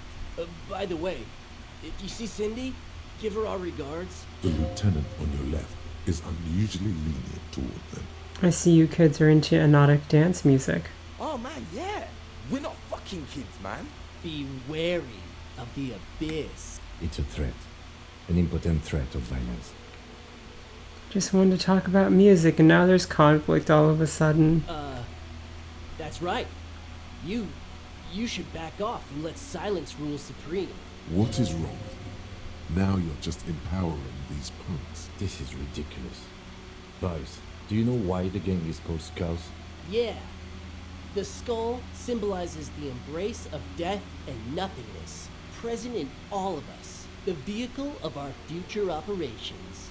Death and nothingness. They're called Skulls because when you are shot dead in the middle of the street, the skull is the only part the stray dogs won't eat. Just trust me and follow my lead. So boys want to feed the dogs? No reply. The blonde rebel scratches his chin, deliberately not focusing his gaze on anything. He looks very uncomfortable. The other one shuffles uncomfortably, nevertheless continuing to steal glances at the lieutenant's motor carriage. Why aren't there more skulls? The Union does their share of policing in Martinez, at least where gangs are concerned. That's why there isn't much organized crime around here. Apart from the unions themselves, of course. Don't you worry about that. Yeah, we are. Are you skulls or not, bro? We're not franchise skulls. Well, not yet. Once we get our name out there, we'll have a chance to join them. What makes you think that? Because we can be just as psycho and vicious. You'll see. But in a non-threatening and definitely legal way. Right on, fuck. So what's happening? Mm-hmm. You know anything about the murder? Murder? Man was hanged in the backyard. Yeah, sure. Also, he was hanged. Anything else? He was hanged from a tree. Yeah, I mean, duh. These punks don't know. Hey, stop right there. Sure. Understandable. Fuck, and I appreciate your effort, though. What's with the jackets? What about them? Why do you have "fuck the world" written on your jacket? Like I said before, many men keep searching for the one, for so-called true love, which is actually just obsession masquerading as kinship. The thrill of the chase, the hollowness that fills your chest cavity after catching. To catch a fish, you'll need to hurl the lure many times, and even then it isn't certain that you'll get anything. If you blow up the lake, though, That is a terrible metaphor. you get more fish in a shorter time. And, for time is of the essence and fleeting ever so quickly, one must think of a way to fuck the whole world and not get caught up in fucking someone. Because when one fucks everything, he fucks nothing. And that, to me, feels glorious. Sticking your dick into the void. Huh. Well, first off, it's a statement and not necessarily something that characterizes me as a person, even though the statement has character. And I do like piss. The word piss epitomizes the struggle taking place in the world. Things being defined as they seem, not as they are. And, I guess, it's also about communal spirit, the future, and truly appreciating our differences. Also, you've got to admit, it catches the eye. And since the Grand Piper is slowly but steadily moving towards basing the economy on it, attention, it is imperative that the medium itself convey the message. Sure, bro. What I mean by this is, we are all pissed, and that the world is inherently meaningless. So true. Is it a coincidence that here we have two badass jackets and 2 badass cops. Definitely a coincidence. Your lack of imagination is baffling, but you do make up for it with, yes, questions. Give us the jackets. No. Don't ask anything. Be subtle and scary. The boys dream about being skulls. Use that. How? Suggest they're massive skulls. Come on. Come on, boys. With those jackets, you're gonna be Skull Kings in no time. What? No. Skulls don't have kings. I think. And we're not even in yet. Yeah, man, keep your voice down. Skulls don't take it lightly when folks pretend to be them. We're not even prospects yet. Not even prospects and already aspiring to be kings. Wow, you boys are ambitious. Only prospects and already planning a coup in the skulls. You're destined to go far. He gets it. Passive-aggressive flattery. Shut the fuck up. Are you trying to get us killed? Now bring it to the jackets and, yes, start shouting. Yes, we want to be a cool killer skulls too, like you guys, but we don't have the jackets. Please be quiet. What? What do you want? The jackets? You got it. No need for cruelty. Yes, the jackets. Oh, man. Okay, I get it. Skulls don't really wear slogans anyway. This is stupid.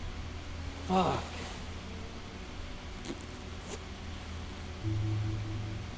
The lieutenant watches the boys take their jackets off with mild amusement.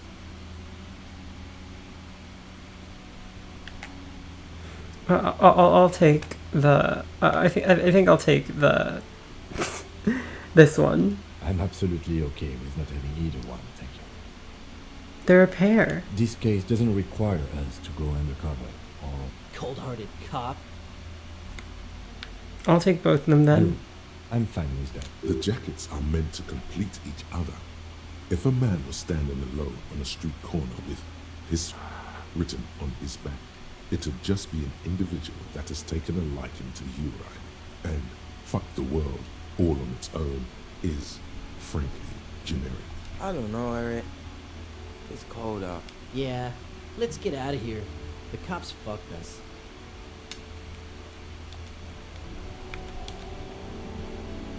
Yes?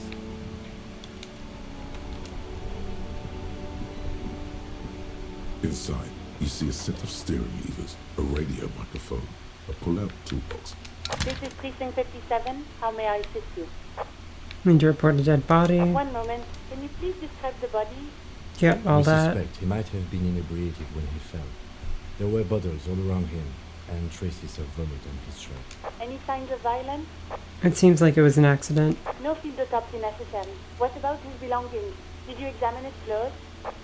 Library card. Any information on the library card? Good. You have a lead. Do you and Lieutenant Kitsuragi want to take the case, or should I assign it to someone else? We're taking the case. I have assigned the case to Lieutenant Kitsuragi. Please follow up on this library lead to identify the man.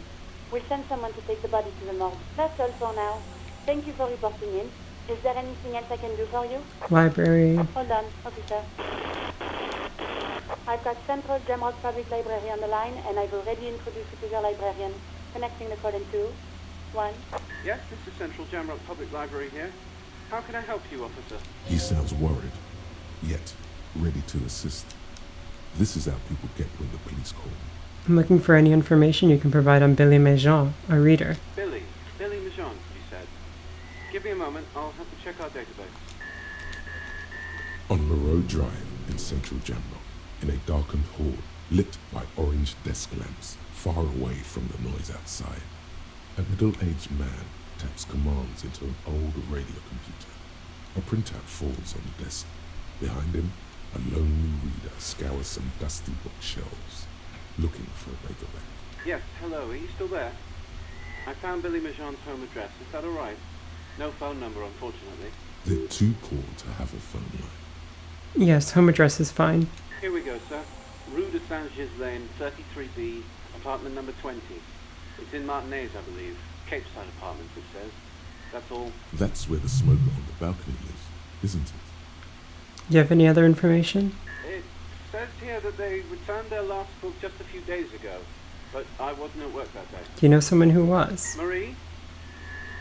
Marie? Do you remember a reader named Billy Majon? They returned a Tybalt book the other day.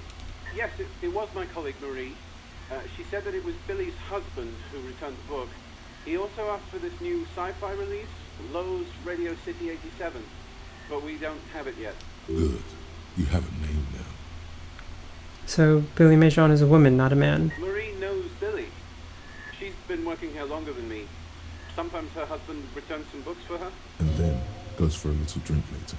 On the lookout. Do you know the husband's name? Sorry, no. Marie only knows him by sight. Can Marie describe what he looked like? Marie? She said it was an older man, and that she's pretty sure he'd had a drink or two the last time she saw him. Oh, what was he wearing? 1 second. Sorry, Marie wasn't really paying any attention to that. Thank you, that's all. I have no questions. Happy we could help. Goodbye, officer. Anything else you need from me? Nope. 57, over and out. In the cabin, you see a set of steering levers, a radio.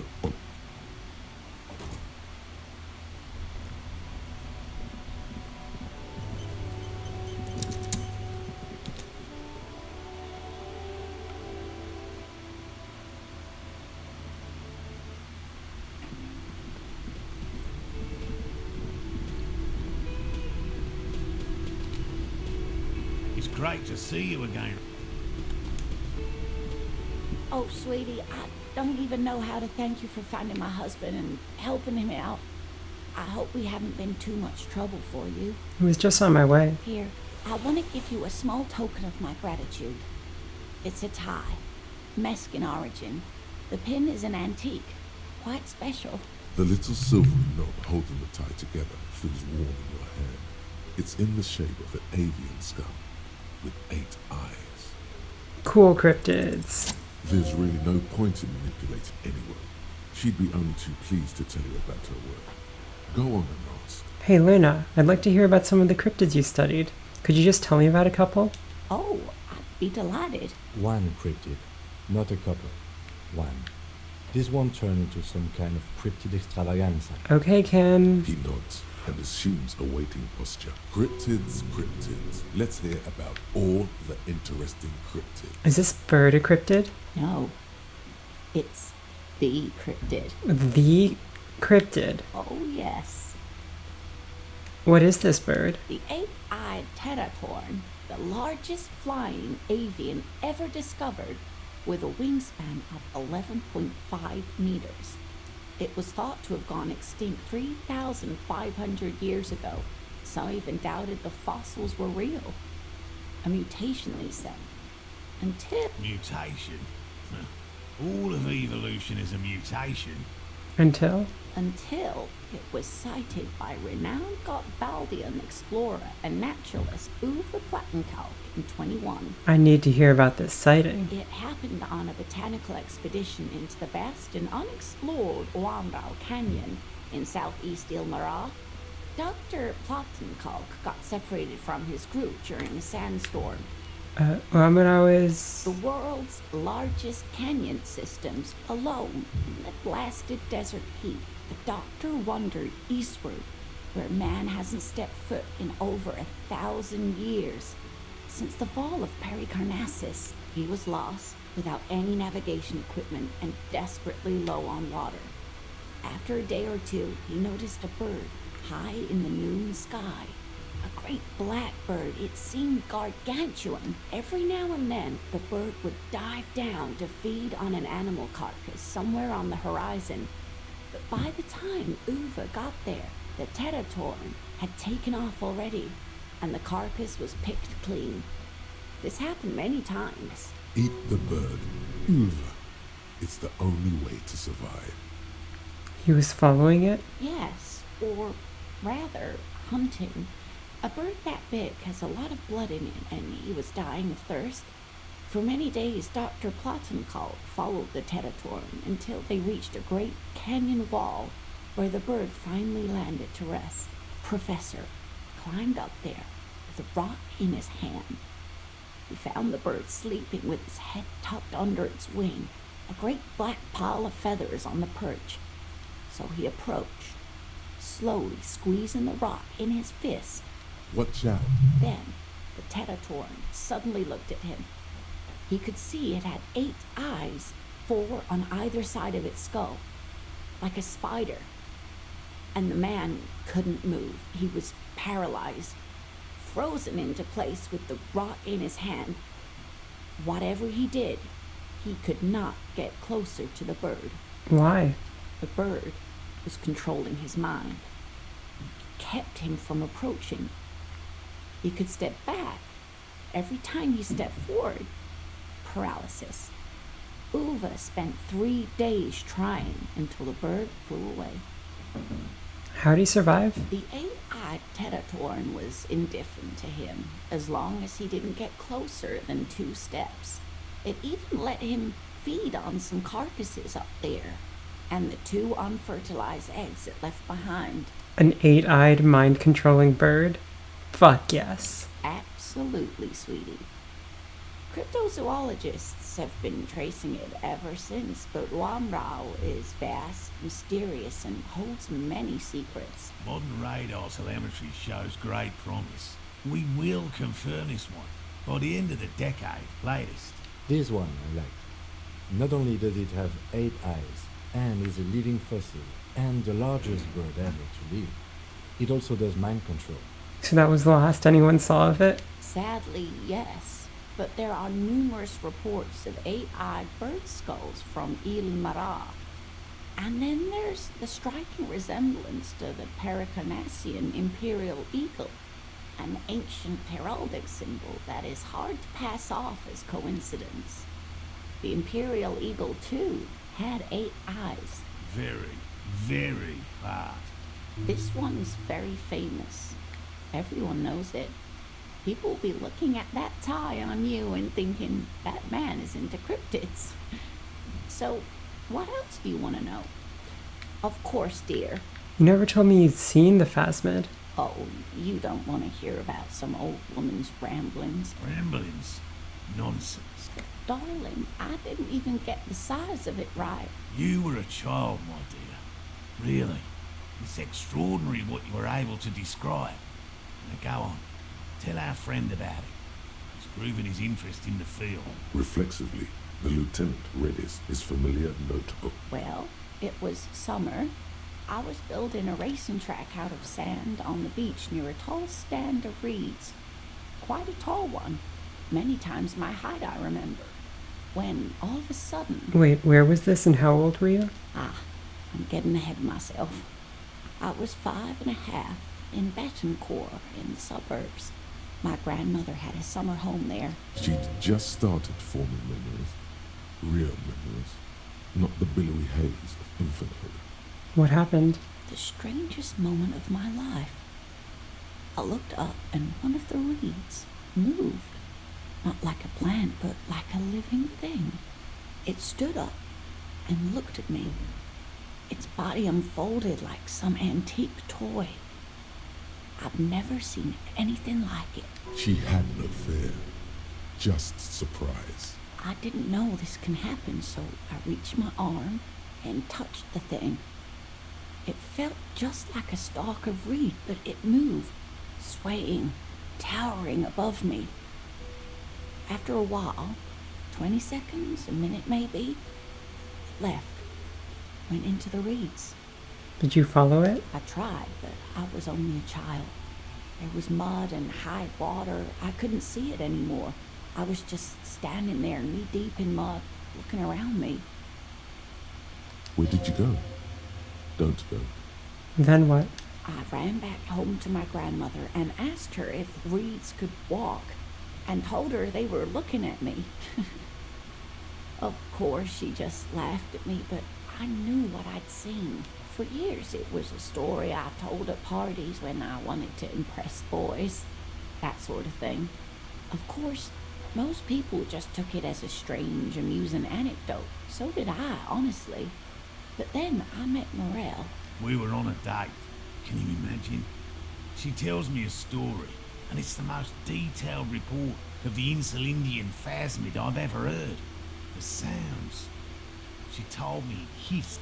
So that's how they met. This is beyond significant for them. It did, yes.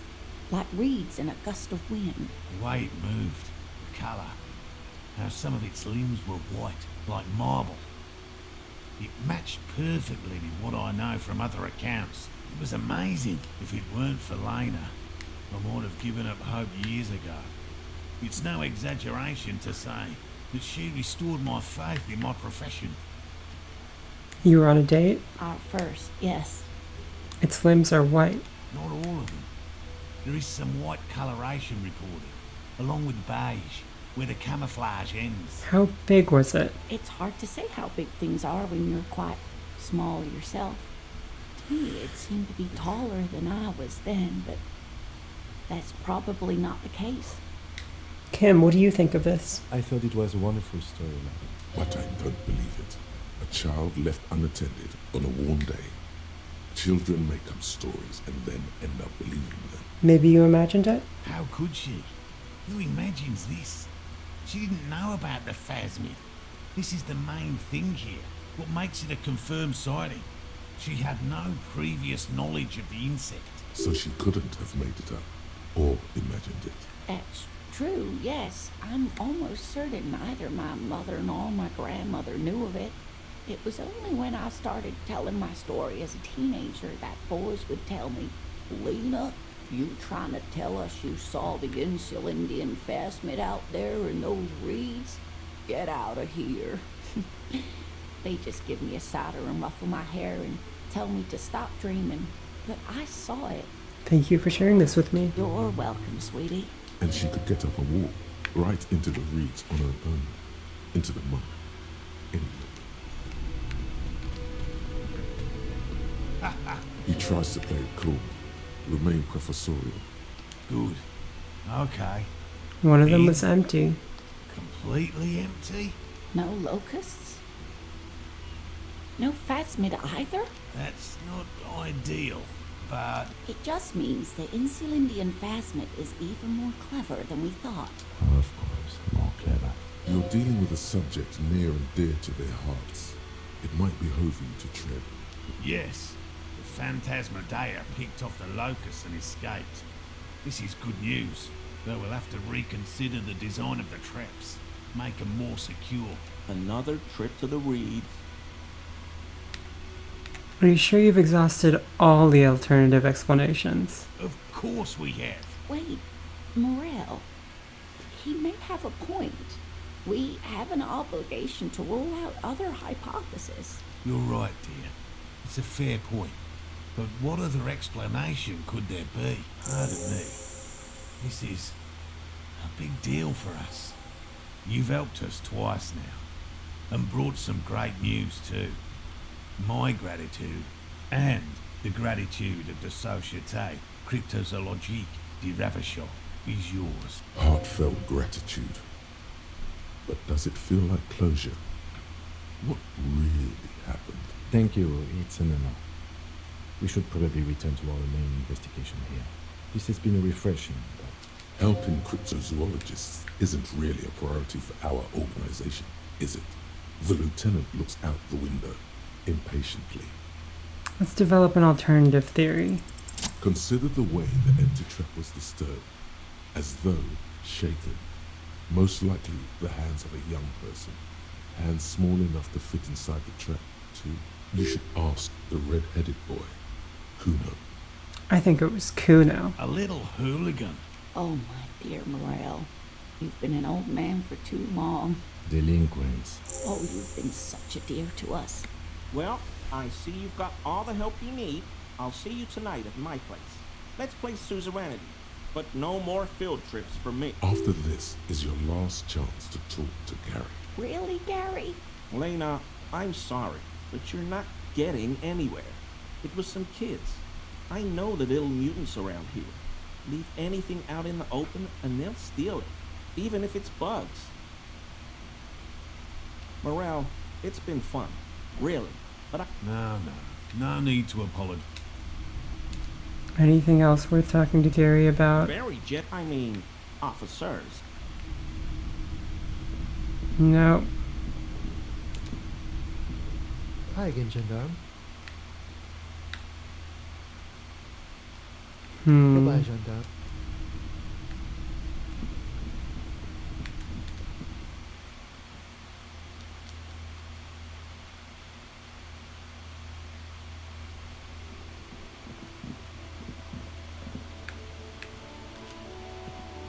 You see a set of tire tracks.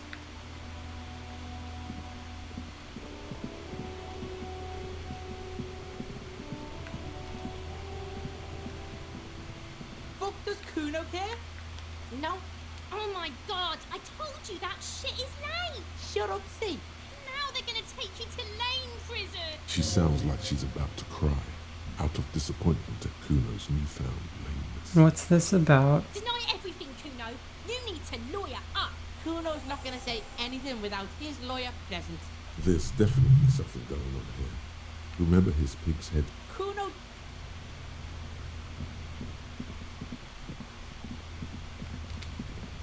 All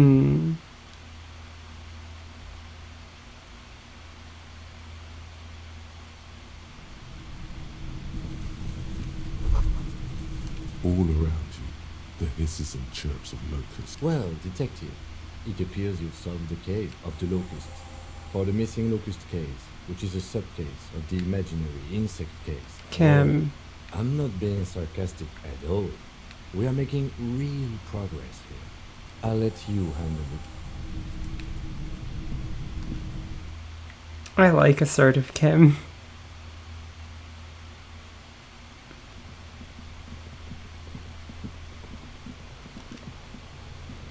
Fuck, does Kuno care? Yeah.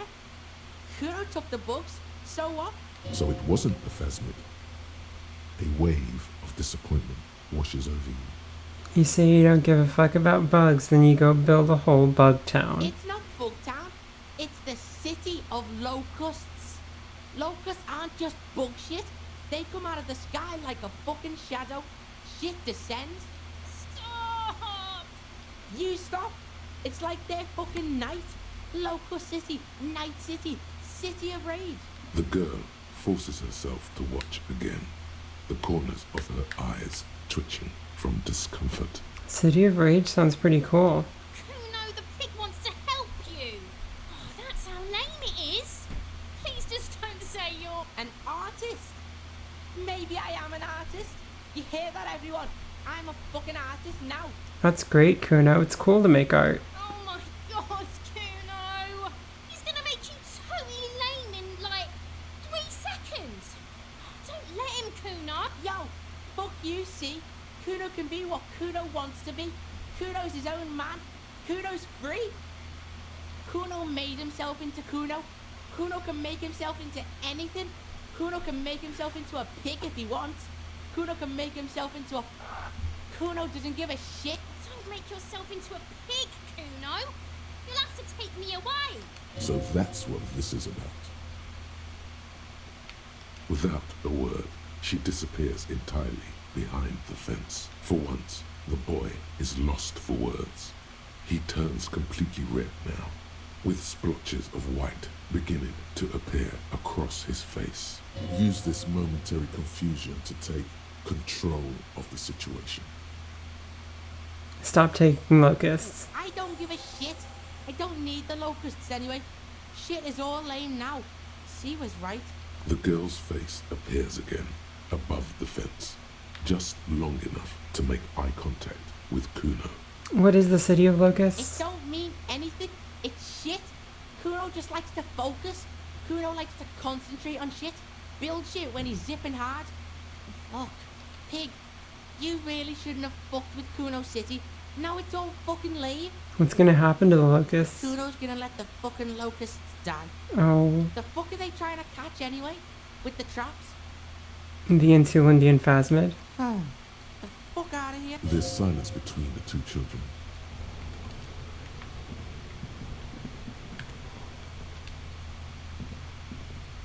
Fuck, does Kuno care? Oh, I thought that would actually help. Kuno... But you know what? Kuno doesn't fucking care.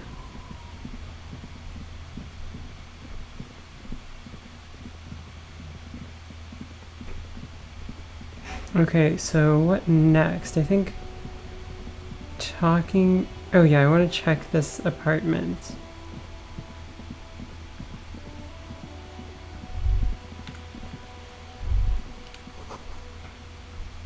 Man from Hemdal. It's always man from Hemdal.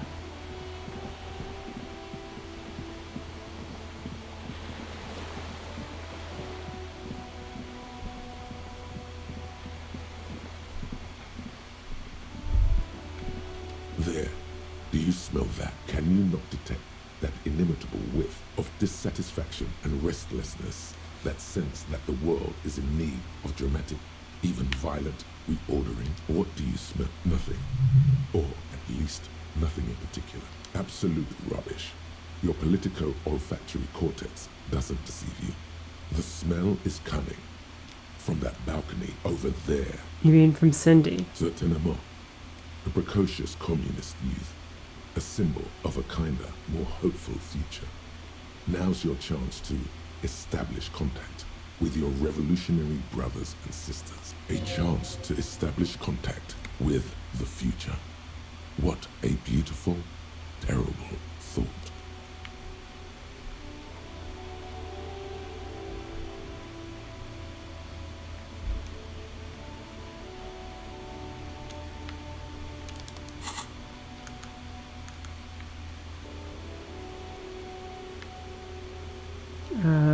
Camera?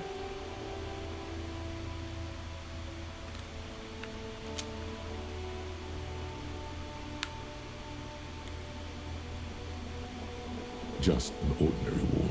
Nothing to... Camera.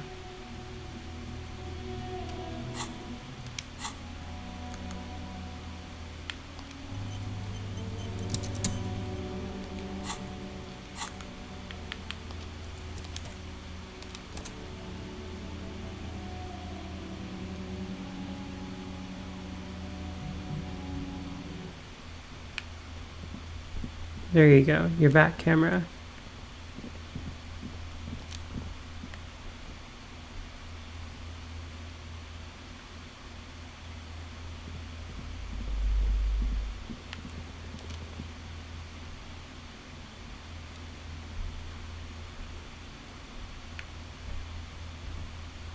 Camera, no.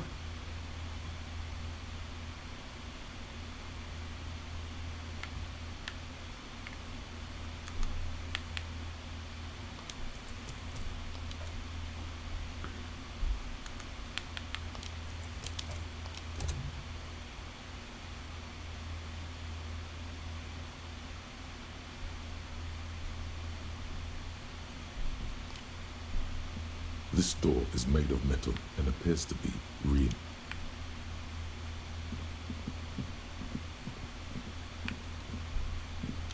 Ooh, can I open you now with the... A weathered brown door. Oh. The number reads 20. The lieutenant motions to you to go ahead and knock. This is the door. You already know it's the right door. This is going to be so hard. Hello? Who is it? Is this Billy Majon's home? The police. There's fear in their voice. Come in, but...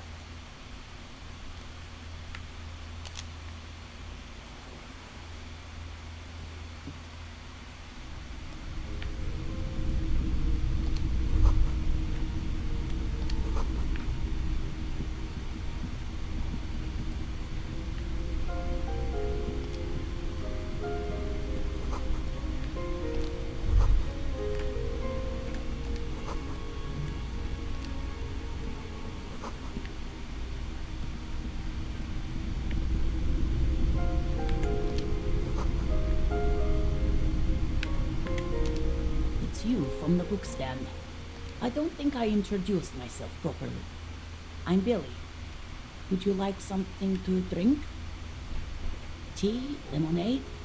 We're out of coffee. The lieutenant has taken off his foggy glasses and is busy cleaning them in his handkerchief. For now, you're on your own here. He must feel vulnerable without his glasses. Is this why he's letting you take the room? Thanks, but I'm alright. Is this about Victor, my husband? Is he in some kind of trouble again?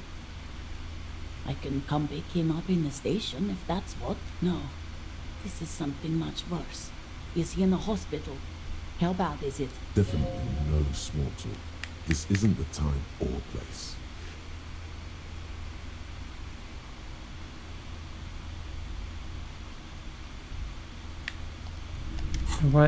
Alright, what empathy can I get?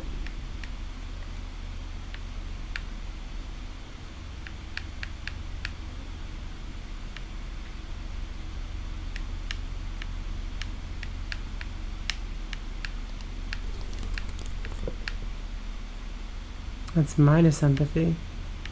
Also known as not empathy.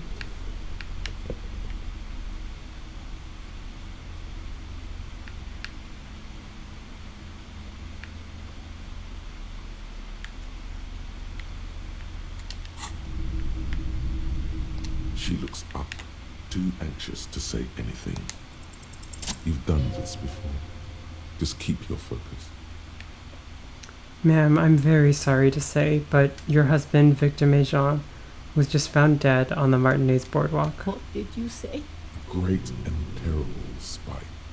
The blood freezes in her veins. Your husband, Victor Mejean, is dead. I'm very sorry for your loss, ma'am. Oh. But he was just... But he was just here. Alive. We understand this comes as a huge shock. I want you to know that me and my partner are here for you if you have any questions. Take your time. What happened to him?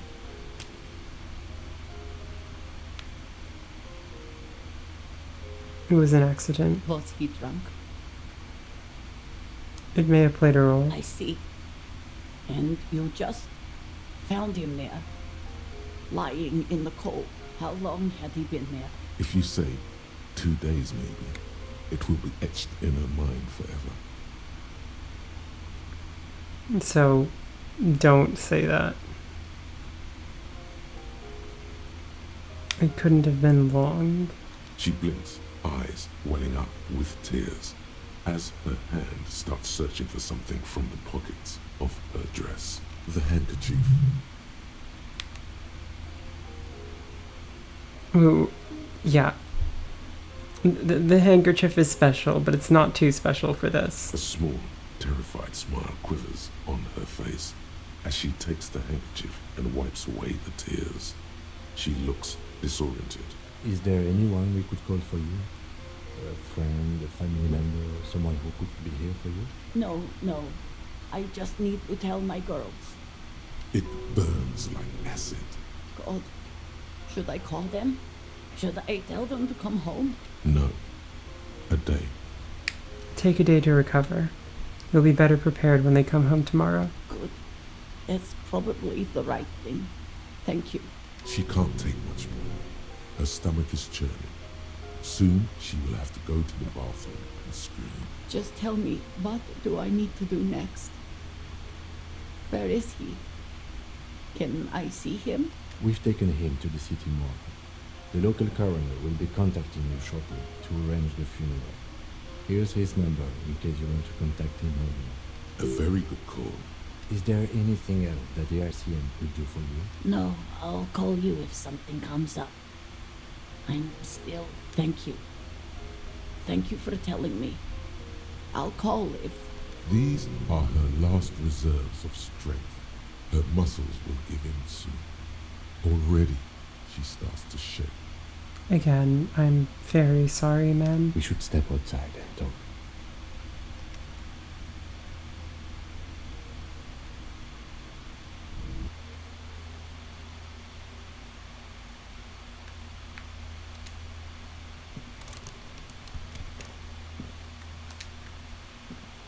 You did well.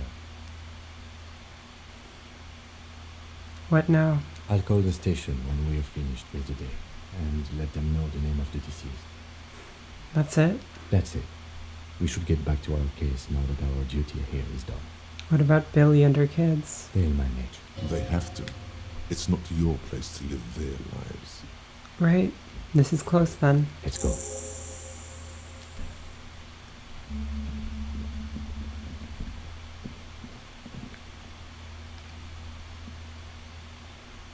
This is such a brutally sad element of the story. Like, damn.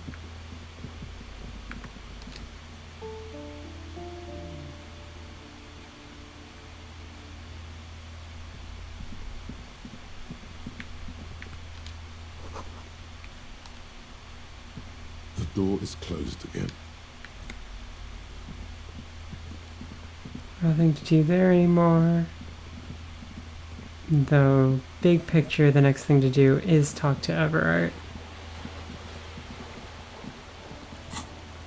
Let's see. Oh, okay, I can tell them that. Oh, and I can give this to Egghead. Oh, right, of course, I need to talk to Cindy. To build communism. We could double the amount of communism that's been built.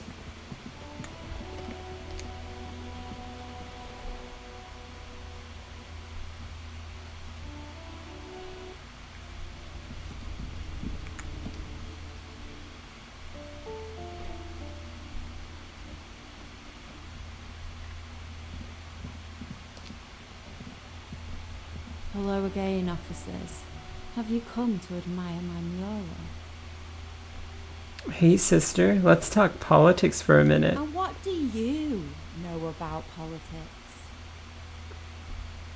My nose told me that you're also a communist. Well, well. Sounds like quite the snout you've got there. Sure. I know someone who'd love to talk the ideological stuff. You're looking for Steban. Who's Steban? A right communist who runs a mega cool and very secret meeting. Where? I might know. The lieutenant let slip a sigh that seems to suggest this turn was utterly predictable. I guess I should just give up then. Nothing ever works out for me. Oh, God. If he isn't the saddest pig in the world. Oh, fine. I'll help. But first, I want something from you. She's got you by the balls, Chief.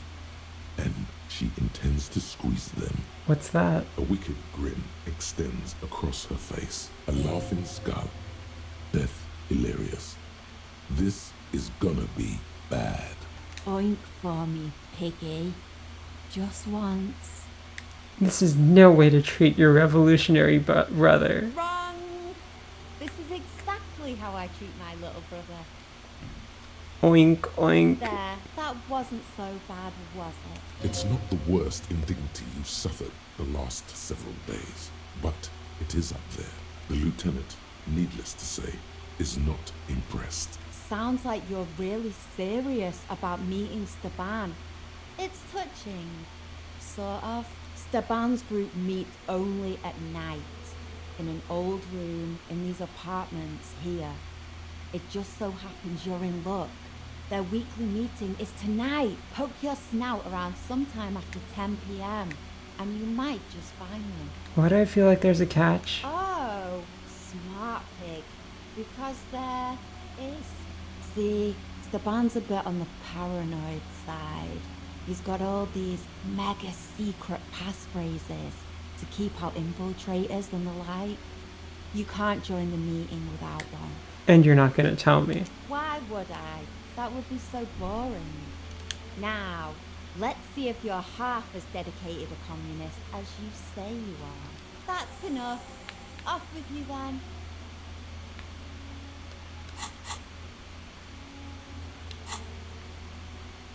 I don't believe it.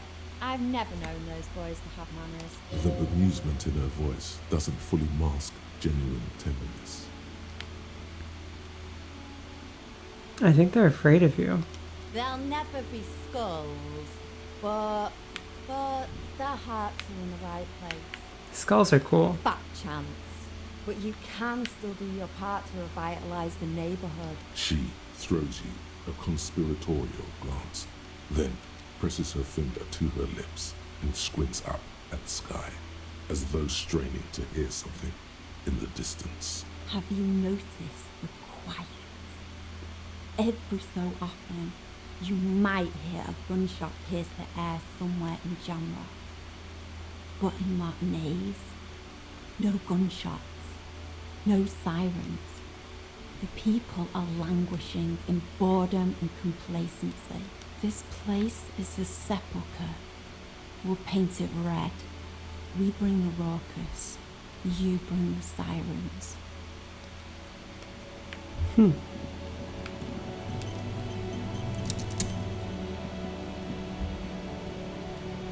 I think Kim might be mad at me for oinking.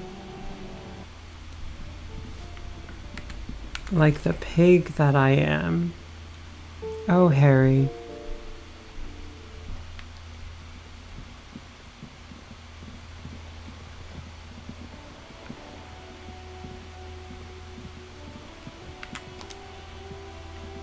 Just an ordinary war.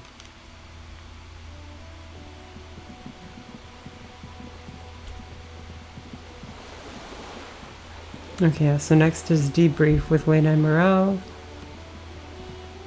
And then I think I'll end stream. But then after that we can talk to Everett. Every snowflake is like a little crime fiction is about murders or burglaries or and it's kind of like a puzzle. You don't look much like a policeman. Didn't mean to offend, sir. Sorry, sir. It's just that you don't look like Dick Mullen. What's that mean? And everything's better now, sir? Why is that? Oh, okay. I shouldn't have said that thing about Dick Mullen. More about books, maybe?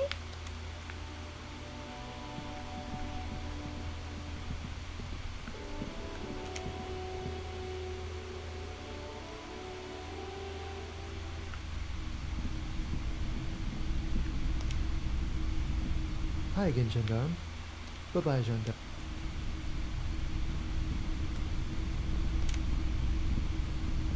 Oh, hello, sweetie. Hello, officer. So it was just a child. Thank you for telling us, sweetie. This is good news, right? It means we can try again. She acts chipper, but something's changed in her tone. A hidden worry. Something is secretly gnawing at her confidence. It's not this Kuno kid or the missing locust. It's something else. Yeah, you're right. We just need to restock the empty trap. Then we'll need to inspect the traps one more time. And then maybe we can.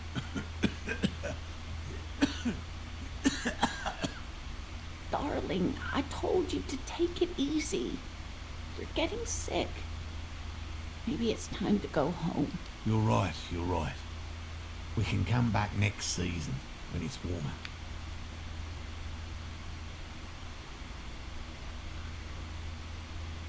Damn. You can? Fine. It's better than having these people get pneumonia on the coast.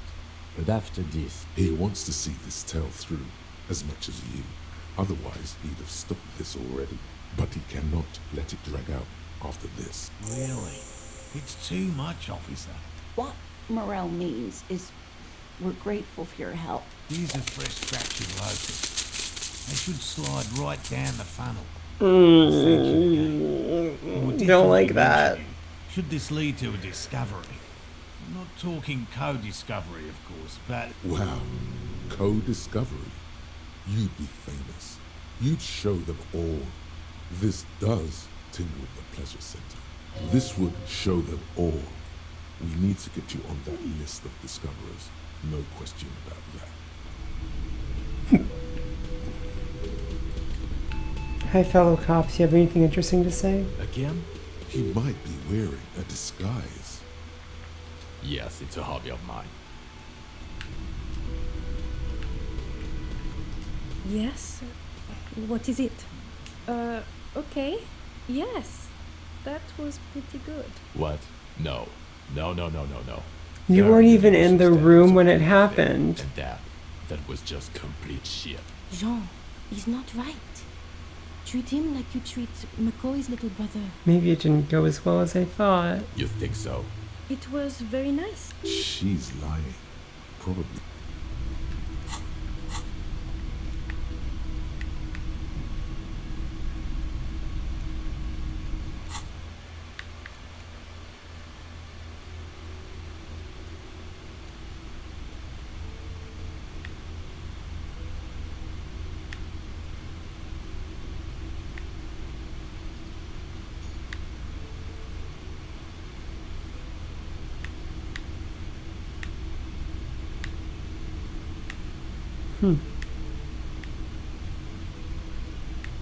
Yep, there's plenty to do.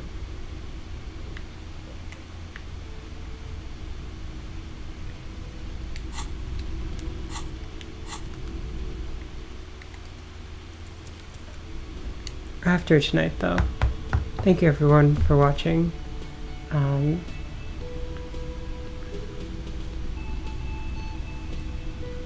Let's see. Is anyone still streaming?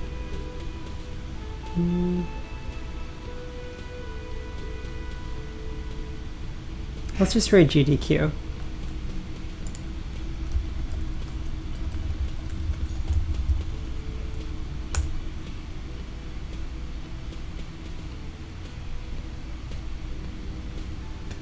Yeah, thanks everyone for watching. How long was this stream? Oh, nearly 5 hours. Okay. I'm gonna go eat something. See ya.